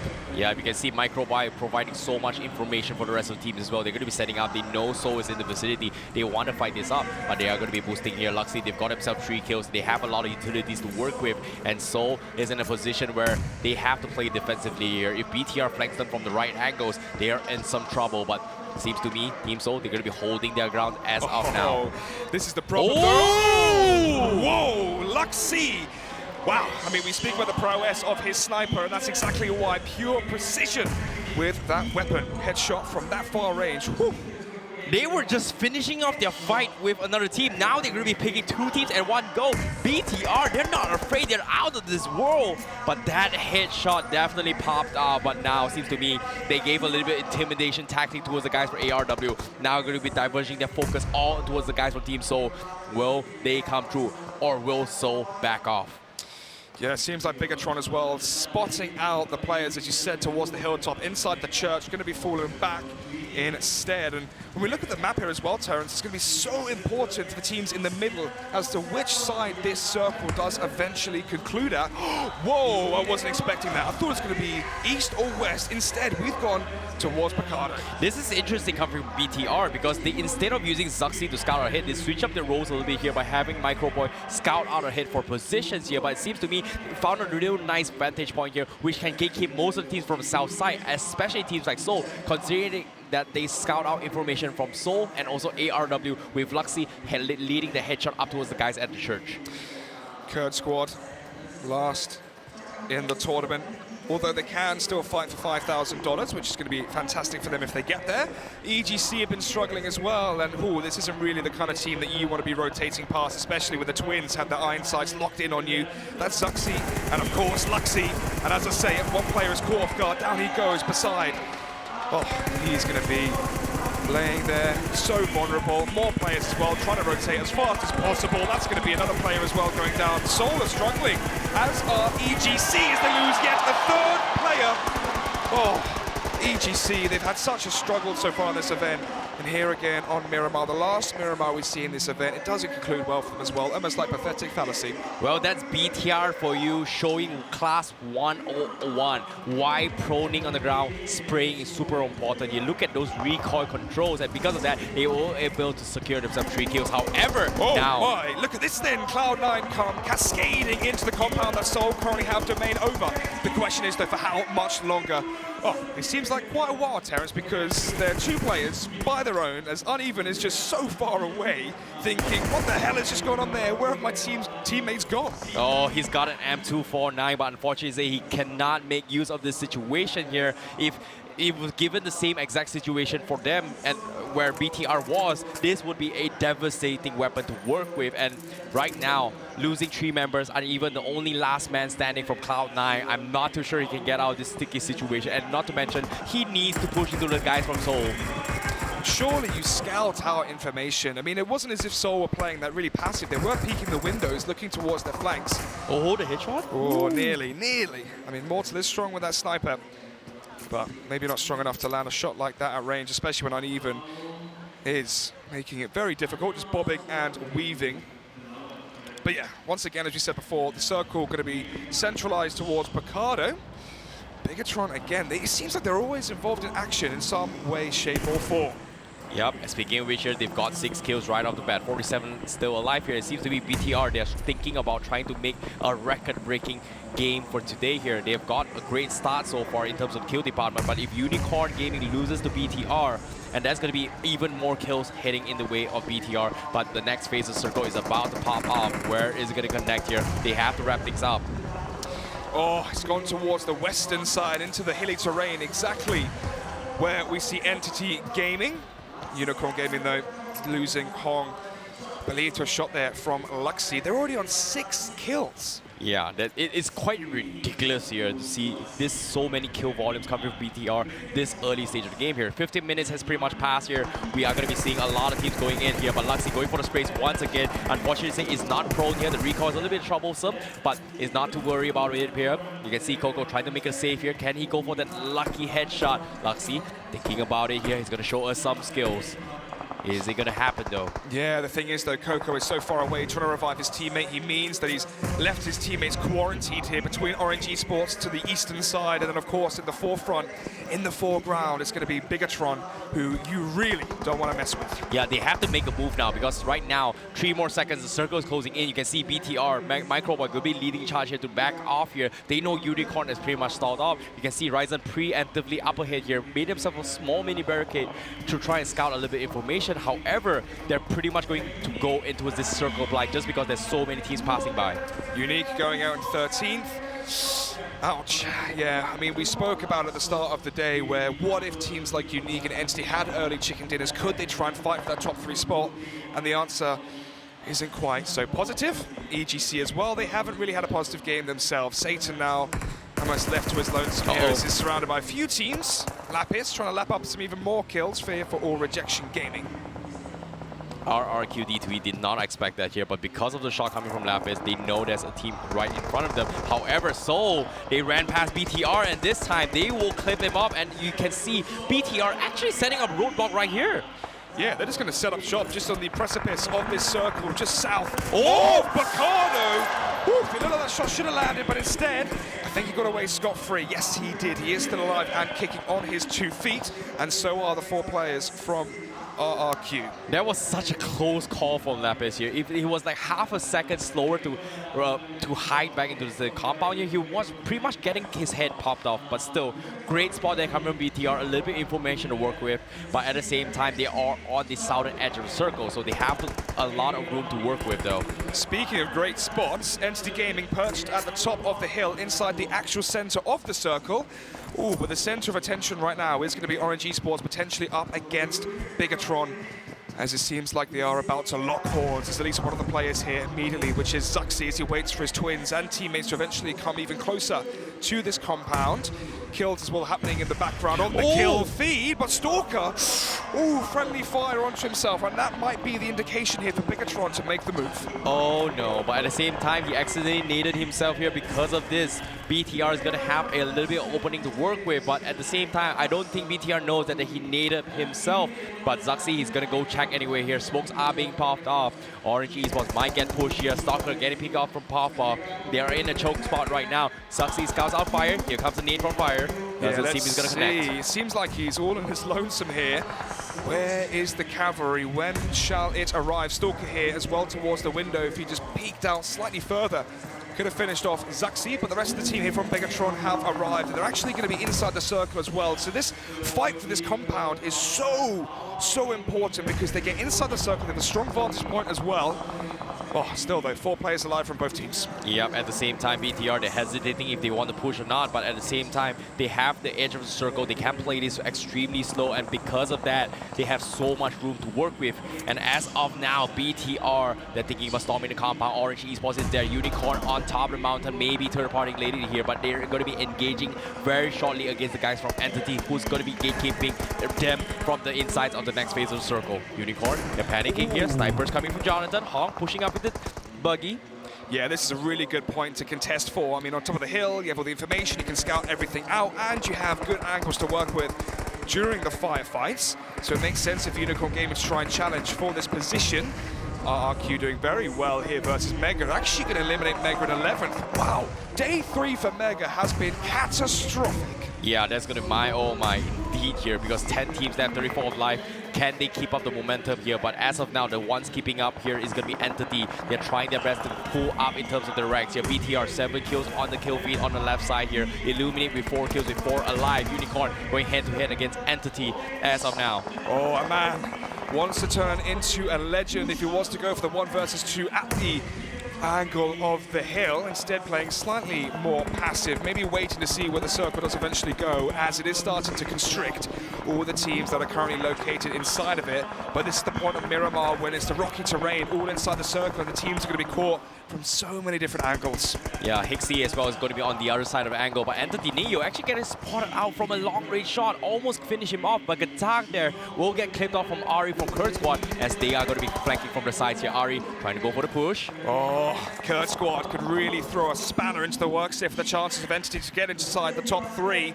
That grenade as well goes fairly close here to a man. Let's see if it eventually does finish him off. Maybe not though, because there's something even more important to focus on here. It's the apex of all the action we've seen towards this compound. It was Bigetron, Orange Esports, and now UNicornGaming entering into the firefight as Hong goes in first. Fire is down. There's still 3 players that are remaining here for Orange Esports as there's more points being garnered here by UNicornGaming. And Bigetron as well, they're going to be hearing the cacophony of bullets happen outside their vicinity. They may try and third-party this. Yep, at the same time, Zaxi knocking off Popo from side Orange Esports. They're getting Vincent from multiple angles, but spray from all. He gets all of them, and Orange Esports, they're out! Oh my goodness, that was impeccable there. As Zaxi makes the 5 kills, there's more action as well happening here. Kurd Squad up against Entity Gaming here inside the center of the circle. This is important. Ari! Oh, he's fallen down. I'm not sure if this is going to work out for him. No, it's not. Neo going to begin with the kill points as well for his team. They're wiping them out cold. Oh, kill feed, look at it. Micro Boy as well doing damage to UNicornGaming. They're going to be out. So are Kurd Squad. Wow. Ryzen now on the knockdown from side of BTR. They're going to go for more, and Ryan gets spotted out as well, but BTR, they will be the victors of this warehouse. Now we're down to 7 teams, 20 seconds left before the zone starts to constrict all of them, as inside the center is going to be Soul and Illuminate the Murder with AllRejectionGaming as well. Yes, definitely here, but the next phase of Circle, Illuminate has split up their forces. Soul as well also gatekeeping these guys, but on the contrary here, BTR, they have the high ground, they can take the slow tempo. Entity Gaming, they expended so much forces here, being messed up from Kurd Squad. Because of that, they only have 2 members, and they're going to be splitting up into 1-1-1-1 formation as they try to creep their way into this next phase of Circle. Yeah, Soul have Mortal trying to stay alive for as long as possible next to the players of AllRejectionGaming, as Illuminate the Murder do more damage against Entity as they lose yet another man, but they have 4 alive still. The question is though, for how long? Yes, RRQ going to be pushing out Picado here as they're going to crash into the compound to make way for them. Same goes for Zaxi, setting up as well. You can see shots being fired from side of ARW. RRQ is going to be crashing into the compound, all in the open as well. Illuminate the Murder setting up shop. Jonathan getting knocked over. This is a crazy messy fight right here. This is as chaotic as it gets. 7 teams remaining, 17 players as well, as RRQ trying to see if they can rejuvenate here in the current downtime. They have a few seconds left to breathe. Ernie going to be going up close to the hip fire as well. The M4 makes it work. 3 bullets left though, so it doesn't convert the kill just yet. Going to reload, come back, fire again. Yep, RRQ, they've lost D2 and Senior. They have 2 more members here. G9 going to be playing the potentially on the second floor of the motel coming in from Picado. Lapis going to be pulling on the balcony as well, but Entity, they're going to get messed from Illuminate now. Yeah, they're fighting for themselves inside Miramar. I think that's it. I think that might be it. Yes, it is. Entity are out in 7th. This is going to be so good for Illuminate the Murder because they have a chance to really rise up. My, oh my, Micro Boy sniping him off, taking the kill. And look at this, they've got 13 kills. Zaxi goes for the push. Mortal will take him down, but where's the suppressed fire? But eventually Mortal is the one who will finish off Zaxi. He literally is the one. He is the last player for Soul. And so do ARW. They're down to 1 player. So are EGC. RRQ on 2, Bigetron on 3, but they have 13 kills. Of course, the king of kills, it seems. Oh, so how much longer will he survive? Bigetron want revenge here. Is this going to be the drive-by, the spam, the spray? 3 players hop out. It's a drive-by.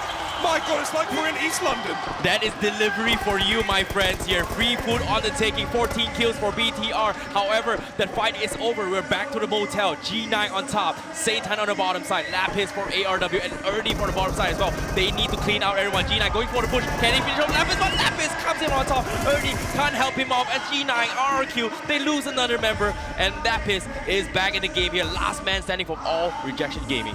Yeah, 4 though for Illuminate the Murder. We have to highlight them time and time again, although Luxy, of course, with the sniper, his weapon of choice, takes down one of them.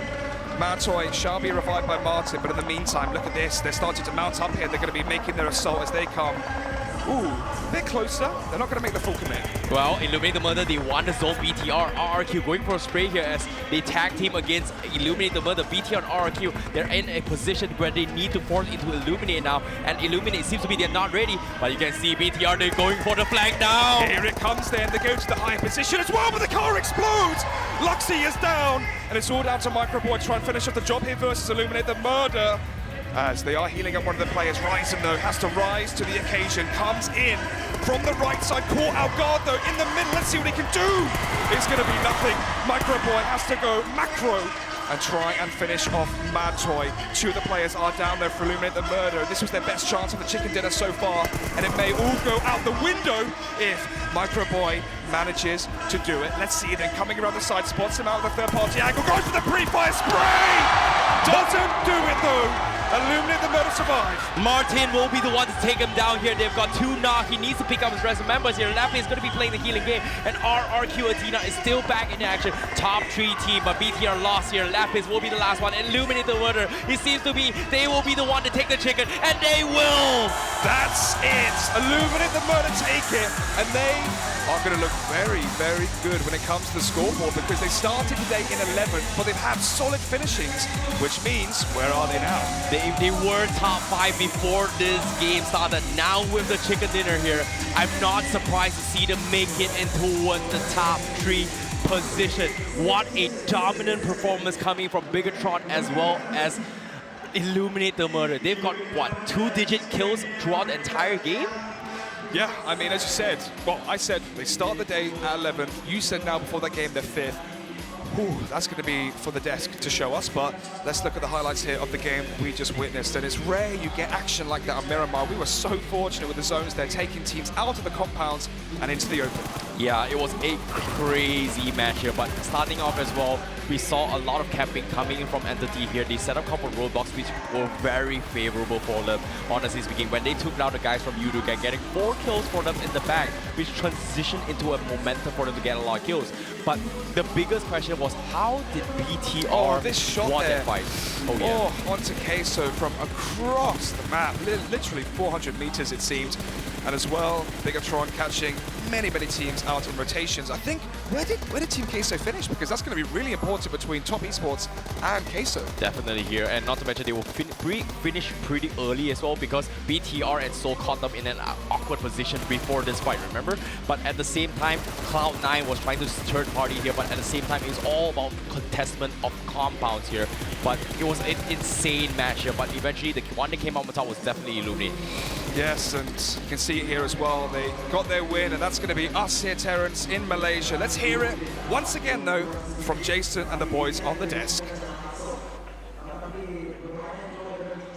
Well, I know there's going to be one man with a mustache who's very happy to see who won that last game. Mustache Dave, Illuminate the Murder, your dark horse taking a big, big chicken dinner. Illuminate the Murder, wrapping it up here on the final match of Miramar. Coming into this game, they were in 5th place. All right, they're trying to make that cash money, son. And they might have. 5K right there of the chicken dinner. I think that's 10K overall for them. Yep. And hopefully for their sake as well, moving up the rankings. Top Esports, who I believe was in 2nd place previously, will they be able to maintain those positions now as other teams are starting to work their way up in the rankings? That wasn't for you, that was for Illuminate the Murder. I thought that was me. I mean, Illuminate the Murder, yes, they also got the chicken dinner, but they were popping off in the kill feed as well. I believe this is 2 games now that they've been racking up a ton of kills. So they are definitely on the hunt here to bridge the gap. Well, speaking of their kills and their points, let's take a look at the scoreboard from that last match to see how many points they did accumulate, as well as another team out there I think we're going to be looking towards, Bigetron. They were straight clapping people in that game. I think they had like 13 kills at one point. I saw Zuxi had a 5K, 21 minutes in. Yep. Complete dominance yet again out of BTR. Absolutely just destroying everybody. Going up to teams and just being able to hand them a poop emoji. That's what pretty much they were doing because it was just disgusting. Look at that. 15 kills alone. Jeez, they're gunning now. They are over 100 kills. I think they're gonna try to get that that world record of 131 kills at a global final. posted before by XQF. So it's great to go ahead and see that. Another team I want to go ahead and see maybe step it up on the second half that didn't perform so well on this game was Team Queso. Team Queso, we know that that team likes to go ahead and just step it up on the second half. Maybe they like to eat some chicken dinner in between the lunch and then come back and actually eat some chicken dinner in the game. They haven't been able to since day one. Can they do it again? I mean, if you are Team Queso, you got an Erangel, the Kendi-Erangel match. I believe Erangel is one of their stronger maps as well, so they should be counting their blessings moving on into that, but not with the confidence and swagger that BTR is demonstrating. We see him here, 15 kills. We actually got Luxy on the Car 98 now, getting the one-tap dirt naps out here on Miramar, knocking players, putting up the damage numbers, and then at the end here, BTR doing a drive-by in the bus on Desoul, and not once, but twice, 2 times they were doing drive-bys, eliminating Team Soul right there, and then at the end, things got a little sloppy. If you had to ask me, I feel like BTR could have gotten the chicken dinner. McBoy trying to pull out the clutch here against our boys from Illuminate The Murder, not able to do so. I feel like BTR, though, just having a blast right now. Yeah, I think BTR is just being nice to the other teams and letting them get a piece of that that $5,000 for each winner chicken dinner, because they already have too many, right? They already have 5. I mean, they could go for more. We still have 3 games here coming up next.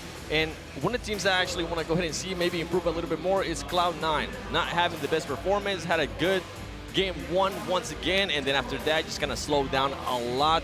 Team Soul, it seems like they're starting to push it up. Bigetron, though, I want to go ahead and mention something about them, and I think everybody's going to go ahead and start noticing this, is that Bigetron is now going for clips.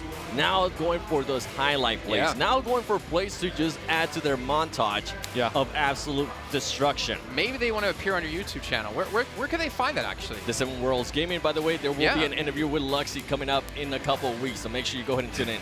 I just want to say, by the way, for BTR, do you guys know how much money they've already accumulated so far if they come out first place?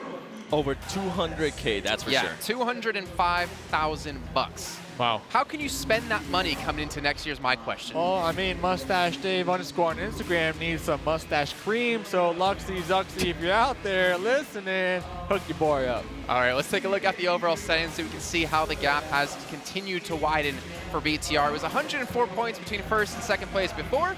And, well, I can't do that math quick enough off the top of my head. But Illuminate The Murder, more importantly, second place. Look at this, Southeast Asia reigning supreme. Yeah, I mean, 1 point as well. It's good that they're making that push. Actually, Illuminate The Murder, I believe they were on the bottom half of the squad, if I'm not mistaken, at the start of the day. So it's good to see that performance is starting to pay off for them. Our other teams gonna go ahead and step it up. Teams that we haven't seen step up as much as we would like. MENA Esports, losing battles that we're used to seeing them win, close range. We've seen them just absolutely dominate those, and right now they're just slacking a little bit. Team Queso, the second performance. Can they do it? And look at who's coming in 6th place, RRQ.ATHENA. Yep. They're trying to save face, as we mentioned before. Look at the kills to placement points for that team, by the way. We're talking RRQ.ATHENA, 62-65. No chicken as well. Hey, they could get it. They've been close. They've been on the top 5 now for 2 games out of 3. Guys, let me ask you this, all right? Go for it. I'm pretty good with making predictions because I know my stuff.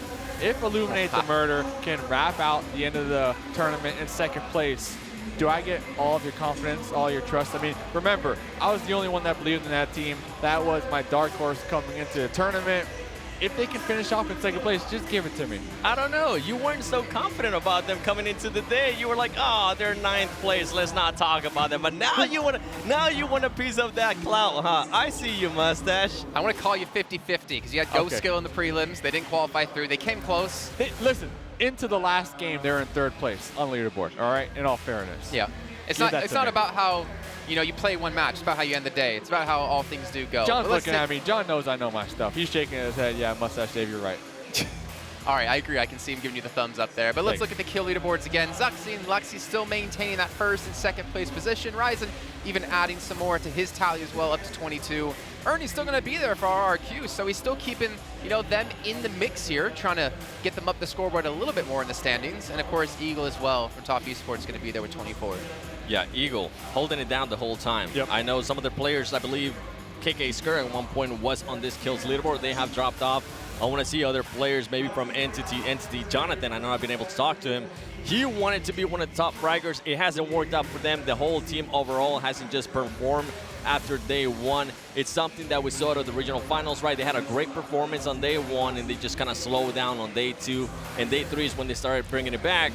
But you can't do that kind of stuff here. It goes to show the skill level that's here at the global finals. You cannot afford to take one day off. Yeah, and with only 3 more games to go, if you are Eagle, you got to step up to the plate right now, because currently they got 147 points. They're tied with 4th place at 147 points with Team Queso, and they're only 1 point behind Illuminate the Murder for that 2nd place spot. But here's Zuxi, like we mentioned, taking out the car 98 now, trying to rack up those damage numbers. Getting the knocks, not able to get the confirms because of long-range engagements, but to say the least, I mean, definitely one of the MVPs here. We saw them using the M249 yesterday towards the end of the day. Yeah. It's today the day that we're going to go ahead and see them hopefully start using the AWM now that they're taking out snipers. Oh, look at this. The damage leaderboard, Entity Jonathan, even though his team is not performing well, and even though he currently doesn't have the kills to back it up, he is making sure he's on the damage leaderboard with 4,750 points. But still, the domination. Zuxi and Luxi. Zuxi almost at 7,000 damage. Yeah. That is insane. I mean, that's amazing. And one thing to note, McBoy, not on the top kill leader, but on the top damage leader. So that goes to show me that all of the members from Bigetron are doing work. There's no weak links on this squad, and that's why we see him with such a large point lead. I mean, let's be real. Yeah, another one to mention is Bigetron McBoy. We weren't able to see him on the kills leaderboard at the top, but now he is there. He's feeding, as you were mentioned. We had to say it again just for the fact that it's surprising that he's able to do that much damage, right? And I want to touch at least on Jonathan really quickly.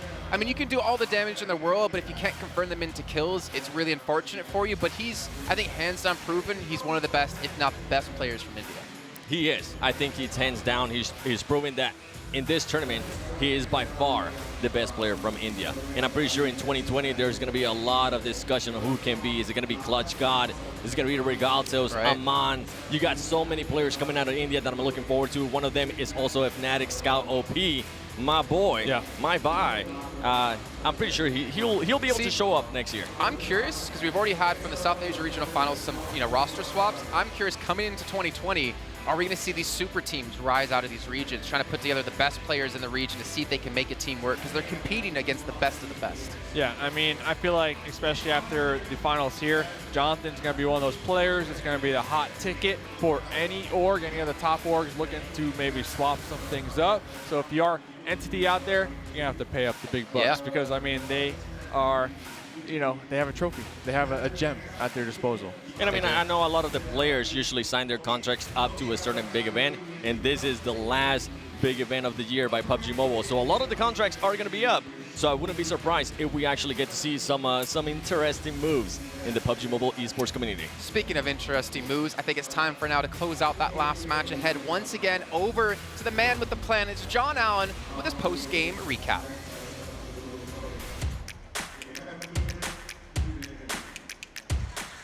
Thank you very much. Of course, my name is John Allen. I'm going to be breaking down the final fight here for you between Illuminate the Murder and Bigetron. Now, this is the lay of the land that we saw towards the end of the fight. There's a couple of choices to be made. As you can see on the mini-map up the top here, there was no one in the circle currently, so it is all on who made the choice to go where and when. So, if we take a look at the paths available to each of these teams, obviously we've got 2 teams over here that do just find themselves isolated into their buildings. They're really sort of waiting to see if they can find someone else to pick off and get something done there. They're really kind of third parties and actually provide some sight lines out towards this sort of area, which is towards where the circle will be on the next shift. Illuminate the Murder, they have a couple of choices and they need to head south. The one that they chose in the end was to make this rotation up to the shack. You can see the smokes are already out and they have got some presence there on the overside. Bigetron, they could potentially have tried to move over around this way, but they really did want to take the shack as well, because not only is it a strong position, it guards the edge from the other team that you're looking for. The crucial part of this play was the speed at which Illuminate made the decision of where they wanted to go. If we continue, you can see they mount up instantly. They get in those vehicles, they get across, they're leaving one of their players behind, but they've already sent their guard out towards that shack. And with the hard cover there, they were able to not only protect themselves from Bigetron, but from the two players over in the compounds. You could see Ernie had sight on it, but really couldn't get any shots off there. The same as well on the upstairs from AllRejection. Fantastic stuff from Illuminate the Murder, and you can see now is the time where Bigetron make that decision, but it was too late. They try and head up the valley, but there's absolutely great sightlines for Illuminate the Murder. They blow up that vehicle, take out some of the crucial players from Bigetron, and in the end, they won out on numbers, on cover, on tempo, and they got everything else done. Claiming the chicken dinner, sending them all the way up towards that second spot on the table. A beautiful leap and a massive advancement for them today. We'll see if they're able to do it. We're going to head down to the stage for an interview. Thank you so much, John Allen, for that very specific detail on how you guys actually managed to win this game. Now, I want to talk about that a little bit. You know what? I've been interviewing Bigetron so much. You guys have been winning every game. And it's good to see you as well, because I saw you on Friday. You guys managed to get that chicken dinner, and you got it again today. Talk to me about what happened. Day one, you guys finished off very strong. Day two, you weren't looking so strong compared to the first day. But today, you're coming back again. It is the final day. What did you guys change, and what was the reason you guys weren't performing to your best on the second day? Well, really much like we really put away the pressure out of our teammate. So I would say it's helped us to perform much better in that way. All right, and how did you fix the stress? Because I know today there's going to be more pressure, right, compared to the second day, the first day. How did you guys deal with that pressure? Well, we just talk it out mostly, like what is their feeling, what is their pressure and stuff. And that helps out? Pretty much, yes.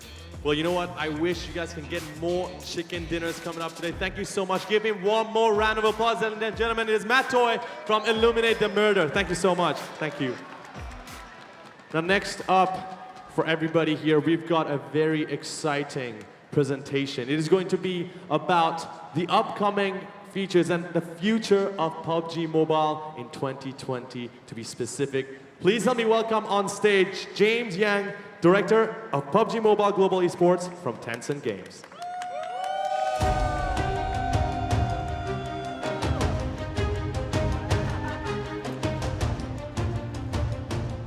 Hello, PUBG Mobile fans in Malaysia and in the world. I'm James Yang, charged for PUBG Mobile Global Esports. Time flies so fast, like 300 inches of magnum bullet shot by, AWM. So I cannot believe. Now, today, it's almost the last moment of PUBG Mobile Club Open 2019.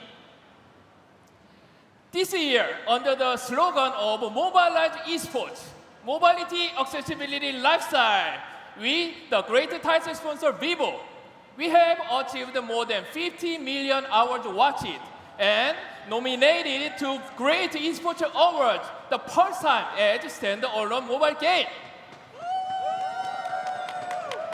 Yes, it's all owed to your love and support. So, to repay even part of it, we really worked hard to present very exciting PUBG Mobile Esports 2020 plan. Yes. So, as announced in Spring Split Global Finals, we start World League in 2020. There will be 2 seasons in World League starting May and October. Top teams of World League will compete in World Championship at the end of the year. So in 2020, the structure of global esports ecosystem will be completed as amateur, semi-pro, pro, and country, region, and world. So in country level, as announced in South Asia Finals, PUBG Mobile Pro League will be started in 4 countries as Indonesia, Thailand, Vietnam, and here, Malaysia. Woo! It will be exciting. And the winner of each league will be promoted to World League. So that will be fantastic. And in regional level, we start Pro League in 2 regions, South Asia and Americas. Also, the top teams of each league will be promoted to World League. So you may wonder, then World League is only for pro teams? No. PUBG Mobile Club Open will also go on in 2020, and the winners will be also play in World League. And this year, we started registration in March, but next year, it starts even earlier, January. So grab your friends, make a team. Don't lose a chance to compete on the very best stage.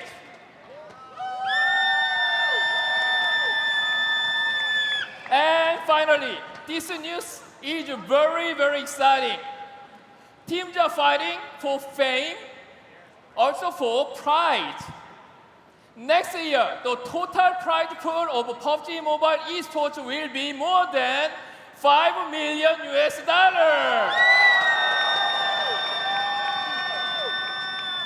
Yeah, I'm so excited.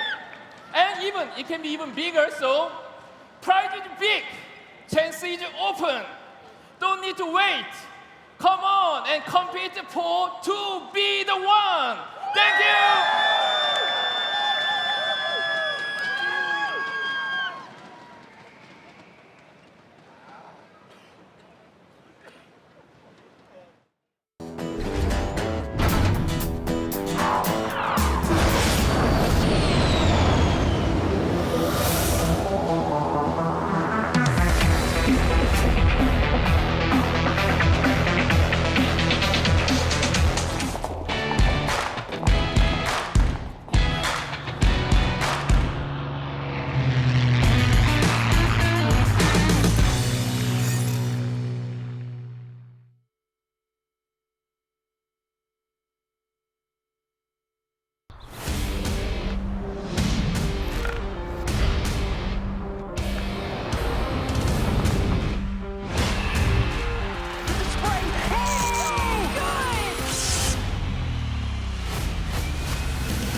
Everyone, it's Henry here. I'm Iron Box Rock. And I'm very excited to join the PUBG Mobile Club Open Fall Split Global Finals.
Welcome back, everyone, to the PUBG Mobile Club Open 2019 Fall Split Global Finals Day 3.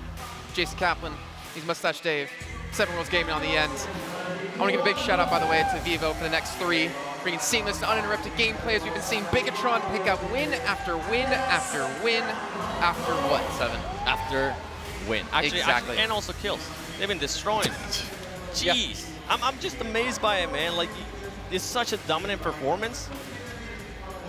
We haven't seen anything dominating. Like it. We're going to get to you to talk about this. Let's look at the overall standings so you can see at home how dominating they've really been. They have been taking the chicken dinners, they have been taking the kills, and they've been taking the points to boot. Mustache Dave, go ahead. I went to their dressing room during the break. They were fully clothed, by the way, but they had a big map, a big map of Erangel, and we got a Vikendi Erangel and another Erangel to go here today. So they were marking out where the vehicles are, right? So that they can all individually drop, get those vehicles, and do some more drive-bys out here. And when I told them that, they were cracking up because they know they've, you know, doing really well here. I'm not going to call it a day yet, but that they can do anything pretty much at this point. So that's what we're going to see from them. So everyone else is playing PUBG Mobile, and they're playing Crazy Taxi. They're playing pubs against bots. They're playing bragging rights. That's pretty much what they're playing. Yeah. So let's take a look at those overall standings, because we've also talked about Illuminate The Murder, a team who's really risen through the ranks in 2nd place. Your dark horse. I'll let you have that one yet again. You can gloat on us a little bit more, Dave. Yeah, I mean, when you're right, and I'm right 9 times out of 10. So they, unfortunate for me, are only, 1 point ahead of Top Esports. Top Esports on the grind right now to overtake them. I don't know, we'll see. But I gotta say, I'm impressed by a lot of these teams up here. I mean, Top Esports, Team Queso, Mega, all these squads are performing at the top of their game here tonight. As you talked about yesterday, the 3-day week, Monday, we had Bigetron make it over the hump on Wednesday. Wednesday. And we had Illuminate come into Friday ready to party. Something we are actually not mentioning is the how close it is for 2nd place. 148 points, 147, 2 teams tied at 147, 140 and 127. RRQ.ATHENA could make a push and get that 2nd place if they wanted to. Now, one thing that I'm actually going to be looking out for is Team Queso, because it's the 2nd half of the day. Yeah. We see them show over and over again. Day 1, day 2, that's when they started showing up. Can they do it again and push for that 2nd place? I mean, you're looking at the top leaderboards. I am going to be looking at the very bottom of the barrel. We got Kurd squad right here trying to release the Kraken. They only got 47 points so far. They've been playing extremely passive, been playing the edge here. I want to see the squad hot drop. Get some kills, make some highlight clips like we're going to be talking about moving forward. Do something so people can talk about you after today. Maybe probably get a win, because at the moment, teams like Kurd squad, now we got Team Seoul, right? They have the win, but that's all they have to show up for this tournament. Yeah. Do they want to go ahead and get another win, make the fans happy, make them look forward to what's coming in 2020, which we got a chance to see, and it's awesome. I am excited. $5 million for 2020, doubling the amount of money into the game from this year to the next. Every team out there wants that money. I mean, Bigetron's already thinking they got the 190,000 already banked for them. They're looking towards next year of, how much more can we win? They're like, we have 205. Yeah, we can definitely take a lot more hump tomorrow. So let's go ahead and show them, and let's make them scared. So next year, they don't try to challenge us. Imagine. I will say this, though, for Bigetron. I am really surprised. They were a team who didn't make it through to get straight to the Global Finals before. They went through the prelims being dominant with Mega Conquerors. They came into this as well with people obviously having the feed on them. They have the footage to look at what they were doing right, to kind of punish them for some of these things with the rotations they're making, and yet that didn't matter. They put in the work, and it's paying off. Yeah, I mean, personally, I just think that they came here more prepared than the other teams. Like we said, they qualified through the prelims, so they had that extra time to warm up, get used to the devices, get used to playing on a LAN setup compared to the other teams that showed up later on in the tournament because, they got the direct invites or whatnot. So, I mean, it's paying off. Yeah, it is. And one of the things that they were able to tell me why they had to go to the prelims is because they were trying different rotations on the regional finals, and it goes to show that they adjusted whatever was wrong, and they are proving that if they adjust, they're going to become even better. So that's going to be one of the scariest teams to look forward to in 2020. Yep. All right, well, really quickly here, Dave, who do you think's the team that's going to win here on Erangel? I mean, I personally need Illuminate The Murder to get a win. Team Queso. All right, let's head up to our commentators for the first time today. It's going to be match number 14. It's John Allen and Blake to bring you underway. Thank you very much, Jason. We are going to be heading into match number 14. My name is John Allen, and John Allen Cast _ on Instagram. With me is Blank, my good friend. How you doing? I'm good, yeah. I'd be even better if you guys went ahead and followed me on Instagram or Blank_cast. We're plugging, but really what we're here for is some amazing PUBG Mobile esports. It's going to be great as we close this one out. Bigetron, they might have got a little bit far ahead of everyone right now, but teams, obviously, now they've seen the World League, they know that, sure, maybe this year is coming to an end for PUBG Mobile esports, but next year there is a lot more on the table. And getting that 90 grand, that 45 grand for that second and third place is going to be huge, and building an infrastructure for next year to make sure their team gets to the top. Now I'm looking at teams like Team Queso, who would massively benefit from that kind of money going forward to really push themselves to the limit, because we've seen that this team is so good that, like you said, John, they haven't even had a LAN. Last LAN was back in the spring split for the global finals itself when they played the prelims and directly qualified. And now they can play for even more next year. Absolutely. I mean, we saw the top of that pyramid, the World League. Everyone's going to be hoping for that one. Obviously, the announcement from James just before this, just before the break there. He's such a great guy. He's so cute. He's so cute. Oh, we do love James. But yeah, no, it's phenomenal stuff. And we're hoping that all of these teams are going to be putting their best foot forwards into 2020, into the roaring 20s for PUBG Mobile. As you can see, playing path underway. Ferry pair up to Zaki. So much of the western side of the map is very clear for these teams, but BTR Mega, they're going to have to make their way over to Farm, where they usually drop out, and Entity's got a little bit of a long way going to be Yasnaya. However, with these kind of playing paths, we have seen things where the circle kind of shifts back across once again, so we might see a western circle, or we might see something cruel like an eastern, and oh, there it is, there's the western circle, so it is following a pattern, which is quite nice. But we've got Entity on the screen, fighting it out down in Sosnovka versus EGC, currently Entity holding the high ground. I've got Jonathan as well on the ground floor, ear to the ground himself, but no one really wanted to take this fight. Going out early could spell disaster, especially for the hopes of clambering on up, especially for Entity. With a crossbow in hand, I'll see how much work you can do with the bolt, but AKM for Beside is a little bit stronger, you'd imagine. Maybe just a little bit, but that bolt can be devastating as well. It's very difficult to know where it's being shot from. It's nigh on silent, Blank, and if you do get plugged by it, you're pretty much guaranteed to go down. The headshot's one shot, beautiful stuff, but if the AKM is there, then you have to drop off the edge of the building. Gatak finds that out the hard way. That was a pretty fun jump from Gatak, but it's Jonathan to open things up there, take down a player from EGC. That's going to make the push even easier. Crazy Corey just hiding. We've got Uva as well on the other side of the corrugated metal fence. Just dips behind the cover, and they're staying secret from Unicorn. They're tiptoeing around the tulips right now. Do not want to be found out whatsoever. Oh, he's right behind it. Will he know? He's got the AKM. He's got a pistol. It's a tiny bit of cover. Unicorn actually looking around. They haven't spotted him. Oh, no Twist way. around the side. No way has he got away with this. Uva. Goodness me. Full camouflage right now. Active. Going on. He goes up right. Goes for the shots, but he can't get it done. Gets knocked. Gets flushed. And that should be it. Unicorn. They're dead surprised to find a player there, but there's another one waiting in the wings as well. Yeah, he must have it must have felt like he teleported into that position. It felt like there was no way he could have been there for Unicorn. They were even looking behind, but able to spot out. Back down to this fight between Entity and EGC. Obviously, Entity with 4 players alive, EGC with 3. You'd imagine that Entity are looking to make a push, rather sharpish, but it's Orange running Gatka, very central position. And BTR, they've already spread themselves with a very greedy split on the coastal side, just from the west side of Farm all the way to the bridge on the western side of Sosnovka. So they're ready to take players as they try and leave out of the western bridge from Sosnovka, because there is currently 4 teams down there. Another team that we highlighted before, obviously a little bit of a dark horse coming into the tournament, Blank. Team Queso. You were talking about them right from day one. Day one, baby. Absolutely. You had their back, and rightly so. They've done so much work. They're currently holding out in Primorsk. You know, it's a really good team, and obviously I talked about a little bit earlier about getting it through to next year, and World League, I think, is going to massively benefit this team, just because they'll have that experience to play against other players at the highest caliber over what we can only imagine is going to be an extended period of time. So it'll be really interesting going forward. That is a nice clip from Lapis. Retribution comes through for all rejection as they avenge their fallen comrade. Not going to be able to sneak away from those ones, Hong, I'm afraid. Unicorn lose a member. Hey, Unicorn.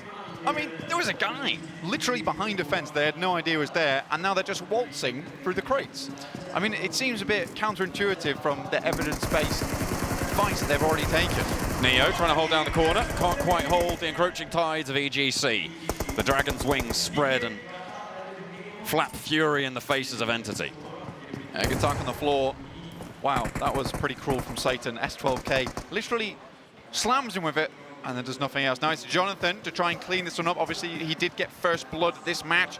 Looking to do it again. Entities is quite far up in the leaderboard, so this is a really, really terrible spot for them. They want to try and finish in that top 5, get a bit more of that prize pool on board. Jonathan, though, he looks like he wants to keep going. He spotted a player now. He's on the outside. I think they know what's going on the corner. The spray's in. Good damage, good first tag, but he has to be worried about other players dipping out. Around the side, the shotgun. There goes for the ball. No! Jonathan, what are you doing? You can't be going for plays like that. The animation took up so much time, and he was absolutely a fish in a barrel. You wonder if maybe he just wanted to go for the jump, spray over the top, and accidentally instead went for the vault. That's so unfortunate, but it's even more unfortunate for South Asia. It's one of the teams they want to vault into that top 5 spot.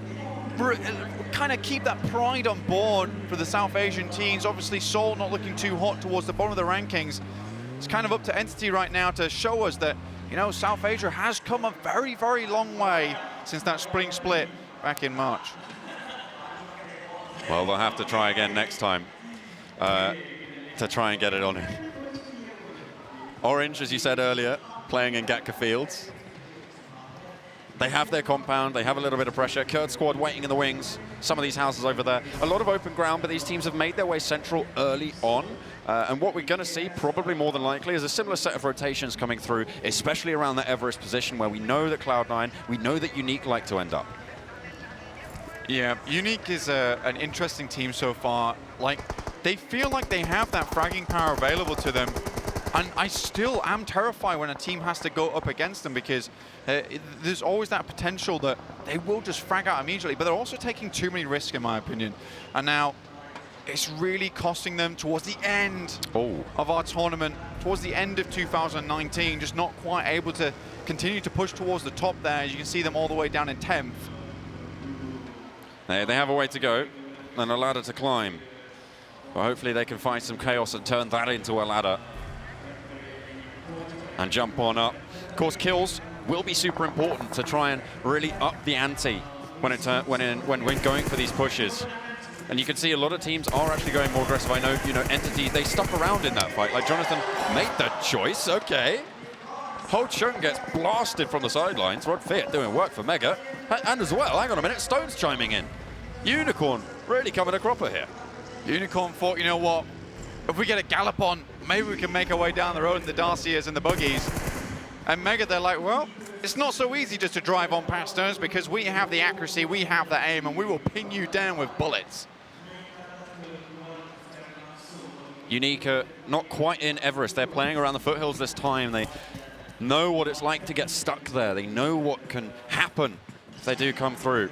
Top Esports as well. They're playing really quite central. And my, Eagle stepping up with the kills, 24. Eagle is on a huge streak right now. He's doing so much for Top Esports. Unfortunately, earlier on in the day, they did try and take down BTR on that Sandhawk map. Oh, get out of it. Bigetron, they're riding strong. Look at them go. Oh no, Coco, what can you do? Nothing. Under the pressure of Bigetron. They rattle it down, they send out into the blue. They are out for blood. BTR are hunting people down. They smell the tracks and they follow them, and they will just take you out. Huge team overall. It is crazy to watch them play. But Top Esports, we'll talk about them very quickly, because obviously, as I was saying, on Sandhawk, that's where they try to remove BTR from the standings. They try to take them down early and get a strong lead, which would try and propel them forward. Fortunately, BTR, they are just too strong, as they've shown us over the course of this tournament, the global finals here in Kuala Lumpur. All the teams, though, currently trying to get central as possible. They know that once they start getting into these Gatka fields, movement is very difficult. They want to try and get their vehicles in drop the vehicles down, shoot out the tires, create some defilades of their own using the vehicles themselves, and go from there. It's so difficult to make maneuvers in such closed and open areas. What's happened to EGC? Taking the early fight with Entity seems to have really put a halt to their strategy. Bear is down, looking to get rezzed. Beside very low, has no meds, just trying to run for the zone. I think he might just be able to make it. We'll have to wait and see. He'll be very close. He should be able to ride on in. Bear is mounting up, and they're going to try and drive it on in. He's bandaging first. Okay, so he will be able to make this one. Beside, he probably is going to fall here, but he should be able to crawl on through. Unless he's been... Okay, hang on a minute. He's just left Bear behind. This is the most awkward exit to Sosnovka I've ever seen. Okay. This is more awkward than I was at the prom dance. This is really unfortunate. Okay, so what they did was they wanted to go forwards and get Beside up so that he could then ride into the zone on this bike. Then I imagine what's going to happen is Satan goes around, collects Bear from the back, and they get out that way. But I've no idea why they didn't go earlier. Maybe all rejection were blocking them. There's YOODOO on the screen. I'm going to go up because the crowd's going to go up. Absolutely, the home favourites. Yeah, they haven't got a chicken dinner as of yet, but they've done mighty well so far. They definitely haven't been a cakewalk for a lot of these teams, making it to a lot of the last circles, even making it to a number 2 spot before Mega unfortunately did remove them. Managed to get it through. Huge clump though, John. Yeah. Kurd squad actually made their way in. This is something they've had massive difficulty with before, is making their way into the circle itself. A lot of times taking unoptimal fights, but here maybe, just maybe, John, they've set themselves in a position to take fights with the multiple teams around them like C9, RRQ, Seoul, and Top Esports to their south. Well, I mean, speaking of C9, they've made a different rotation. Normally, they sort of do clump up around Everest and the foothills, kind of where YOODOO are right now. But this time around, they've gone even further south and actually gone to the GANK hills on the western side. Yeah, it's interesting actually that, because like you say, they do like to clump up on Everest, and they'll take the northern rotation down through ruins just outside Pachinki and try and move in that way. It worked for them before because they had the northeast to themselves, and the northeast is actually currently clear.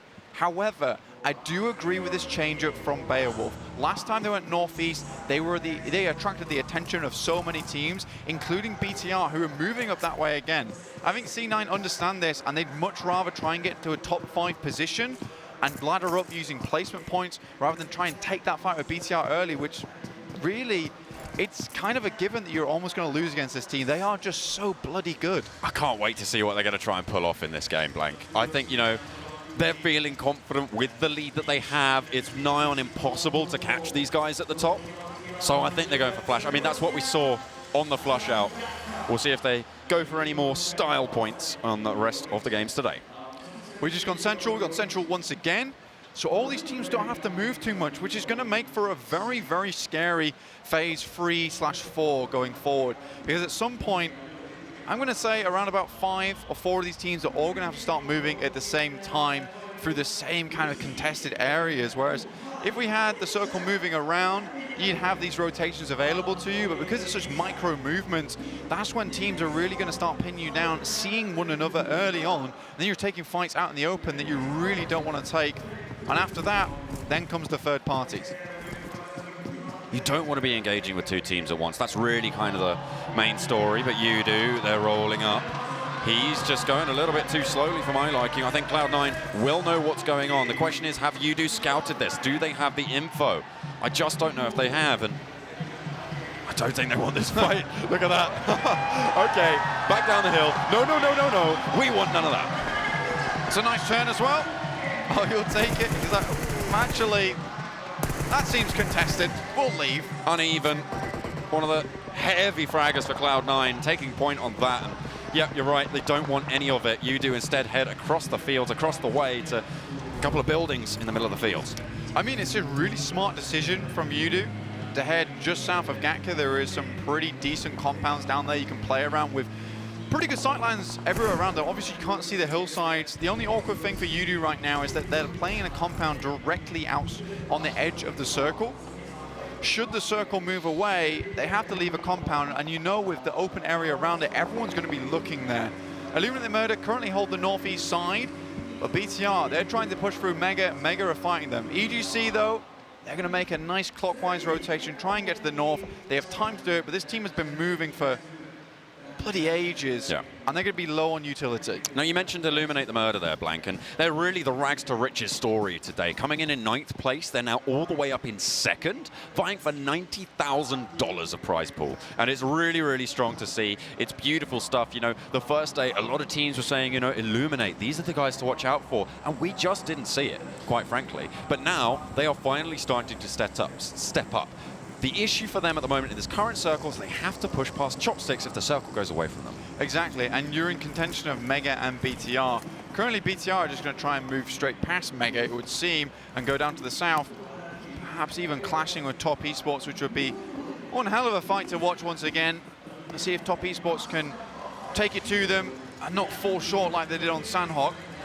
Seoul, a lot of the South Asian fans will be happy to know, still in the circle.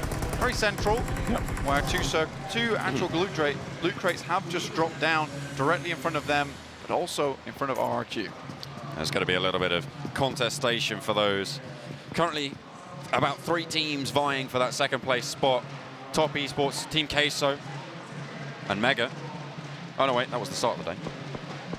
That was the start of the day. There are a few more now, of course. Illuminate the Murder sitting on up, and starting to go along those Chopsticks. Okay, they're making that rotation down actually through the trenches made by those storm drains, and will take the position in the trenches at the end. That is into the next circle.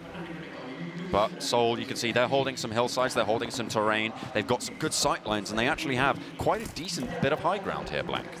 See, this confuses me in a way, though, John, because EGC, they've pushed up to this position. I think going around to the northern side might have been the smart decision there instead of going for this push, because ultimately Chopsticks is going to be contested, right? There are going to be teams holding in the ditches, and it provides a lot of safety going forward. Obviously, at some point, you are going to be crashed upon, but if you can set up some nice defilades within there, set up some vehicles, it gets much easier. Seoul holding it down. They're going for a crash with Team Queso. Team Queso, obviously one of those teams looking to ladder on up, but Axial's already gone down. They trade it 1 for 1 as Mystic takes a tumble as well. Around the side is Mortal, has the M249 from that loot crate. They're going to find one to flush. Marco now trying to hold it down inside the building. Been covered in smoke. Goes for the trade. AKM in hand. Gets one. Turns it around. Looks for the flush and actually sends it away. Nicely done. M4 now, as he is able to rack up the points. Last player, Team Queso, Marco, he's playing Ring of the Rosies, Mortal up top. He's almost out of ammo, but he's going to not quite be able to do it. Marco finally falls. Seoul stay alive, but Team Queso take a heavy blow. And a valiant attempt from Team Queso. Currently in 4th place, that's going to hurt them badly going forward. They're wanting to hold on to the top 5, but there's another fight crashing here between three. EGC and UNique all in the same compound now. Couple of teams moving past the side. That's YOODOO in the background. They don't want anything to do with this. EGC, they're trying to push through. UNique inside, and they're holding it down. Yasha wants to get the res up. They want to be that full 3 to try and get something done, but YOODOO starting to clash from the backside. As the nades raining on down, a lot of damage being chucked out towards EGC. Satan, he's on a sliver of HP, and in goes Drax, looking to try and send it through the home crowd. They're cheering on their champions. He's right around the corner and Satan falls. All the way down. Beautiful stuff. YOODOO playing 3rd party, well, 4th party here beautifully.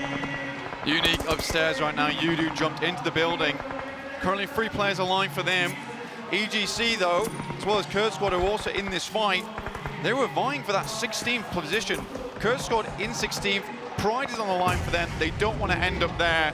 Now they need to take some good fights. Try and make it towards the end of the circle if they want to catch up to EGC with 60 points. They're currently on 47. Got a lot of work to do. Illuminate the Murder still rolling through, by the way, on the north side. They are still alive with the full 4. They have a little bit more force to be getting on with. Kurd Squad, they are just holding in their own building away from this fight as YOODOO do vie for it. Next circle, just about to pop. Coming through now. It goes down to the south directly on top of BTR. And Top Esports, let's not forget them. You can't write this, John. BTR getting these circles late, and Top Esports in there as well. It's going to be one hell of a brawl between these 2 teams with all 4 players still up and remaining. 12 teams still alive. UNique did go down earlier. Sorry, not UNique. Seoul did go down earlier to the fight after surviving against Team Queso. Unfortunate, but they will be wiped out. Bigetron are going to try and hold off these pushes, but UNique are under pressure as well from YOODOO. Rogue goes down, Yasha goes down, YOODOO take the attic. This is what we wanted to see from YOODOO. All 3 days, the firepower just hasn't been there, but in a miraculous turn of events, the heat has been absolutely turned up for this team today. Beautiful stuff. Now we're tuning in with Cloud9, currently just outside on the western edge. Orange under pressure. They've got Bigetron to worry about too. Cloud9 need to push on through to try and get into the zone. The smoke screen set up instantly. Nice discipline there from Orange, but RRQ are in the wings. D2E over here. RRQ took a bit of a hit earlier on, but Cloud9, they'd love a bit of revenge onto Orange after they stole that chicken dinner away from them earlier today on a angle. Oh, the nade over the top is going to find Orange. RRQ doing a lot of work, but there's so many teams packed onto this western side of the circle, Black. Cloud9, they want to push through, but they need to wait for the way to be clear. And this is what I was talking about earlier, John. When you have such a central circle time and time again, you're just going to have teams who are able to sit tight and pretty without having to move too much at all.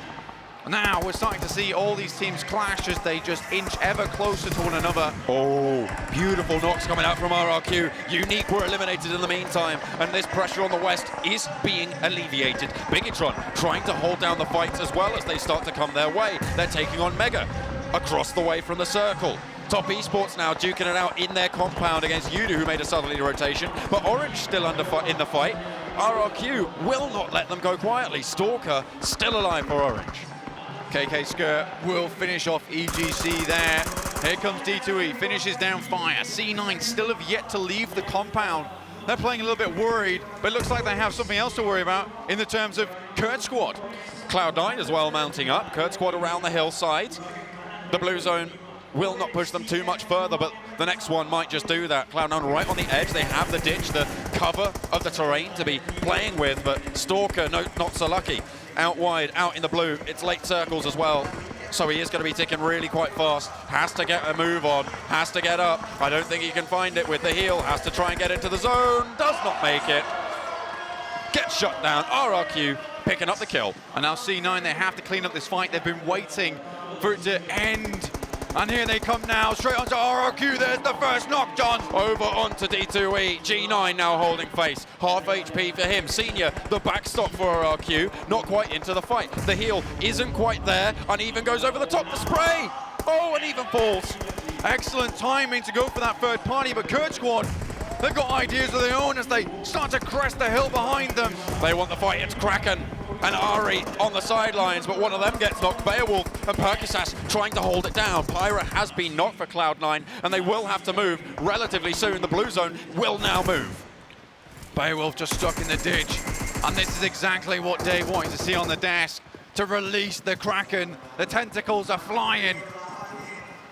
Beautiful stuff called from the depths, and Kurd squad putting up a fight. 3 players remain for them, and they have actually got a decent route into the circle. They've got some cover ahead of them. The only thing they have to worry about, all rejection on their right. Beowulf, unfortunately, has to leave his fellow teammate behind if he's going to make it into the circle. Oh no, straight into Bigetron. Kurd squad, you don't really want to be taking that fight. The first one of them goes down. An easy pickup for Micro Boy. And over the top, Ari tries to go for the peak as well. The spray's there, and it's good. It's just so hard to play against BTR. They fought off 2 teams at the same time. What other team can you say can do that versus RRQ as well, the winners of the SEA Grand Finals? Down to 3 players for Bigetron. They're facing off against Top Esports. If Top Esports go down now, this is the chance for Illuminate the Murder to try and keep pushing on through. Mega are still in the fray as well. They will have that opportunity. So Top Esports really fighting for their placement here towards the top of the tables. And like you say, John, this is an opportunity for them, but it's an opportunity they will only get once a year, John. They need to make it happen now. BTR still hold a really strong position. Top Esports, they're playing around the rocks, but BTR, they're playing around barricades. They've got a little bit more hard cover. Maybe looking for those nades. Luxy goes low, but gets away with it. Able to fall back, should be able to heal that one up. Mega, all 4 players alive on the eastern side of the circle, have a strong spot too. It's a very, very stressful situation for both teams. They must know who one another are, and Top Esports knows that really, right now, a lot depends on them winning this fight because they have to push through, John. This is a vital circle as well, Blank. All 5 teams alive are in contention for those top spots. Obviously, Bigetron way out in front, but that second place up for grabs for anyone who wants to go for it. A nice nade from Zuxi. It's going to get a knock onto Top Esports. They want to push. They want to finish it off. He goes out wide. KK the legend himself, tries to hold it down. Oh my God, but he can't get it done. Oh no, Hope able to get the knock on the sidelines, but that's devastating for Top Esports. Zuxi able to handle that one like a champ, but an insane jump out there. This does not work out for them. Mega, though, they've just decided to make their way into the circle. They're going to be guarding both of these teams as they try and make their way in. And look, RRQ, they're still in the fight. They're still going, they're still fragging, but they have a long road ahead of them. Top Esports will be able to confirm on to Zuxi. Illuminate the Murder still fragging away over onto RRQ, over onto Mega. The northern side is their plaything. BTR, they're caged in right now. They're so anxious about leaving, but look, see, vaults over the top, finishes them. Top Esports eliminated, and now it's the time of Illuminate to strike. It's the time for Mega to clamber on through, and the opportunity to RRQ to maybe resurge into those top spots. It's very much a battle between the two SEA titans here. RRQ. Mega also on the east. Pushing in. Mega gets some frags onto RRQ, but the face in as D2E gets knocked. Will put the brakes on for just a moment. 2 players alive for Bigetron.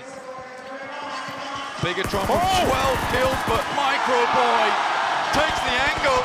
Make that 13. An extra couple of points on board, but both Illuminate and Mega still alive. 4 players, 2 kills for Illuminate. They need to try and keep a hold of those spots, and what a journey they've had today. The nade is there, stoned. Will it hit? I don't think it was quite able to get the damage, but they have such a good spot here. Illuminate started this game in second, Mega in 5th, but it was only 8 points differential between them. This could be a massive game for Mega off the back of a pretty bad day one to bring it back. Illuminate the Murder, though. They find the nade sent their way. 3 players alive for Mega. Illuminate should be able to get the res here, but they're a little bit spread out. Next circle goes up towards Illuminate as well. They will have dominance, they'll have sightlines. 4 players alive for them, only 2 kills, however. There's Rod Fiat. Goes out wide, Mega trying to hold it down. Micro Boy, last now alive, last up, sorry, for Bigetron as they continue to push through. Illuminate taking fire as well. Mega are coming alive into the final circles. He's taking the fight. Stone, such a dominant player throughout the course of this tournament. The nade is there, won't do enough damage to stop him, and 3 alive for Illuminate. And I said, who else could take 2 teams down at the same time? Here's Mega facing off against Illuminate, and just taken down BTR. Rod Fiat taking the off angle. Stone making main face, and now it's online as well to back them up. What a trio this is. Online finds another one, and Mega start to ramp it up. They're gonna take it down. It's online. He's 24/7. Mega, a huge team. They showed us what they could do in the prelims, and they're looking to take it back. It's been a damn long journey for them over this tournament. It's looking like they're looking towards the top. The marathon run in place now for all of the teams in those final circles. The question is, who has the stamina? Who has the will? Who has the ironclad brains, brawn, and gunfights to take it down? 2 more matches remain here, John. There is not a long time left. We'll head to Vikendi next, Erengel after that one to close it out on our Clasico. But this is definitely stressful now for a lot of teams. There definitely isn't a race for first, but there's huge amounts of race here for second. Yeah, with Bigetron coming second there, or coming in third, sorry, into that circle with like 13 kills, I think it was in the end. Phenomenal stuff for them.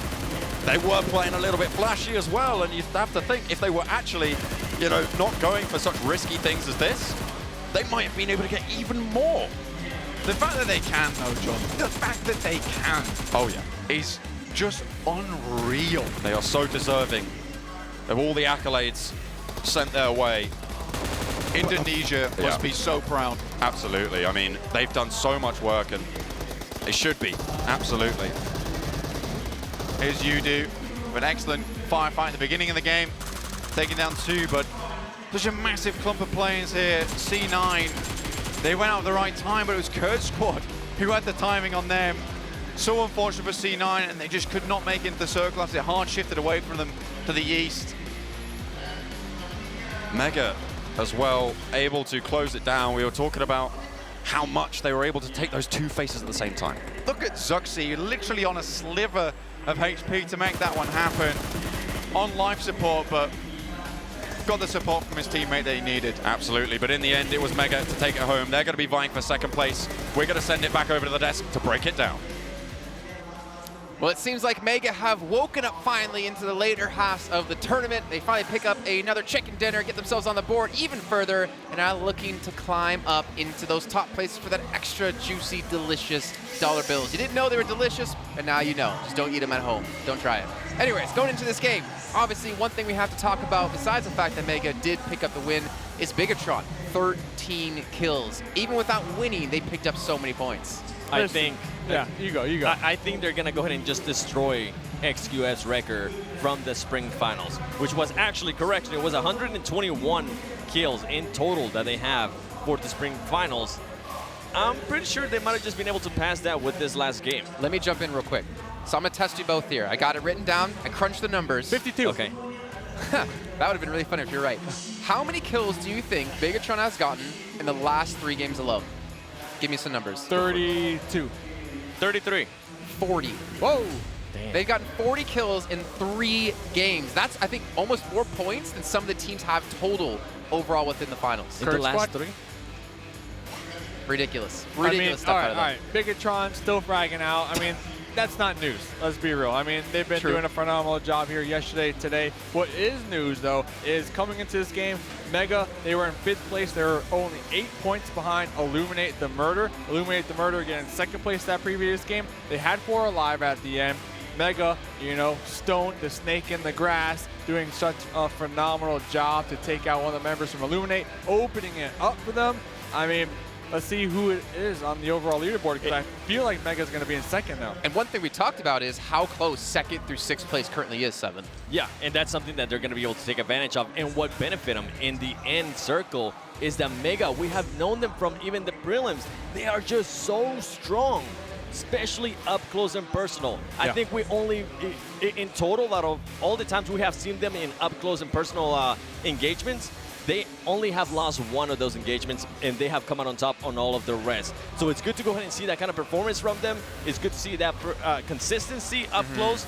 But I guess it's going to go ahead and open up their eyes to what they can go ahead and improve for maybe 2020. Yeah. And that's something that a lot of teams, I think, are going to start taking into consideration is what can they actually go ahead and improve for 2020 now, since 1st place is out of the way, while still fighting for that 2nd place. Yeah, and I love how Mega's playing. You can tell that they're playing for the chickens. They're playing to regain and capture that 2nd place position, because they took a lot of time in the blue, actually looting over there in Mill to Power. Then they transitioned. They were playing the edge. It was around circle 4 or 5 that they actually decided to join the party, I would say. And then they sent to center. They had a very dominant position. They showed up late game, 4 alive. Phenomenal job from the team. And one of the teams that I'm actually a little bit let down for, because it is the 2nd half, right? It's something that we've seen before, is Team Queso. Team Queso only having 2 points. Boys, come on. Vamos, amigos. They can do so much better, and I believe, just especially after we saw on day 1 and a little bit of day 2, I believe they can actually go ahead and get another win. They're that kind of team. They have that kind of talent. I'm not sure exactly what's going on. I'm not sure if it's stress, maybe miscommunication. Yeah. Whatever it is, if they can just adjust a little bit, they can definitely go for that 2nd winner chicken dinner and that extra $5,000. So you're disappointed in Team Queso. I'm a little disappointed in Top Esports. I mean, they're trying to make the comeback here. They came into this game only 1 point behind 2nd place. It was round number 2. If you can recall, Sandhawk, they went up against Bigetron. This is round number 2 because they went up against them once again. It was a straight up 3v3. We had Years from Top Esports toss them some grenades at Bigetron. Bigetron, they were 3 members in that shack. We had Snakes in the grass. QAQ holding these off angles. It was looking pretty good. Next thing you know, I think it was Zuxi, M249, okay, by the way, popping out. Zuxi did go down and out, but not before they put up loads of damage onto the members from Top Esports. And right here for the overall standings, we got Mega now with 169 with 2 chicken dinners. Illuminate the Murder going down to 3rd place with 164. It's still a very close race for that 2nd place. And as I mentioned, Team Queso just having some disappointing finishes right there, dropping all the way to 5th place with 149, currently 20 points behind Mega. And that's what it's gonna come down to, right? Because as we can tell right there, Bigetron are pretty much the champions. They're breaking records. And talking about breaking records, look at that right there. They just broke one. They broke XQF's record from the Spring Split Global Finals. They got 124. And we're not even done yet. We still have 2 more games to go, and some would say one of their strongest map is coming our way. Oh, yeah, I mean, if you can recall, back in the qualifiers to get here, I believe they had 100% win rate coming into the last game. Yes, they lost it, but I believe they got 3rd place that game. So when it comes to Vikendi, we crowned them kings of it. Bigetron, they have one more chance to get a 6th chicken dinner. And one of the other teams that's currently just staying still is Team Seoul. I want to go ahead and see them step it up for this last 2. We saw them being able to win at Vikendi. Can they do it again for their fans? It's something they can maybe go ahead and pull off. It will be a nice little present there for their fans, especially coming into 2020 from Team Seoul. I mean, one thing we've also talked about for a lot of teams here is like coming into this event as like one of their first lands and one of the few lands they've actually attended. And for the side of Seoul, we do have a couple players like Clutch God. I think this is his 3rd land total. There's a lot of experience I think that these other teams are getting throughout this tournament. Even though they might not be placing well here, they're going to take that experience into next year and hopefully flourish. Yeah, and I mean, anything can happen next year. As we saw James mention earlier during halftime, grab your friends, go sign up. The sign up is going to go ahead and be in January. If you think you got what it takes, who knows? Maybe you currently watching at home thinking that you're one of the best in Classics. Well, we might be talking about you next year, so definitely be ready to sign up in January and be amongst one of the tops trying to be the one. I mean, you might be talking about me, $5 million. I'm probably going to have to sign up myself and, you know, get the squad. You and Derek G? Yeah, me and Derek G. Maybe we'll invite 7 along for the ride. But Zuxi, 42 kills. Luxy, 37. Eagle, 26. Oh, we got all the members now. I just realized that all the members are within the top 5 here on the kill leaderboards from Bigetron. The whole squad has joined the party. They're like, you know what, Luxy and Suxy seem a little bit alone up there. Why don't we just go ahead and join them? And Ryzen and Microboy have stepped it up with 22 kills and 23 kills respectively. I told you, today's Friday. It's party day for Bigetron. You guys didn't want to let me have it yesterday on Wednesday, the hump day, but today we are going down. We're boogieing. It's a disco time. All right, Rebecca Black. Oh. All right. One thing I did see, though, that I really liked was the time alive, the average time alive for the 2 players, Zuxi and Luxy. 24 minutes, a little bit over that for both those 2 players. Look at their teammates, 22, 23-ish. That just shows that they can still win games with just those 2 players left alive, and those players are consistently getting to late game every single time, and that shows like the true power of the team. We see it game in and game out. We saw it in the first day, in the first game of this tournament, of the Global Finals. I believe it was Luxy being able to go ahead and clutch that 1v5. I don't currently remember what the teams were, but just by doing that, I honestly think by them getting that win on that first game of the tournament, that was huge for them because they are young, right? I think they might not be able to manage their feelings and their emotions like maybe some of the older players might be able to. And by them being able to get that win, get that little bit of a confidence boost, it pretty much set the path for just what we're seeing right now, which is just absolute domination. Yeah, and you made mention of it, the emotions, right? Keeping them in check. Yes, Bigetron, they're probably not too concerned with that because of how far of a gap that they're dealing with right now. But Mega, they're only 4 points ahead in 2nd place from Illuminate the Murder. And as each map gets played out here, the crowd just gets even more hyped. We hear the drums banging. We see YOODOO reversing in a car. The crowd goes wild. You have to take that into consideration when it comes to the pressure from the players because they can pick this up as well inside their game. And you know what? Hopefully it doesn't fold. Yeah, and I don't think we've seen that from them, right? And the best part is that they are now going to go ahead and gain even more experience. They are going to be a scary I wonder team. where their skill limit will be over the course of 2020. Maybe they'll be the team to beat yet again. They definitely set themselves up to do it here. I think, gentlemen, that's enough for this last game. We're going to be heading over to Ice Ice Baby 1-2 to break down the last game. Ice Ice Baby. Dun dun dun dun. Terima kasih kepada semua pengulas-pengulas ini untuk menyaksikan pertarungan ini. Nama saya ICBaby12 dan saya akan membuat recap untuk hari ini. And sekejap. Saya sudah lupa ini broadcast untuk antarabangsa. Kena tukarlah language sikit. Sorry. Welcome back to the PUBG Mobile Club Opens here. My name is ICBaby12 and this is going to be the recap session on the map of Erangel. Hope you guys can bear with me a little bit here. Pretty interesting match coming in from the map of Erangel. We saw the Southeast Asia teams coming in, stomping and dominating their way through here. So as of now, let's take a look at the map movements here coming from Bigetron RA and also Mega Conqueror, which led them in towards the final phase of the circle where they were able to come out on top in the top 4 finish. So starting off here, let's take a look at the map here. You can see it was a pretty balanced flag path here from the western side here. Most of the teams have kind of the spaces to drop by with here, but I want you guys to pay attention to where BTR is coming in from them. Just because you can see Luxy, Zuxi, and Ryzen, they were split off into a 2-2 formation just because Luxy here was trying to get some kind of position for themselves here, whereas Ryzen immediately, when the circle closes in, you can see they ran into a small skirmish with Ryzen with Mega Conqueror, and that information allowed them to actually rotate south just because they know they had a mental picture there are teams coming from the eastern side. But whereas the circle came in, as soon as they went in, I like these movements coming in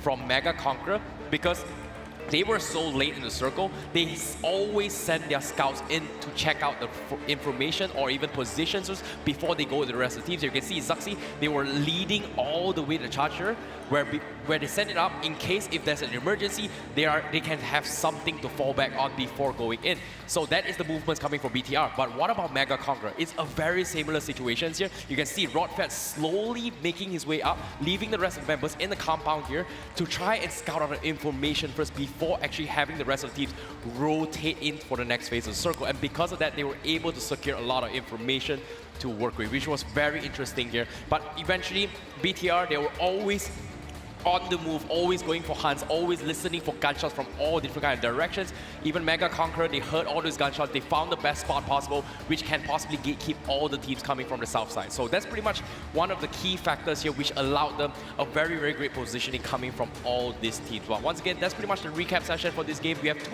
more interesting games to come. And my name is ICBaby12. I hope you guys enjoyed that trivia for you guys, and as we are going to be kicking off into a short break before we witness who is going to be the champion for the PUBG Mobile Club Open 2019 Fall Split Global Finals. As of now, see you guys in the next one.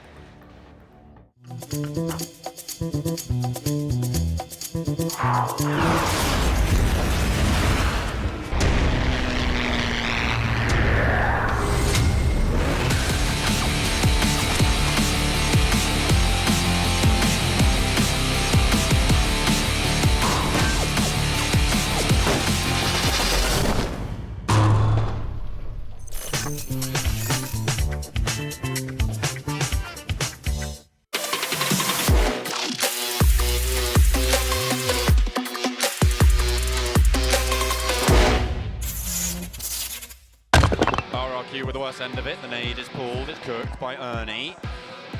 He sends it to the grill, he sends it out through the door! Huge!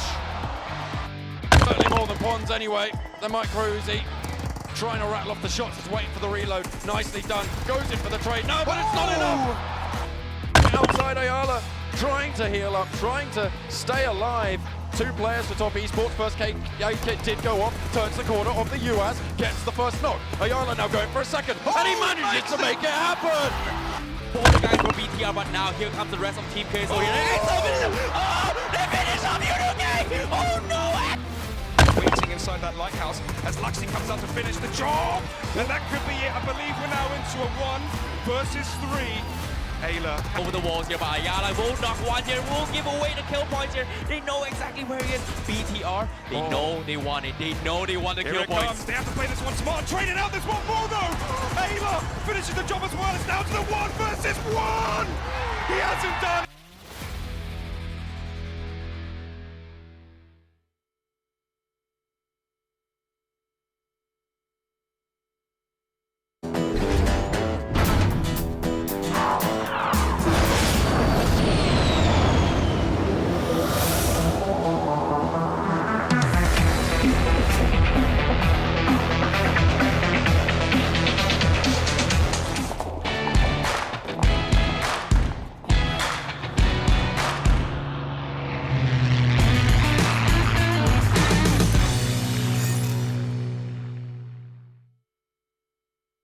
Welcome to PWGC Station, the first interactive esports station in Malaysia.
Welcome back, everyone, to the PUBG Mobile Club Open 2019 Fall Split Global Finals Day 3. So we get underway with our last 2 games of 2019. I'm Jason Kaplan, Mustache Day, 7 Worlds Gaming.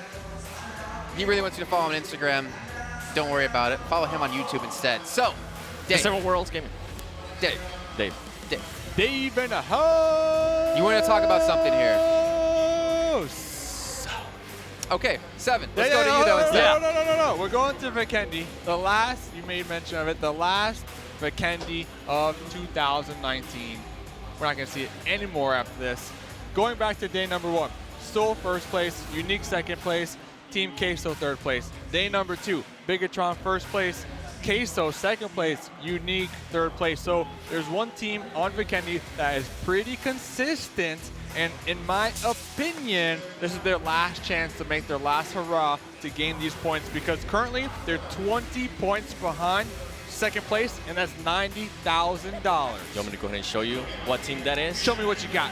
Team Queso, baby. Vamos, muchachos. They're going to go ahead and get that second win for Sudamerica, because I'm happy, man. I'm actually from South America, so I want to see them be able to get the win. If it's not them, then hopefully Cloud9. I don't have the jersey anymore. I had to return it, but I think I'm going to go ahead and keep this one. So, Gabo, I'm sorry. I'm just going to disappear from you. So you're just taking everything. Jason, who do you think is going to win this next game? Bigetron. Bigetron. Yeah, King of the Candy, going to be coming back, looking for another chicken dinner, looking for their 6th. So $30,000 potential for them on the line. They already have, was it 205 is where we clocked them out. If they do finish out in first place, I think they're going to continue that momentum, especially if they keep coming in and clapping teams over and over again like we see them do all day long. I mean, yeah, as you mentioned, they're just destroying everybody. I think their confidence is through the roof. They're just going to be able to do whatever it is that they want. They're going to be challenging whoever it is that they want to challenge.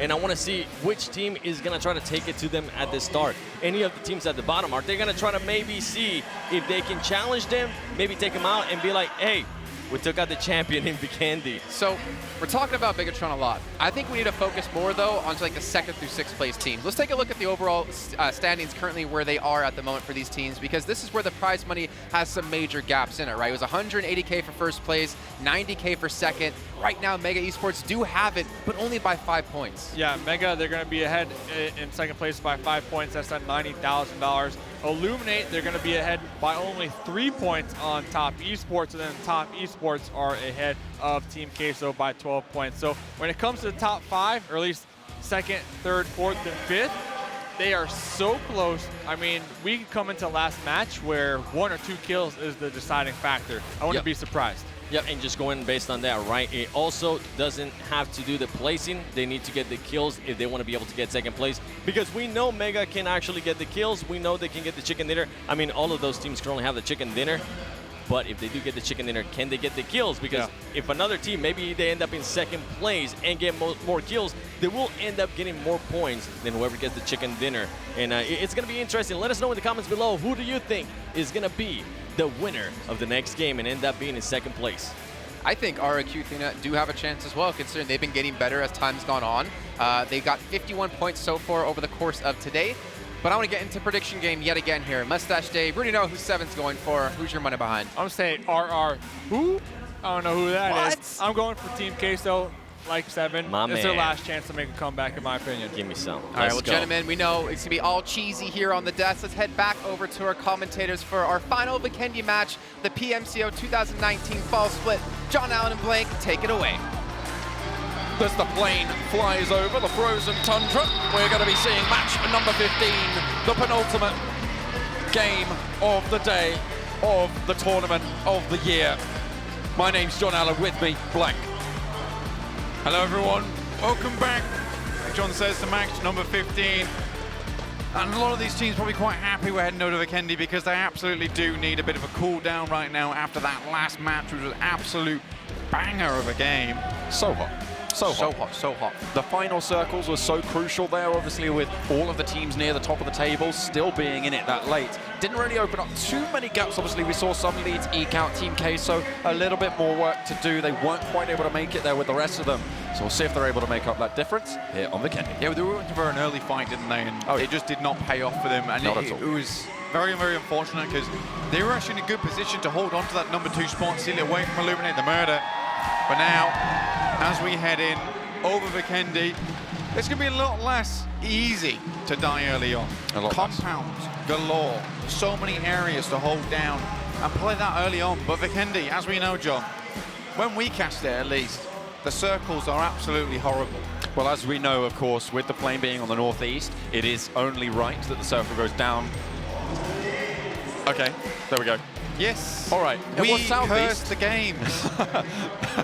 Southeast circle. Heavy, heavy shift. A lot of water. It's a Vikendi circle. Of course it is. It's just how it goes with me and John, sadly. It's just Vikendi, though.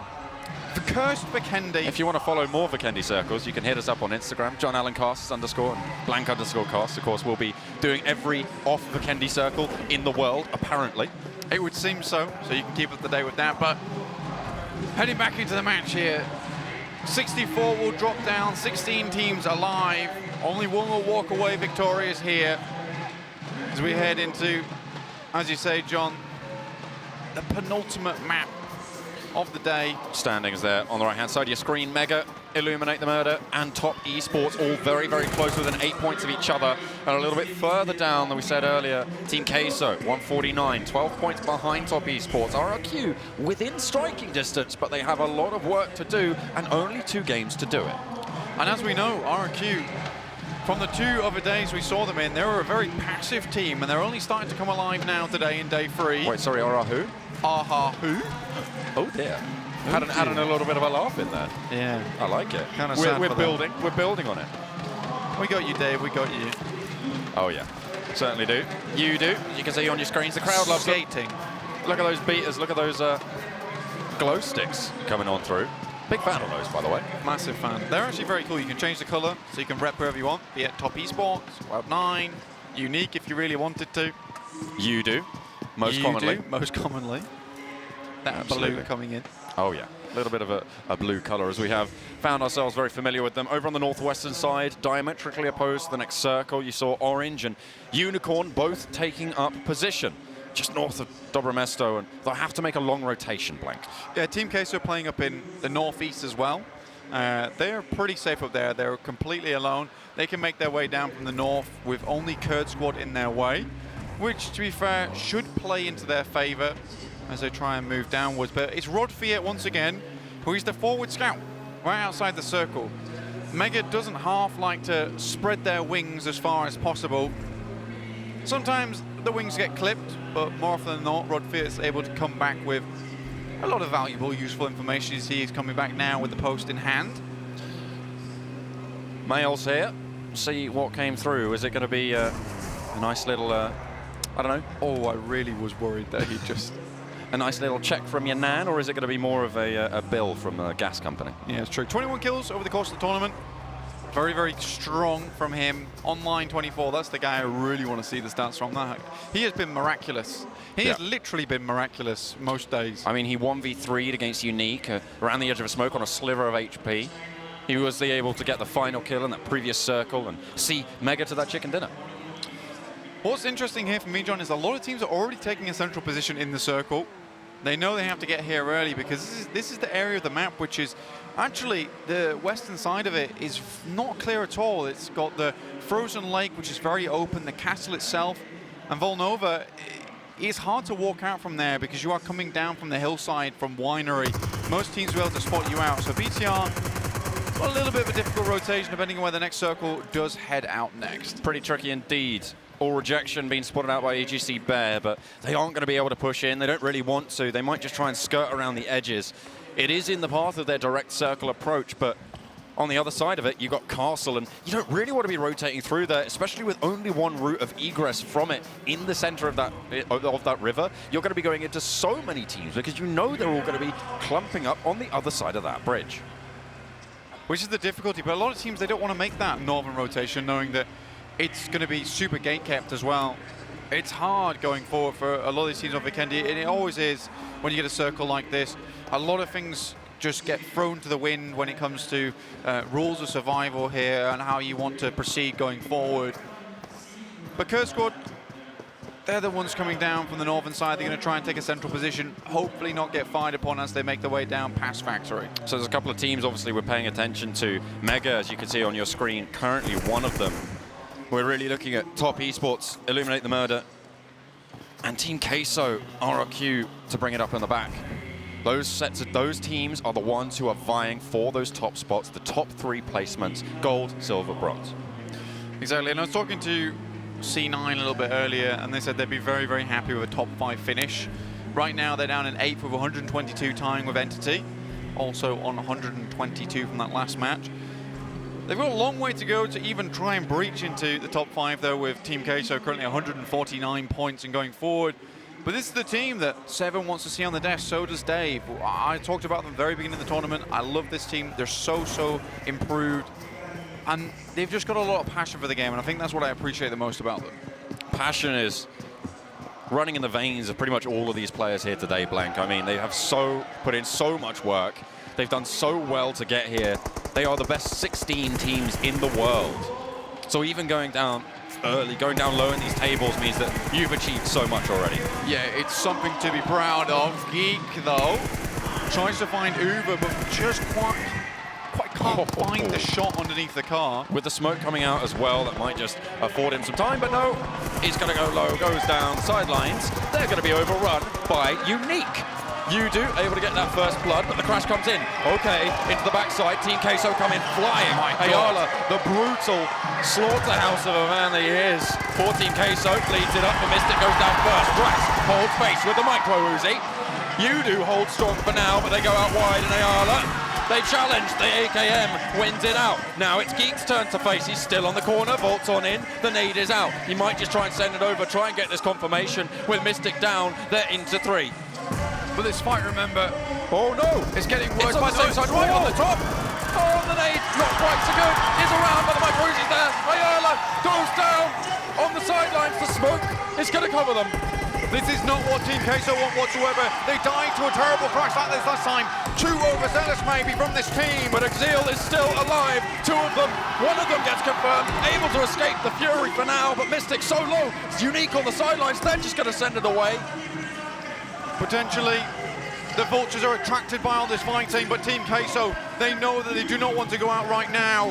This would be tremendously bad for them. Oh, Drax gets the confirmation on the Mystic, and they turn it around. Unique are chiming in. Marco goes down, and they're able to get the flush. Exil falls, and Team Queso. Oh, that's devastation for them. They will slip once again down the rankings.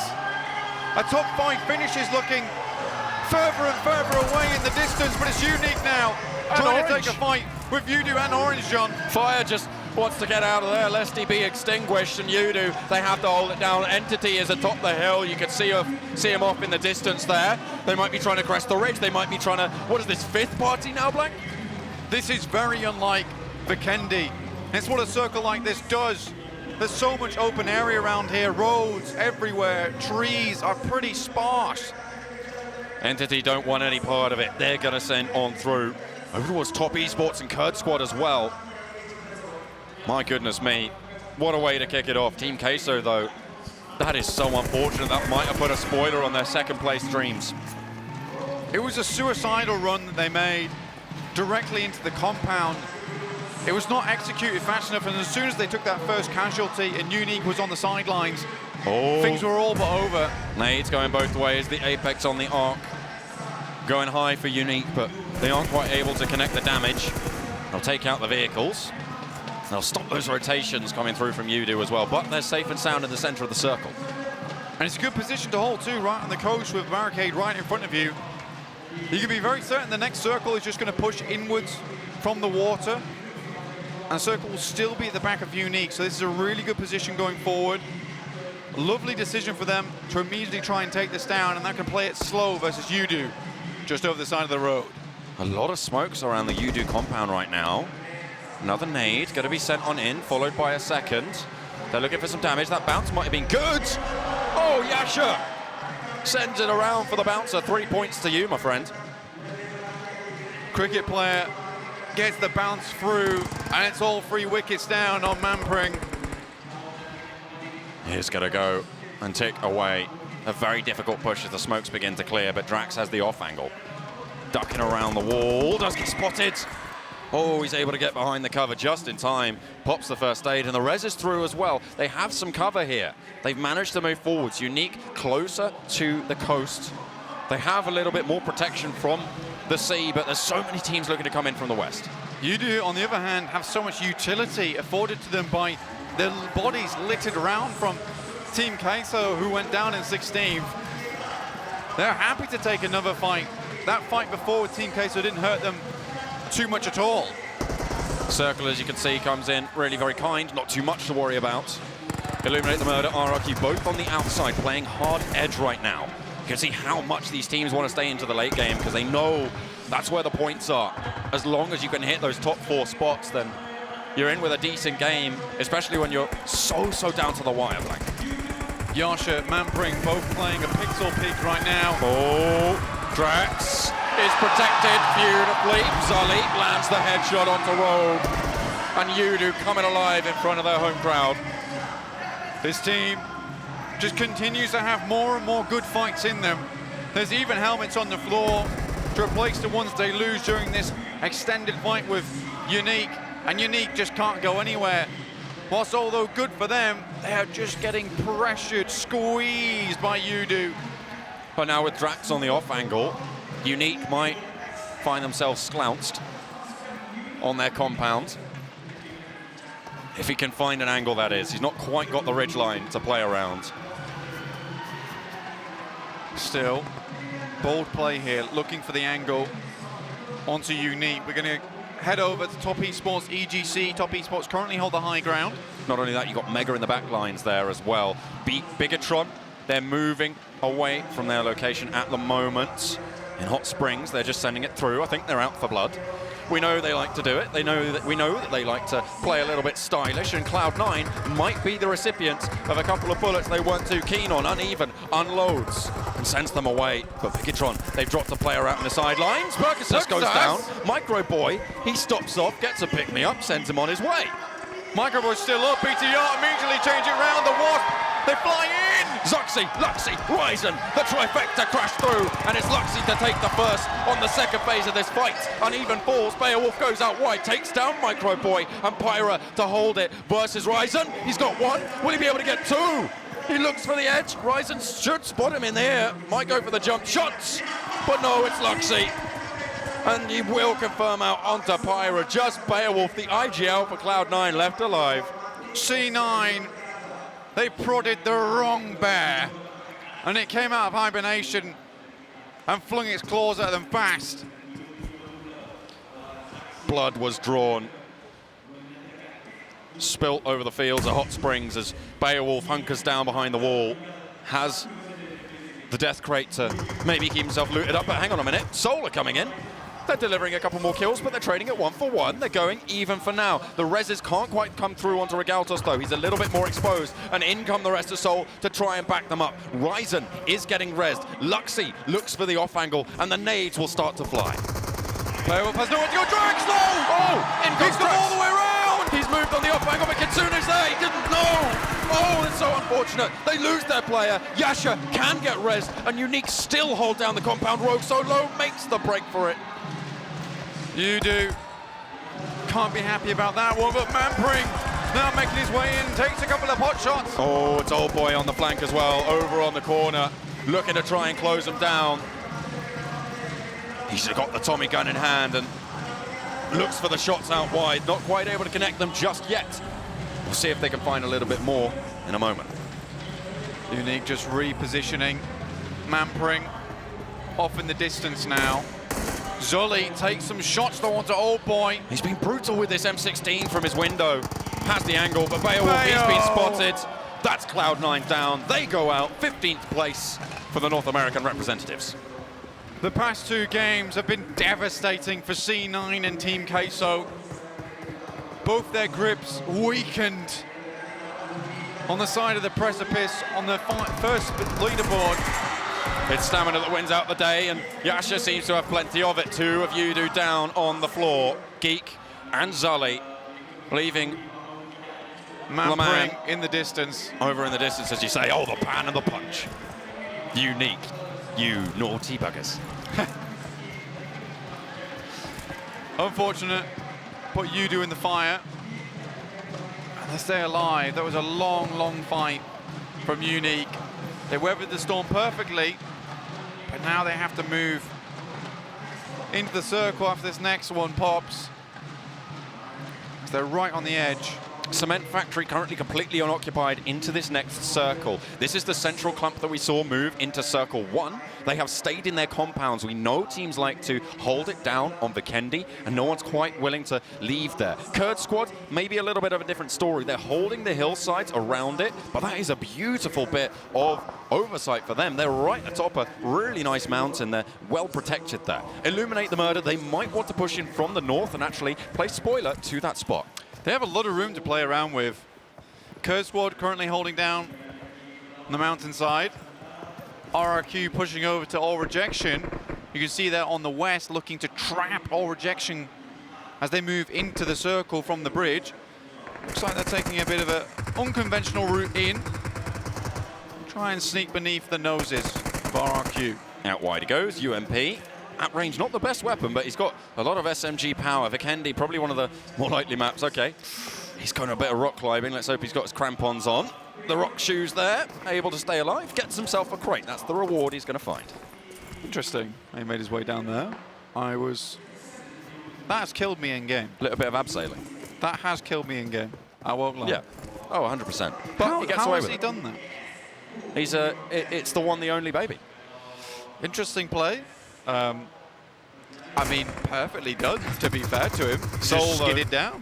Under pressure now from the sidelines. Will be able to hold it off. They've got themselves a fire base, and they're looking north to try and take what they can see, but Mega, they have a compound as well, really quite close by, just to the northeast of that. AWM in hand too is absolutely frightening on Pons, one of the heaviest fraggers on this team. a lot of players I've spoken to says that Pons is the guy to look out for. He is a scary guy to come up against in a firefight, close quarters or long range. Surprisingly quiet since that C9 fight from Bigetron as well. We'll have to see what more they can do. The next circle just about to come in.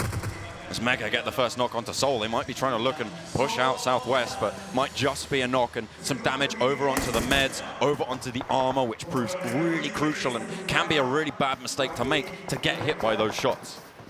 Very true, John, especially out here in the open where there really isn't any loot to take. Next circle pops directly on top of Kurd squad. They have a really good position going forward, and it's hard to scale this mountain, but Illuminate the Murder, they could come from the north here and surprise Kurd squad from behind. They have been just biding their time. Similar story from RRQ. You can see them right in the background, not really coming into fights, not really being a part of any of these frays. And rightly so. They don't want to go down because they are so close to that 45 grand pay jump from between third and second place. Something to be always considered, John, and you have to weigh it up between playing careful, potentially going out early without any points, or going aggressive, and it's a difficult decision to make, especially towards the end of the tournament right now, where, you know, Team Queso have experienced it themselves. One small mistake, even if it happens twice, can almost ruin your chances to get towards the upper echelons of that prize structure. Entity looking to climb up as well. We know that this team can frag. And if there's a time to do it, if there's a time to bring out the pride for the South Asia and the Indian regions, it's now, Blank, in the 11th hour. In this situation, they have a compound there, a place to stay. Entity have been caught unawares on their rotations too many times, but now they've dug the heels in. They're looking to take the fight to UNique. Aman has been knocked, or gets the knock, sorry. And they want to push on up Jonathan into the US. Neo to back him up and Gatak on foot. The firing line is there. The Molotov down to isolate them to the sides of the pass, but they're going to be playing around these rocks anyway.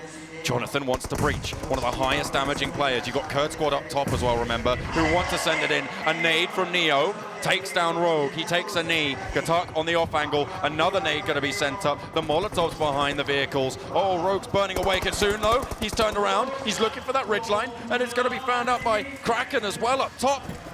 But what's going on? UNique. They haven't managed to get any knocks just yet. Yasha, Kitsune looking to make their way up the hill, but they have to worry about two sightlines here. Oh boy, just barely got away, and the next circle pops right on top of Kurd squad once more. A good old match, a king of the hill, right atop the mountain. And Kurd squad currently sat as kings. But will they be dethroned? Usurpers to the left of them, usurpers to the right. Pretenders to the crown below them as well, though. Bring your ladders, bring your rope, because you'll be scaling them more than just the leaderboard here. It's the mountain you have to face, and Kurd who sit atop it. The big 300 for Bigetron already achieved. A massive tournament for them. They have such a legacy moving forwards. Beautiful stuff from them, but the fight is on. The fray is real for the rest of the squad still in it. C9 praying that Entity in UNique do not make it much further here. And to be fair, with their position and Kurd squad looking down onto them, they might have a chance to knock them out here, which would keep C9 in contention for that 5th spot. If they have a cracker of a next game, it's just beginning to look more and more unlikely for them. Oh dear, Baby, who dropped down earlier with his abseiling talent, has managed to find a fight with Mortal, and the rest of Soul as well. They're being backed up from the top of the hill, and it's just devastation against Soul right now. So unfortunate for them. They're pinched between one player from Kurd squad and EGC. And they're trying to fight their way away, but Mega have their back as well. The circle right now looks more like a donut with the middle of it completely missing. How do you play around that area? You're almost forced to play around the sidelines. Bigetron, they've moved up to the crate. They have a little bit of hard cover. We've seen how they can crash before. That's Soul getting eliminated. Mega to draw the last blood there. Online 24.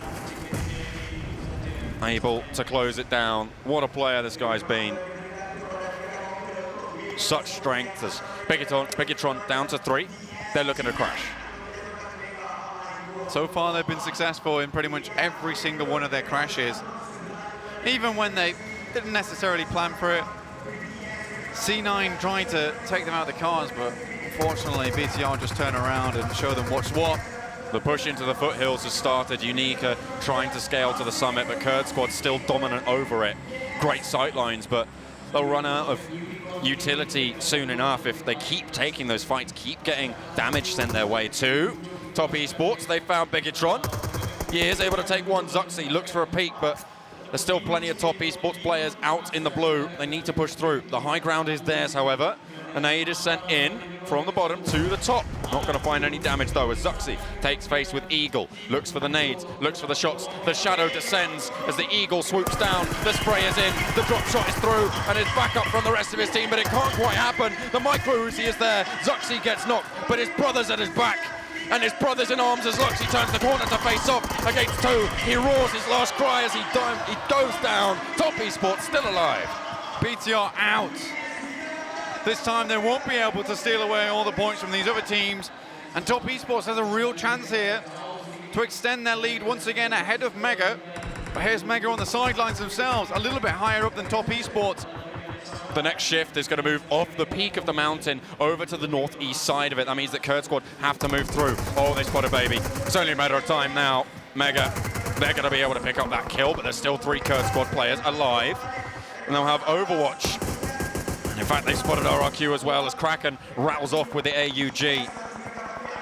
But it's Top Esports who are currently following Mega into the valley, where Mega will have to hold. A straight-up fight is on the cards between these 2 behemoths of the tables right now. Online leads the charge, Ears feels the brunt of it, gets knocked as well. 2 players up on the sidelines, the heal is in, but the spray is good. And Online stays up, Hope goes down as well, and it's just KK for Top Esports. He has the M4 in hand, goes for the shots, but he's in the blue, will get ticked away, has to get pushed on out, and over the top punch goes Top Esports, eliminated in the Valley of Death. A huge fight for them there. They held on, shields at the ready. The bullets from Top Esports might blot out the sun, but Mega, they will fight in the shade. The pass impassable as RRQ go down 2. Their run for now is done. They'll have to mount up again, but Entity still in the sidelines. Illuminate the Murder still have that compound of 4 alive. The play zone doing heavy damage to Mega. Online, the clutch player making a swoop in towards Orange. Will he survive? He's looking to try and get it done as Online does go down to Mega. Oh, they're eliminated in 10th. The heavy hitters from the top of the tables able to survive to the end last time around, but this time not so lucky. Illuminate the Murder now, a chance to open up a lead in front of their competitors. Goddard from below, but below is the key word here. Illuminate, they have to fight upwards. The mountain casts a shadow on so many of these teams, but it's going to be illuminated from the eastern side. They'll have to try and push it on through. Shafts of light crashing through the ranks of these other players. UNicornGaming now looking towards EGC. Ho Chung in a difficult spot, and EGC will finish them. Again, Kurd squad and EGC, they're fighting between those bottom spots. No one wants to be in last. Certainly don't. They're trying to hold it down. 1 player alive, Ryan, looks for survival. At all costs, Kurd squad on the south side of the circle need to dismount the peak. So they're going to be rotating around as well. A knock did go through over their way, but UNique have managed to stay alive on the side of this mountain for so long against all odds. Yeah, now they're just on the cusp of the southern side of the circle as it shifts towards them. Orange with the most kills at 7, but they are very far out towards the blue on the western side. Orange made the miracle run in prelims, managing to go all the way through, I think, 5 or 6 teams, but they're taking heavy knocks, heavy damage from the play zone. And I don't think they're going to be able to repeat that performance here, especially with EGC bearing down upon them. They're eliminated. They go down. Oh, they've got 1 player still alive. A fire is still burning. UNique, though, they're taking a heavy hit to go down. It's only a matter of time, really. They were playing So close to the edge, and the precipice just about to yawn and swallow them. And they go down 8th place. Unicorn pick up some kills. Entity also still here in the fight. Kurd Takes down squad Hixie. get eliminated now. 6 teams remain, and every time a team goes down, Entity, Illuminate, they cheer in their hearts.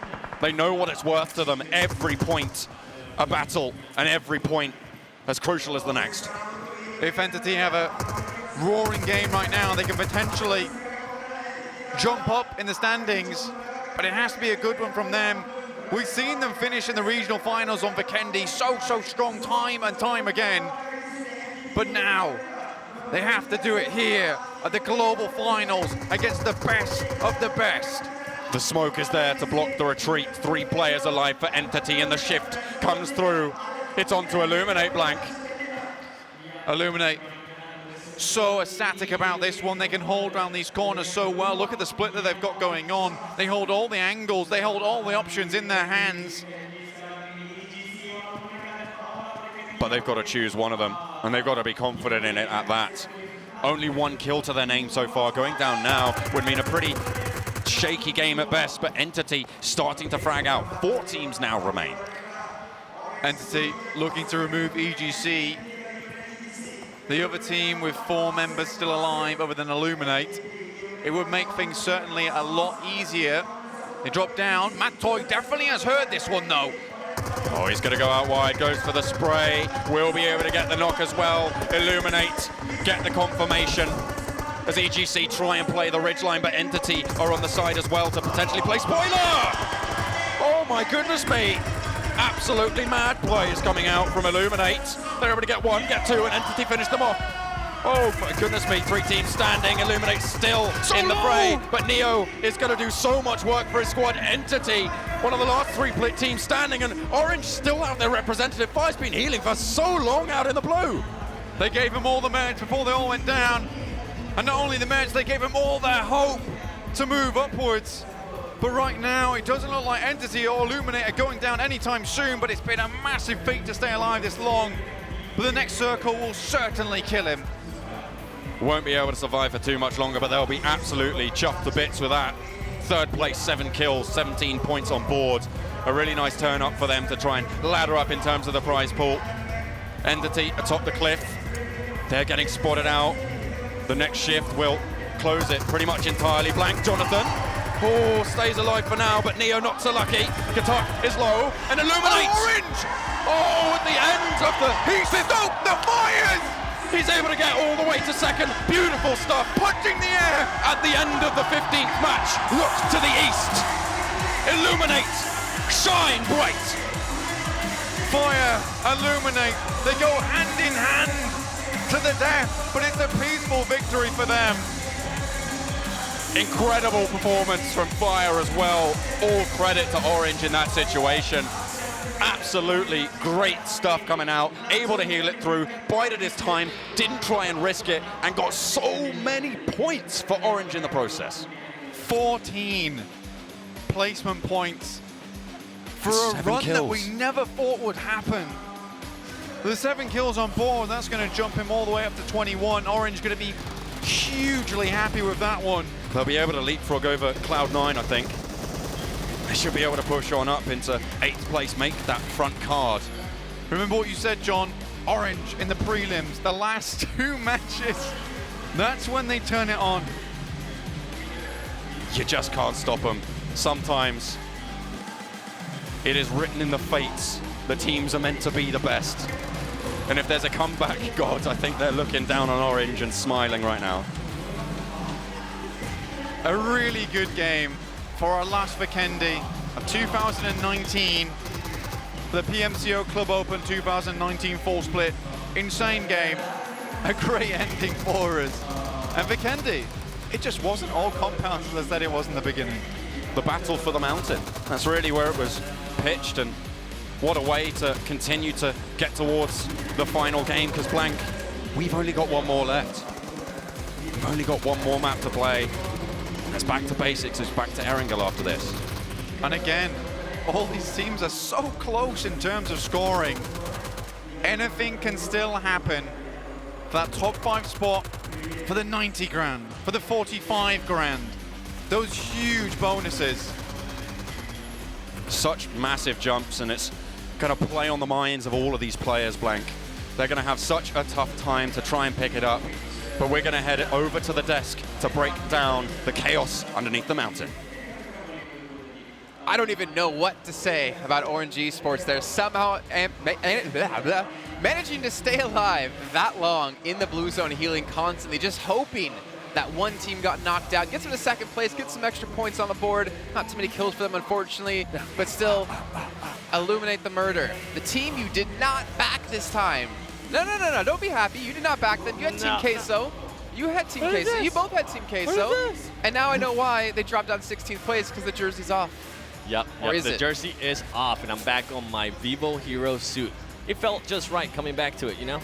We had to. We had to, and you guess what else had to? Eliminate the Murder, had to get the chicken dinner here. They were 5 points behind second place. Team Queso, Top Esports, BTR, Mega, all eliminated very early on this game. This opened up the floodgates for Illuminate the Murder to widen that gap, because all day we've been back and forth between second and third place by like 5 points, by 3 points, but hopefully with this chicken dinner, that's gonna be 20 points. They didn't get enough kills, in my opinion. I think they only got like 3 kills off the check the leaderboard one more time. I was too busy watching fire heal. Well, we can't check it right now. Let's just throw it up there while you continue your point. But you know what? I'm the best. That was the end of my point. Well, one of the other teams I actually want to go ahead and mention that were able to readjust throughout the whole tournament in Vikendi is Entity. Entity on day 1 didn't have a strong performance. On day 2, it was, I think they were like mid-pack. And on day 3, on the final day, they were finally able to at least get into the top 3 in regards to placement points and also kills. So it's good to see that they're finally making adjustments. A little bit too late, but I guess going into 2020, it will be great to see what they're able to do if they go ahead and continue to adjust. Another thing we mentioned earlier is just going to be roster changes. That's going to be interesting, just seeing all the roster changes that are going to go ahead and come about throughout the world. Whether it's India, whether it's North America, it doesn't matter where you are. You're definitely going to be seeing some new teams and some new faces next year. And look at that, UNicornGaming with the 10 points. You also have Illuminate the Murder, 5 kills, Dave.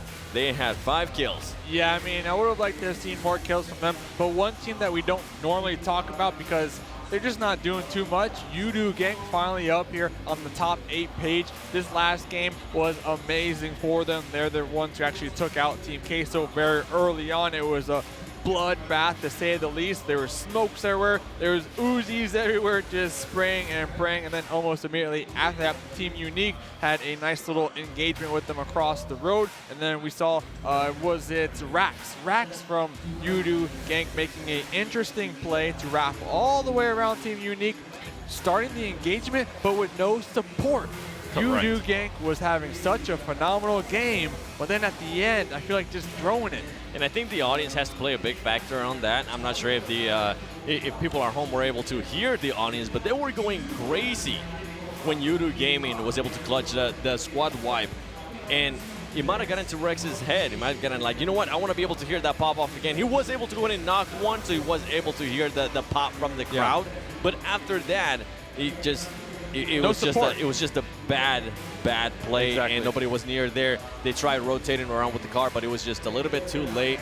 They couldn't do anything. And right here, we got Top Esports, one of the challengers for second place.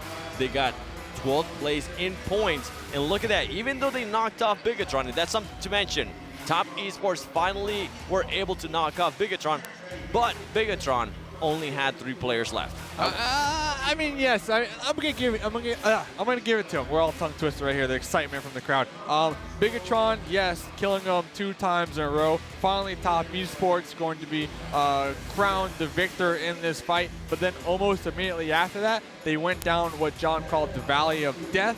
Mega, they set up a trap. They were waiting. They heard the engagement between Bigetron and Top Esports. Mega also able to acquire some kills in the process onto that. We got one more game to go. Are we going to see Top Esports duke it out once again with Bigetron? Hopefully they don't, because the odds are kind of stacked against them. Hopefully they feed on these smaller teams so that they can acquire more points. There's two more teams I want to mention, by the way, from that last game in their placings. You had EGC get number 4, which is one of their best placing games they've had so far over the course of these matches now, with 15 now done. And Team Queso, they finished last place. In the last 3 games, they finished 15th, 14th, 16th. They are having a rough game. And for the team who, you know, it gets better as the day goes on, they have not been able to accomplish that today, unfortunately. Yeah, I'm not sure what happened. Maybe the pressure got to them. Maybe the wind got to them. Who knows? A lot of things can definitely go wrong with the team, and today is just not their day. They've been trying different stuff, but we've been able to see they've been challenging people, losing those gunfights. Hopefully they can pick it up here on the final game coming up. Well, you see there, Illuminate the Murder, we talked about them lengthening the gap between them and third place, as you said, Mustache Dave, and they've been able to put it up to 11 points at the moment. A little bit of a gap, though, still between third place and fourth place. Unfortunately, Entity's kind of fallen into 7th place. RRQ.ATHENA still going to be sitting in 6th place. TOPESPORTS as well, not really getting too many points off that last game. Illuminate the Murder, you know, to be fair, go Skilla in the prelims, Illuminate the Murder here. You've done a fairly good job in your predictions. Well, this is my second chance, right? Going into the final game of the prelims, Go Skilla, they're in top 3. They were eliminated in like 16th place, and they got bumped out of that spot for the qualifiers. Hopefully, Illuminate the Murder can maintain their positioning. The previous game, they were playing the edge. They were playing extremely passive, chilling around Cement Factory. This next game, I'm going to assume that they're going to go for the same strategies, just playing the edge and just walking into the late game with 4 members alive. I do want to point out one thing really quickly as well, because we saw in the leaderboards, the overall standings. We've had 6 Southeast Asian teams participating in the global finals. We had 3 get through in the prelims. And we have 5 of those teams going to be in the top 8 at the moment. One of them 9th through 16. Like, Southeast Asia has really shown to be the dominant region overall in PUBG Mobile. And I think based on that, it goes to show to the other regions. They might want to go ahead and pay a little bit more attention to that region, right? Maybe go back and see the prelims, what happened there, go even back and see the regional finals for the Southeast Asia, see what kind of rotations they're doing, try to catch up, and then just have the time off that they're going to have after this tournament, just to be able to practice, maybe try out some new strats, try out some new tactics, rotations, all of that kind of stuff. That would be the time. And look at this here. Kills leaderboard. My boy, Jonathan, is back with 23 kills, average survival time 20 minutes. I would love to see what his teammates are currently getting, because that man is being just the star of Entity and the star of India, Entity Jonathan. But not only that, we still have BTR Ryzen. We got Eagle. Eagle has been consistent with the 3rd place for kills. Luxy and Suxy, 42 kills, 39 kills. I think the kills leaderboard 1st place is going to come down to the last map, and I wouldn't be surprised if we maybe go ahead and see the twins fighting each other. Yeah, I mean, we saw his last game, Eagle just fragging out. Eagle had the high ground advantage over Bigetron, jumped off the cliff. Literally, the Eagle was soaring right there, was pre-firing as they landed down, actually got a knock, but then it was a nice trade, got knocked in the process, and then along to kind of tack on to your point there, Seven, Entity Jonathan doing a fantastic job. This last game, though, they had 3 members alive. They had the high ground onto Illuminate the Murder. I feel like they kind of fumbled the ball just a little bit on that. That could have been their chicken dinner, much needed chicken dinner. But like I said, Illuminate the Murder, that's my squad, so I'm not going to cheer against them. And Entity, their rotation was a little bit late, and also they were just at a huge disadvantage. They waited until the circle started pushing them. I don't think they might have realized how far they had to go ahead and jump down, how they had to scale that little cliff down, and Illuminator was just able to take full advantage of that and just start picking them off one by one. I'm really excited to see how this final game will go and Aaron go as well. We can kind of maybe tease into it a little bit as it's right around the corner. I mean, if you're BTR, if you're Bigetron, you've won, right? It's done. Yeah. You're 1st place guaranteed. What do? Do you just go have some fun? Do you hot drop some teams? Do you try to throw the spanner to work for other teams, trying to climb up the leaderboards a little bit? Do you just have an all-out brawl, just separate across the entire map and everyone just do their own thing, playing gladiator style? It's up to you, right? I mean, There's still records to be broken, though. Maybe find a flare gun, get disqualified. I don't know. Well, so there is actually, looking back at the prelims as well, we had Mega Conquerors come through with 323 points at the end of 18 matches. They almost passed them in 15. That's how dominant they've been over the course of this. That dominating kills, dominating points. They're just dominating. Yeah. There's a reason why they're going to go ahead and be the global champions. My main thing is I'm a fan of Pachinki. Anybody that watches me knows that I'm a fan of Pachinki. I want to see what we saw in prelims. Maybe throw some Mega and Bigetron back to Pachinki, the Megatron action that we're able to see. Who knows? Also throw RRQ.ATHENA, throw all the big heavy squads in there, and let's see who's gonna go ahead and come out best. All right, well, ladies and gentlemen, we're going to be heading to Icy Baby one more time for today to make sure to break down that last match, the final match we saw on Vinkendi. Then we'll be back with Erangel. So take it away, Icy Baby.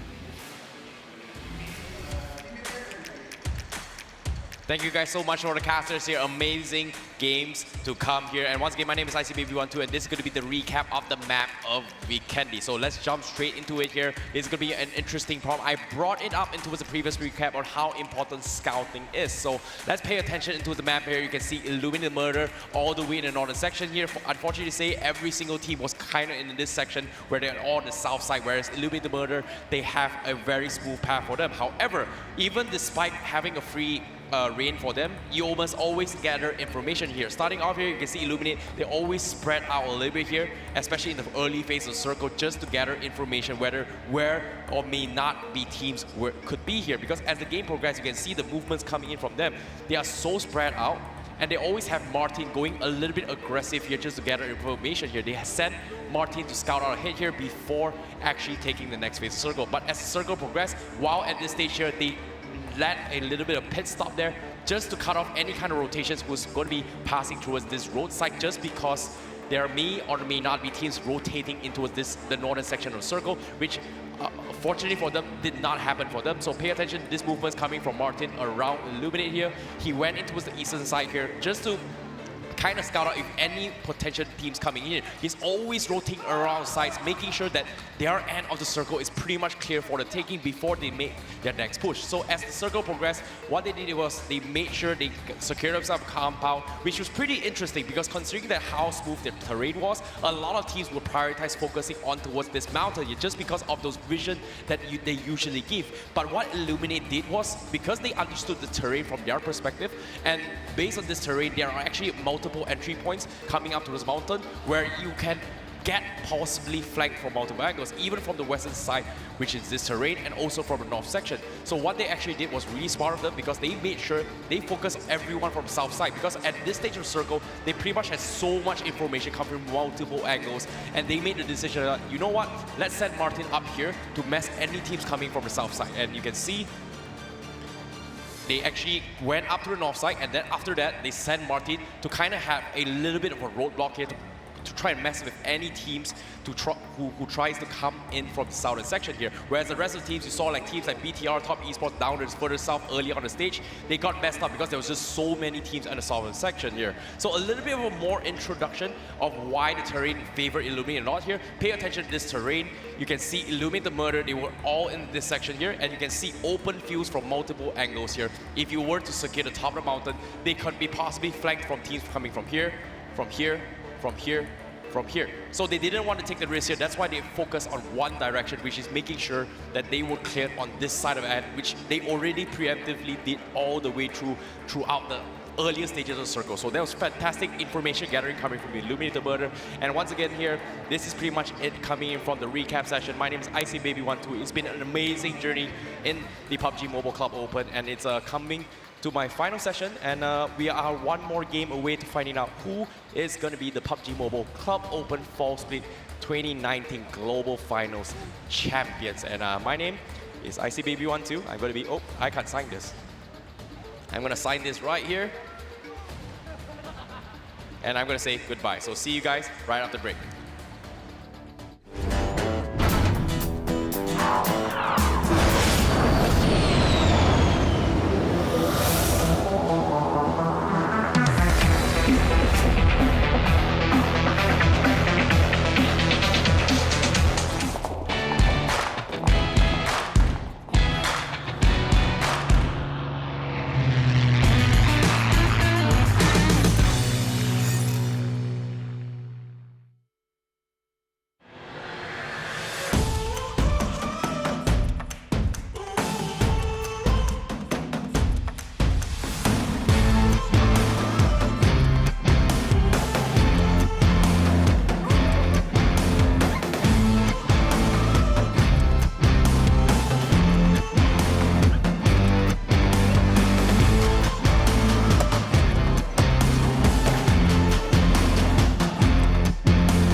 back, everyone, to the final game here of the PUBG Mobile Club Open 2019 Fall Split Global Finals. Jason Kaplan, Mustache Dave, 7 Worlds Gaming. He's the biggest Bigetron fan here on the desk as he has a jersey, luckily. My question is, do you have to return it? I don't know. I'm going to try to sneak away from it. Hopefully Luxy forgets about it. If not, we'll see. All right, well, Bigetron so far in the lead, I pretty much have almost secured. I think they have pretty much secured their guaranteed first place finish. And now every team out there after this finishes today will be looking out for them come 2020. Everyone looking forward to the World League, the $5 million on the line next year. So much money. Dave, you said you might even disappear off the desk here and start playing yourself to try to get in. I mean, $5 million, I could do a couple things with you that. Could buy a lot of beard or mustache care products. I could do that. That could be one thing. I can finally put a down payment on that Lamborghini that I owe so much money on. I mean, there's multiple things I can do here. All right, budget disrespect. Whoa, whoa, whoa. I really drive a Toyota Prius, all right? I'm environmentally conscious. BTR, 112 points in first place right now, ahead of second place. I don't know. That's kind of impossible if you had to ask me. It is. It definitely is. Now, my question is BTR going to be able to get the wing and just be able to finish it with a bang? That'd be saying, nice. Hey, we not only destroyed, we also dominated up leading into the last game. Cue the queen, because we are the champions trying to be playing throughout the house. Okay, but second and third place, 13 points. Fourth place and fifth place, 13 points as well. So when it comes to the money up there, the 90 grand, the 45 grand, it's still pretty close, and it's going to come down to this final game. That's pretty good. So Honor Angle, my question is, if you guys were to give me some prediction games. I don't need a ball to ask you, Seven. Come on. What happened to Cloud9? Where are they at? Where's your jersey? What happened to Queso? Jersey. What happened to Cloud9? Cloud9, Queso. What happened to all those teams, man? Don't remember what you're talking about. Write down in the comments what you think about Mr. Bandwagoner over here. Hey, follow me at the 7WG. Yeah, follow him first. Make sure you tweet at him or do whatever. But listen, Illuminate the Murder, they won all right, since I was a baby, I've been cheering for this squad. I think they are going to stay there in second place. I think when you were a baby, they weren't even born yet. I'm pretty sure that's accurate. Well, I'm going to have to go with the big boys, the Bigetron. Oh, there you go. You can see on the screen there. I was going to actually tattoo it to my face. Yeah. But I also realized that people would probably not like me for doing that when I got back home. So. I don't know. Maybe at the end of the broadcast. Who knows? If they win, we'll have to put the Bigetron tattoo on our face. We're doing it. You and me? Yeah, I'm down. All right. And Dave has to shave my mustache finally. Oh. If Bigetron wins, I gotta shave my mustache. Really? No. Okay. No. I was gonna say, we'll have the razor 10 ready. grand was the like number you wanted for that. Maybe we can raise that one day. Maybe next year we'll try to raise that amount, get it to you to shave it off, and we'll give the money to charity. No. You didn't say you have to get the He money. already said you can shave it if Bigetron wins. The last game or the tournament? Clip it and retweet it to me. No. The last game, if they win the last game.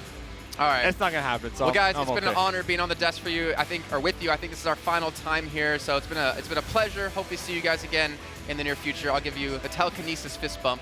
Okay, we'll do the handshake. In the meantime, we're going to head over to our final game. We're going to find out who's going to come out in the rest of the placings as Bigetron have secured that first place position. John Allen and Blank, take it away, boys. The last ride is upon us, match 16 of the global finals here in Kuala Lumpur. The journey for these teams has been phenomenal. Some of them have been left by the wayside, and some of them have risen to glory. Bigetron all but confirmed for that top spot. My name's John Allen, with me, Blank. We are here, Kuala Lumpur, to finish off the last game of the day. And what a plane path to do it with, coming from Quarry down into Novo. All right. But very quickly, we've got to say, if BTR win this map, Mustache Dave, he's got to shave that mustache straight off. And I mean, BTR, if they get that, they've got 6 chicken dinners. I'm pretty sure they can spare 2 of them. Maybe 1 or 2. That's we'll 10 see. grand right there. Oh, that's a cheeky little payday. Nicely done. Dave got himself a little bit of pocket change moving into the next year. Hopefully, a lot of these teams will be getting a little bit more than pocket change next year, and maybe today as well, because for the last time, the plane flies over Erangel, where it all started. And when it stops flying, we'll not see it again until next year. But by God, that will be a good year indeed. But we're going to have an amazing map. Oh, yeah. I'm already sure of it. BTR going around hunting everyone. That's true. The Road Warriors, will see what they're able to do. Maybe they'll be trying out that new game mode that was showcased earlier on with the, the attachments on the vehicles, trying to slap some of them on. Can't bring those into tournament play. That's not allowed, BTR. Naughty. Just terrible. Heinous crimes. Absolutely. But the teams have dropped out the plane. Some decisions have been made. C9 over on that western side. They're getting some vehicles, heading up to North Georgia where they want to go. BTR off back up to the farm. The chicken farm in this case. To be fair, they are just farming them. It is the chicken dinner farm, isn't it? Yes, it's absolutely what it is for BTR. They have pretty much guaranteed themselves, as I said earlier, they've guaranteed themselves that top spot. No one can catch them at this stage. They've gotten over 300 points. It's just impossible mathematically for them to not win. So we won't beat around the bush with them. It's second place that is up for grabs, but with Illuminate taking an early knock, okay, some interesting stuff. Southern Plain, Blank, what does that mean? It means Northern Circle. You know how it is. It's, look, with us, it's almost a guarantee. You're always going to get interesting maps. It's going to continue to get interesting maps, That's not going anywhere. But look, the peace treaty between Illuminate and Norwich, it's over. They set a light to it and send the ashes up to the skies. Drop in next year. Martin going down as well early. This is really actually quite big, John. Illuminate going out now means that they have no real chance to hold on to the number 2 spot. Well, they have no say in the matter, certainly. They've got a little bit of a lead, but how much further are they going to be able to push it? They still have 2 players alive, though, remember, Blank. They are still in with a chance. And we have seen Luxie and Zuxi perform miracles on stage for us with just those 2 players alive. Look at the standings over here. Illuminate 189, Mega just behind with 178, and Top Esports at 165. It's going to be tough going forward. Again, Unique C9, they want to get into the top 8. Be one of the top 8 teams in the world. It's still an absolute massive feat to accomplish. Absolutely. We'll see who's going to be able to push it, who's going to be able to get right down to it. You need to get your hands a little bit dirty here in the final games. They are just going to keep on pushing forwards. Mega, over on the east side, over on the east coast, will need to push on towards the north, and they won't come across Bigetron just yet, but they look like they might just be able to scout them out. Rod Fiat does that so well. That he does. Again, though, a really greedy split from them. 4 people all in all there. An entity. They're heading up to their usual grounds up in Yasnaya. They have an easy way going forward. BTR, though, they're just holding it down on farm, as you say. But the teams who like to move north, it's going to be familiar territory for them, right? YOODOO over in Severny. I'm looking to them and thinking, this is their time to shine in front of the home crowd. Absolutely is. They've been having some pretty good games so far, to be honest with you, though, John, where they've made it happen. They've had some good initial fights. Obviously, they took Team Queso out last time, which was a massive play for them, all in all, where it almost pinned the nail in the coffin for Team Queso and those top 5 spots for them. Well, they have another chance. They have one more go at it. And they're going to be swinging for the bleachers on this one. Team Queso down all the way in Primorsk, have a long rotation to make, but they have the west coast to do it. Generally, relatively unoccupied ground. That's true, John. It is very, very true. But Seoul, they're making their way up. It is KlutchGod who will be scouting it, but he is running straight into the hands of YOODOO. But let's take a look at BTR on your screen. They're just roaming farm, waiting for Mega. And it'd be very cruel if they just did wait for Mega indeed to rotate, because then it would make things all the more exciting for the teams below in the standings. Seoul have their scout over towards all the way to the south point of Severny. You can see the rest of them just a little bit behind. Mortal yet to make the move. Has looted up just a little bit. He'll be okay. And they hold the other side of the bridge against EGC. Seoul rattling off the shots. They're harrying this rotation, and they've split EGC in 2. But there's only 2 players for them alive at this location. KlutchGod still ahead. Mortal still behind. They're spread out across both sides of the river. Seoul doing a really good job so far to stay within this one. Sure, they've not had the best of tournaments. They got a chicken dinner in there. Again, though, 11th place, just nothing to cry home about. You're still one of the best teams in the world. That's quite the accolade to be on this stage. All the fantastic performances from all the various artists we've had over the previous few days. That beautiful opening ceremony, the announcements that we've seen for the future of PUBG Mobile Esports. To be a part of it all, to be part of that history, such an accolade, and every single player, every single team, and every single member of staff that supported them throughout that journey deserves all the praise we can give them. It's so true, John. Even if this year comes to a close, the door to next year is just beginning to open. And what a year it will be. RRQ on the southern side, pretty close to Illuminate. And BTR, it does look like they are holding down at a bit of a blockade here, waiting for Mega, which will definitely make things quite interesting indeed. Already managed to accrue over 300 points, remember? Certainly the strongest team in the tournament right now. YOODOO, all right, they've spotted Seoul on a long rotation. They tried to push into Severny, but this is YOODOO's home territory. So is it in these finals. They confirm onto Viper, and in goes Drax. KlutchGod is right there. And they have to go for the face, but Drax falls as he jumps on. Oh! Away! To the side of him he goes, gets the spray, and KlutchGod lives up to the name. Waving the red curtain there. And like you said, a step to the side will seal his fate. Toro, cries KlutchGod on the hold. And YOODOO, they think better of going in for any more. They're down to 2, but Seoul put up one hell of a fight there. And YOODOO, they just have to scarper. BTR moving up a little bit. You can see here, all rejection. They're scattered around Mega, but it's Stoned who spots out Uber. Bigetron have moved for now, so Mega do not have that hard block right in front of them.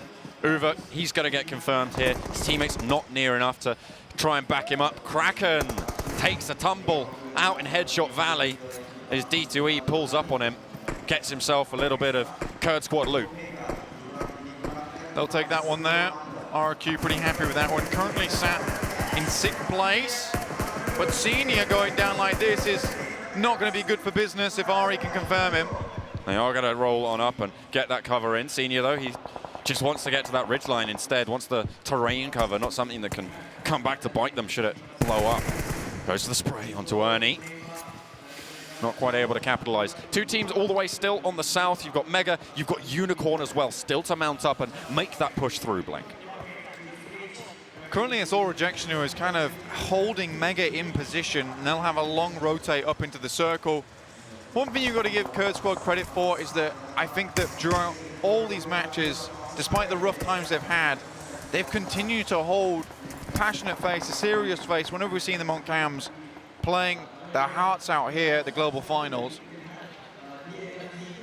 Illuminate were dropped down to 2 early on, but they've managed to find themselves a little bit of respite on the south side of the river, splitting this next circle in half. Of course, it did pop, and it goes pretty much central, all the way from Yasnaya Lake to Georgia Pole Harbor. There's a split down the middle, and teams have to decide north or south. Right now, I think it's safe enough to take a position on either side of the roads, but that split will become increasingly more dangerous as we do see the game progress. And they will have to start crunching up again, play unified. RRQ, Kurd Squad, Illuminate all around this area. Oh, just escaping the spray there, Ari. And damage sent back over the D2E. Some nice stuff coming out. But in the meantime, it's Top Esports. They're mounted up, 3 to a vehicle. They're leaning out the windows, taking a leaf out of Bigetron's book. They're able to get one of the knocks, but it's Cloud9 who just pitch it away. They say, thank you very much. We'll take that point. We're trying to get into those top 8. Well, I mean, if BTR can do it, so can we, right? We used to be the spring split champions. Well, they still are. Still are. Not going to be the full split ones, though. Bigetron hold that title. And here they are now, launching themselves through the field. They are terrifying to watch. Just it's the confidence they exude whenever you see them rotate. Always got a clear idea in mind where they will be going, and just not scared of anyone. And why would you be when you are the monster that hides underneath the bed? Ready to jump out at a moment's notice. And they've been certainly putting the fear into every team that's come across them. I mean, we saw last time where Cloud9 sent a couple of bullets their way, and they just turned around and said, no, that's not acceptable. Your team's dead. It was a ridiculous 180 we saw from them. Luxy now heading out, scouting towards the ridge side to look towards Entity in the distance there, and already starting to take shots onto them. Jonathan, Neo, and now here comes the great BTR mount up. They have the ridgeline. Zuxi sends it over. There's a split. Attack is on the opposing side. And crunches Zuxi in the grinder. Takes him down on the push, so I'll be aware of this. And look, he's actually sending forwards. Another player from Entity is rolling on up. It's Aman. He's playing close now. They have a plenty of angles. The spray from Micro Boy not quite landing. Aman taking heavy damage. Zuxi gets confirmed. Nades being sent on through.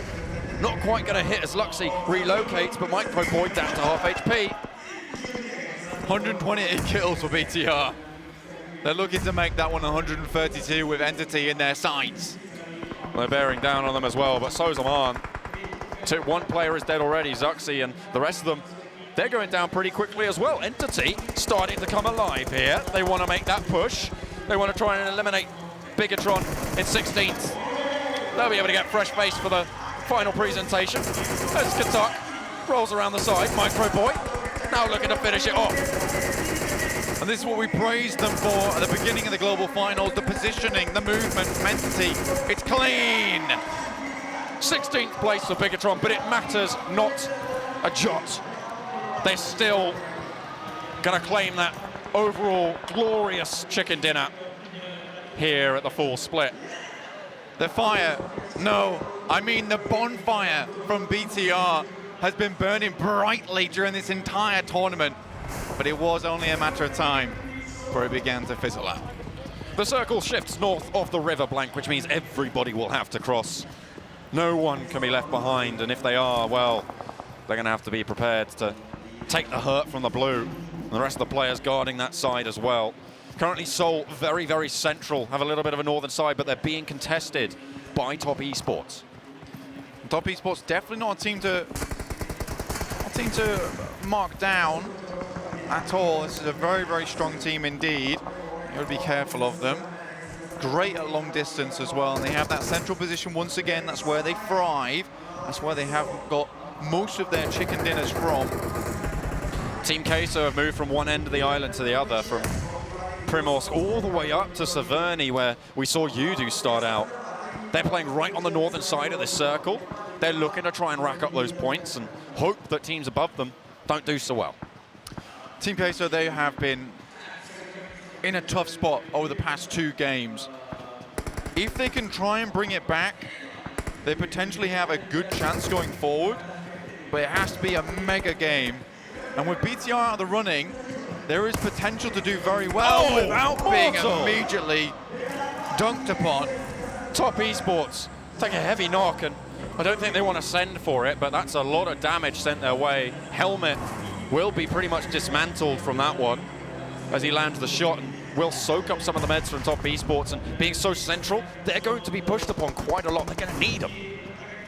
They will. UNicornGaming here in a fight with Seoul as well. They're directly across the road from one another.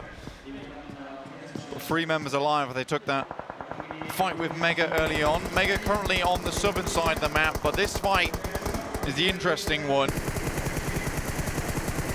Unicorn has spotted out top as well. The res did come through onto the player that did get knocked by the beautiful shot from the one, the only mortal from Seoul.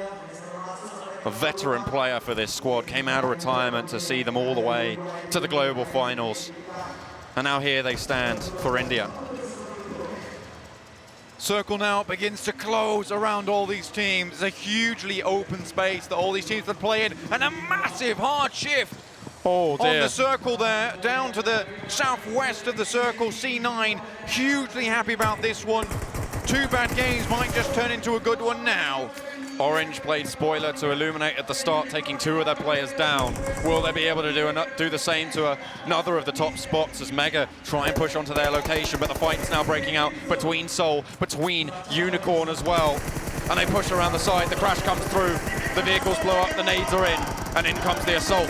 2 players from Unicorn make the cross, make the push, and Viper runs back into the back rooms. They're looking for the shots. Ryan goes out to the side with the micro Uzi, gets one, takes down, turns it around, the drop shot's in. Ryan, you absolute animal! It's just mortal now. He's able to save it, but what damage has been done? Hong now riding strong in the buggy, needs to come up big. Mortal around the corner, the reload's in, holds it down for Seoul. He goes out wide, but no! Unicorn stay alive with 1 in the running. Ryan, he sounds the horn of the Unicorn and the rest come running. An insane play from him to make sure that at least one of his players can go forward. Beautiful stuff there. Unfortunately losing a lot of those players. Entity making a rotation under the watchful gaze of Mega as Team Queso have to make the push. They make the assault. Exeal's already gone down. Ayala as well. These assaults have just been going so poorly for this squad, and it's so disastrous for them right at the end of the day, right at the end of the tournament, and it's down to the wire for them. They need every help they can get, but the only thing they have at the moment is prayers. It's just Marco. The nade over the wall, looks for the spray, but it's 1 and done. Team Queso will go no further. Cloud9 currently at 5 kills on the board, looking to bring it back, and although Team Queso, they had 2 bad games, turned into a 3rd, C9, they'll take their energy going forward happily. Couple of points, couple of kills, and they're going to be looking to move on through the teams above them. We'll see what else they're able to do, what else they're able to achieve.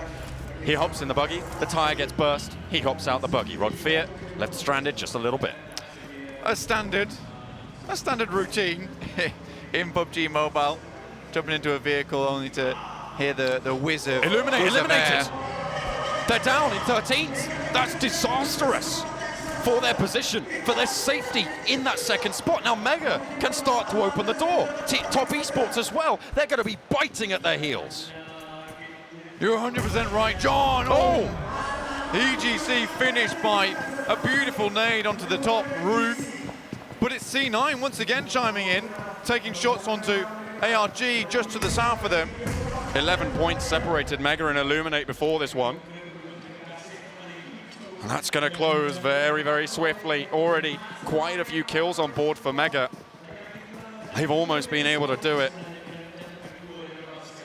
But they have to just go that little bit further. They've got a good spot, but how long will it last them? Next circle about to come through. Oh. Shifts away onto Top Esports and Entity. Entity quite happy with this one. Luckily C9, they can rotate through the forest and try and hold a position, but they will have to remove YOODOO and UNique to get in. RRQ. They get knocked, one of them. Kurd squad from the side.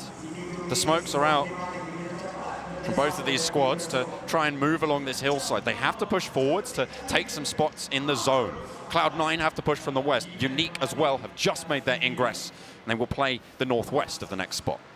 YOODOO actually opting to rotate down anti-clockwise, potentially going to meet up with Mega on the bottom of the map, but it's UNique looking at Kurd squad on our screens right now. Quite a little bit far away, but it was Old Bayou. Got that massive shot at 300 meters, UNique. Definitely a European team that can frag out at distance. AllRejection spot YOODOO on the rotation. One of them is going to get knocked, that's Zully. I'm pretty sure he's alone, only Geek now for YOODOO, the home team. Down in the dumps right now. 11 teams remain, 34 players. There's Kitsune taking shots onto Kurd squad on the hillside. Really making this fight with RRQ very, very hard for them. They start to get pinched by two teams. They're moving around, they're moving in as well. Jump up on the bike, but Kurd squad, they've been spotted. But do they know about C9 coming from behind? They've definitely heard the shot. And UNique, they tend to take fights for much longer than they necessarily should do. They also have to worry about Hung, and there it is! Oh, they are going to go for the crash. Cloud9 going straight into UNique, going straight for them. And Orange are starting to turn up as well. AllRejection on the south side. They get eliminated, 11th now, and this is where the placements points start to climb. 10 teams remain. C9, bruised, battered, but the spirit not broken yet. They're moving in, the North American squad looking to rack up as many points as they can, but Orange will not go quietly into the bottom page blank. They're going to try and guard their title with the fury of 1,000 suns. But Cloud9, they've got their own fury, they get spotted, they get rattled just a little bit. Bayo goes down, takes a knee, they push in. Top Esports vying for that second spot as well. They get delivered, Cloud9 on a silver platter. 3 of them down, Percocet falls just uneven. What a fragger he is, but can he hold it out? No, he can't. Cloud9 go down. Cloud9 are out. They saw their chance in the compound, not knowing that Top Esports was there. Rotated immediately into it. Here are the live standings as well. Illuminate. They're still ahead. 190 points for them. Mega 183. 7 points separate them. And as teams get eliminated, those placements have still yet to be added on blank. RRQ gets shuffled down. 147 in 6th. But here's our teams that are currently alive. YOODOO with 1 player. Kurd squad with 2. But it's Top Esports atop the leaderboard. 5 kills. In a really nice spot here in a compound. If they can get that chicken dinner, they might just be lucky, especially if they can take down Mega right now to try and leapfrog, try and take that second spot away. Illuminate going down early has really heated things up, blank. They do have a little way to go. It has to be a strong game for them. Cannot just be the chicken dinner. Oh, Orange, so unlucky. They are going to take 2 down. Mega looking to push around, all 4 of them still up, still kicking. 5 kills to their name so far. And they're going to look for a position into the next circle. 2 players from Orange still alive, a little bit further up the hill. YOODOO still have their entry too, but Stalker will fall as well, will get confirmed. Just Pubg and Leon for them, but Pubg takes a knee. Jonathan picks it up for Entity. Mega now on our screen versus Entity. What a shot from Eagle along the way. Huge headshot will take him out. If they can get rid of Mega now, like I said earlier, blank, that's huge for them. The placement points will be sent over, but they can still get it with a glorious chicken dinner. They might see themselves safe. Here's Eagle, and we know he's got the Eagle sight as well onto these teams from the distance. The SLR punching away at Mega. So close. So many of these teams with so much to lose. Orange go down, and more placement points get flooded into the mix. Eagle looking to open up some ventilation holes into Mega. But both teams with 4 members alive, but it's Entity who's also fighting with them. Yes! Entity picks up a knock. 2 of Mega are down. They are absolutely on the ropes, right on the southern side. They have to cover off all of the angles, though, because Kurd squad are going to push in. Eagle, he's giving them all third eyeballs. This is disastrous for Mega right now. One player standing for them. If Mega goes down now, it's time for Eagle to strike it with them. Years comes around the side, it's online. Such a strong player, but he's got so much to do. He's getting spotted out. The damage is coming through. Will the spray be good? He finds it. Mega goes down. TOPESPORTS with 8 kills. They might be able to get it done. Still fighting on, John. They need 18 points. 18 points is what they need. They will struggle forward. They can get that in a number of ways, Blank, with the placements that they can accrue or with extra kills. Already, they've managed to get themselves into 5th place. That's 8 points, so they need 10 more from somewhere. 5 kills, 2 placements might do it. They'll be able to look for it and see what they can find. Starting the day in 2nd, it was ripped away from them forcefully, but now they're back to reclaim what is theirs. Certainly looking to finish on the podium. First, a distant pipe dream, but second, still very much in contention. Nobody around them. It is them against the world for this 2nd spot. Top Esports riding strong. Out come the arcs of the grenades, over the top. Not found anything as of yet, but now the smoke train is full in action. The whistle is blown. It's time for Top Esports to move. Entity are on the opposing side of the circle. Both the top fragging teams of this game so far. UDOO still crawling around, playing the snake games, playing for points, seeing how far they can get on up. And UNique crash into Kurd squad on the northern boundaries. Now comes a molly over the top. So much smoke. Can hardly see a thing, but they will disassipate soon and open up the ground for Eagle. 10 kills now for Entity, a huge game for them. They're going to be looking to leapfrog Team Queso and try and take that one away from them. I'm pretty sure they've already done so, actually. So they're going to set Illuminate in their sights. A long way to go, but they could potentially move on up. Very difficult to do. Team Queso must be hugely disappointed with the result today. 3 terrible games right at the last hurdle. They're a vastly improved team, but they know this is a marathon, not a sprint. There is always next year. The Chinese squad look at a spot out UNique, years on the off angle. It worked earlier to get them the squad wipe, and it looking to work again. Rogue very, very low, has to move back from the tree. UNique all on their bellies. Kitsune. Oh, Yash are looking to move across, but it's Entity who are coming from the side. They're trying to take down Top Esports. The nade onto Years on the off angle means that someone from top has to respond. They're still holding off against UNique, and with 4 teams alive, it's UDOO still in the fray. Geek staying hidden.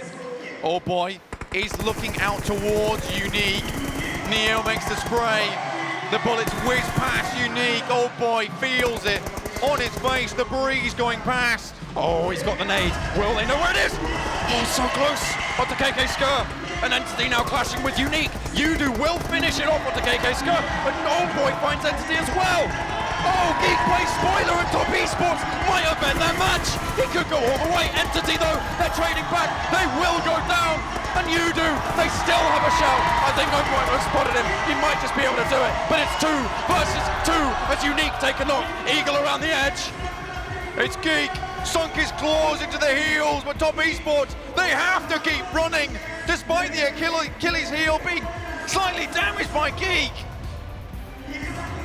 UNique hiding around the US, they go for the drive. Rogue looks to send it out wide, but he goes down. Super Eagle! Eagle able to get it, looks for the confirmation. The Bandit is back. The rest of the squad and the whole of China cheering for them right now. Hope and Eagle, the two men. This boy is still going! Standing up, it's just Yasha. Top Esports looking to take that second spot. They want to go all the way. They want to find it. Kitsune is going to go down, and Eagle spots it out. Yasha so low, and Top Esports make it happen. Headshot, boom, headshot, one after another. Eagle will take them to the top again. Second place, a huge game, but it is all about that first spot, and to the stage they go. Your champions for the PMCO 2019 Fall Split. Title sponsor Vivo, Bigetron!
Ladies and gentlemen, this is your champion. Give it up one more time for Bigetron Red Alien!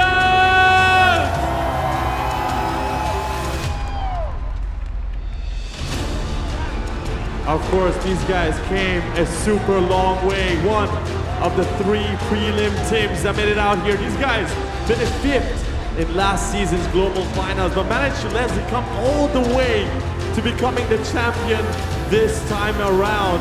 It's only a few months since the last one, and these guys managed to take it for themselves. It shows how much they were working, how much they improved as a team, and they certainly deserve this prestigious spotlight that we were talking about for this weekend. We were always wondering who is it going to be that lifts that trophy and takes the biggest slice out of the $500,000 prize pool. It is, of course, no other than Bigetron Red Aliens. All right, once again, congratulations to them. Let's give them another big hand, ladies and gentlemen. Woo! Congrats. Now, of course, before we move on, we have to invite our second placing team. Ladies and gentlemen, for your second placing team, give it up for Top Esports! Woo! Let's bring them on stage right now. They're going to be joining us. Congratulations to Top Esports getting our 3rd place on this global final. 2nd place, so all right. So this is Top Esports' second placing team right here. Of course, these guys did a lot. We're going to be talking about them in a little bit, but before that, let us invite our 3rd placing team. It is no other than MENA Esports! Congratulations, MENA Esports! We're going to be bringing MENA Esports on the stage to join us as well. And these guys, of course, another team that came in from the prelims, joining by the side of Bigetron. Making their way from prelims is really hard, and they made it. Right now, I would like to invite our VIPs on stage for our award presentation. First of all, General Manager of Lightspeed and Quantum Studios of Tencent Games, Silai Yang. Welcome! Come on, give us a warm welcome! Woo! Together with Vincent Wang, General Manager of Global Publishing Department of Tencent Games. Welcome! Now, of course, at first, we would like to award our 3rd placing team with $45,000 and a bronze band. Everybody give it up for them one more time. MENA Esports. definitely, you know, they made it to the leaderboards, the top 3. It took a lot, but Yeah. they managed to do it. Yeah, congratulations once again. All right. I would now like to invite Vincent Wang together with Sila Yang to move to our second place for the second place award presentation. Welcome. Now, of course, Top Esports, ladies and gentlemen, walking home with $90,000 and a silver pan. Give it up for them one more time. Woo! These are your last global final season champions. Still in the top 3, that's what matters. Yep. You know that they are really good because they actually is the champion last season, right, for us? Definitely. Yep. Now, of course, we're going to be taking a couple of photos for a moment. Sweet one. All right, thank you so much to our VIPs. Right now, we will move on to the MVP award presentation. Faraz, tell us, who is the MVP? All right, I'm going to let everybody take a moment to try to guess this one. Ladies and gentlemen, your MVP is no other than Zaxi from Bigetron Red Alien! Congratulations, Zaxi! Right now, I would like to invite our VIPs on stage for our MVP award presentation. First of all, Ming Dong Tan, Vivo Malaysia Senior Brand Manager. Together with Rick Lee, producer of PUBG Mobile, Lightspeed, and Quantum Studios of Tencent Games. Please be on stage. Welcome. 42 kills in total. What is Luxy doing, man? Luxy and Zaxi, both of these guys. That's crazy twins, you know. They both look the same and they have the same skill to make it happen right there. They sure do. Yeah. Of course, we'll be handing him the golden pan. Wow.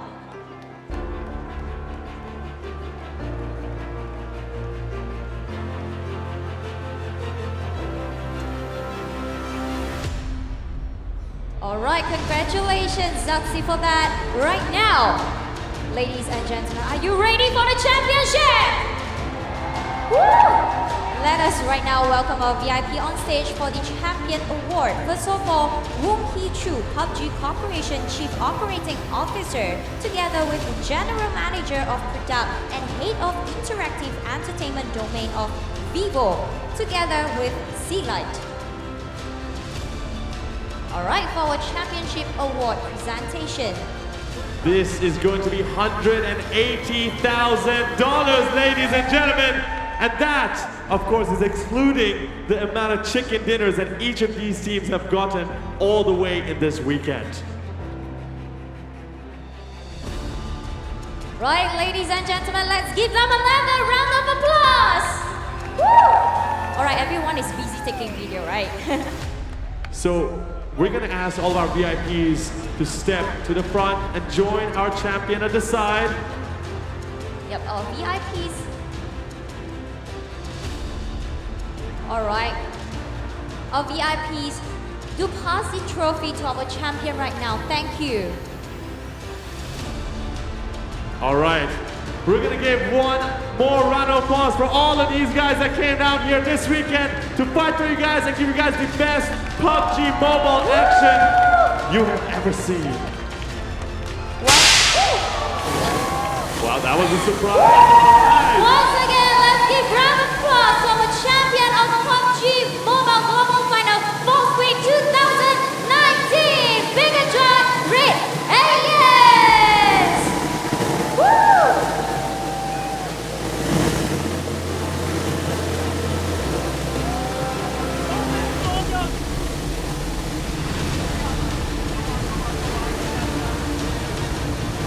All right, congratulations once again, Bigetron Red Aliens. MVP Zaxi did really good job. Right there, from yesterday, they are on top of the list. Woo! You know what? For us, they were like eating 3 times chicken dinner in yesterday. That is crazy, right? It's crazy. They want to lift that trophy once again. It's never enough. All right, once again, please leave your trophy. Bigetron Red Aliens! Woo!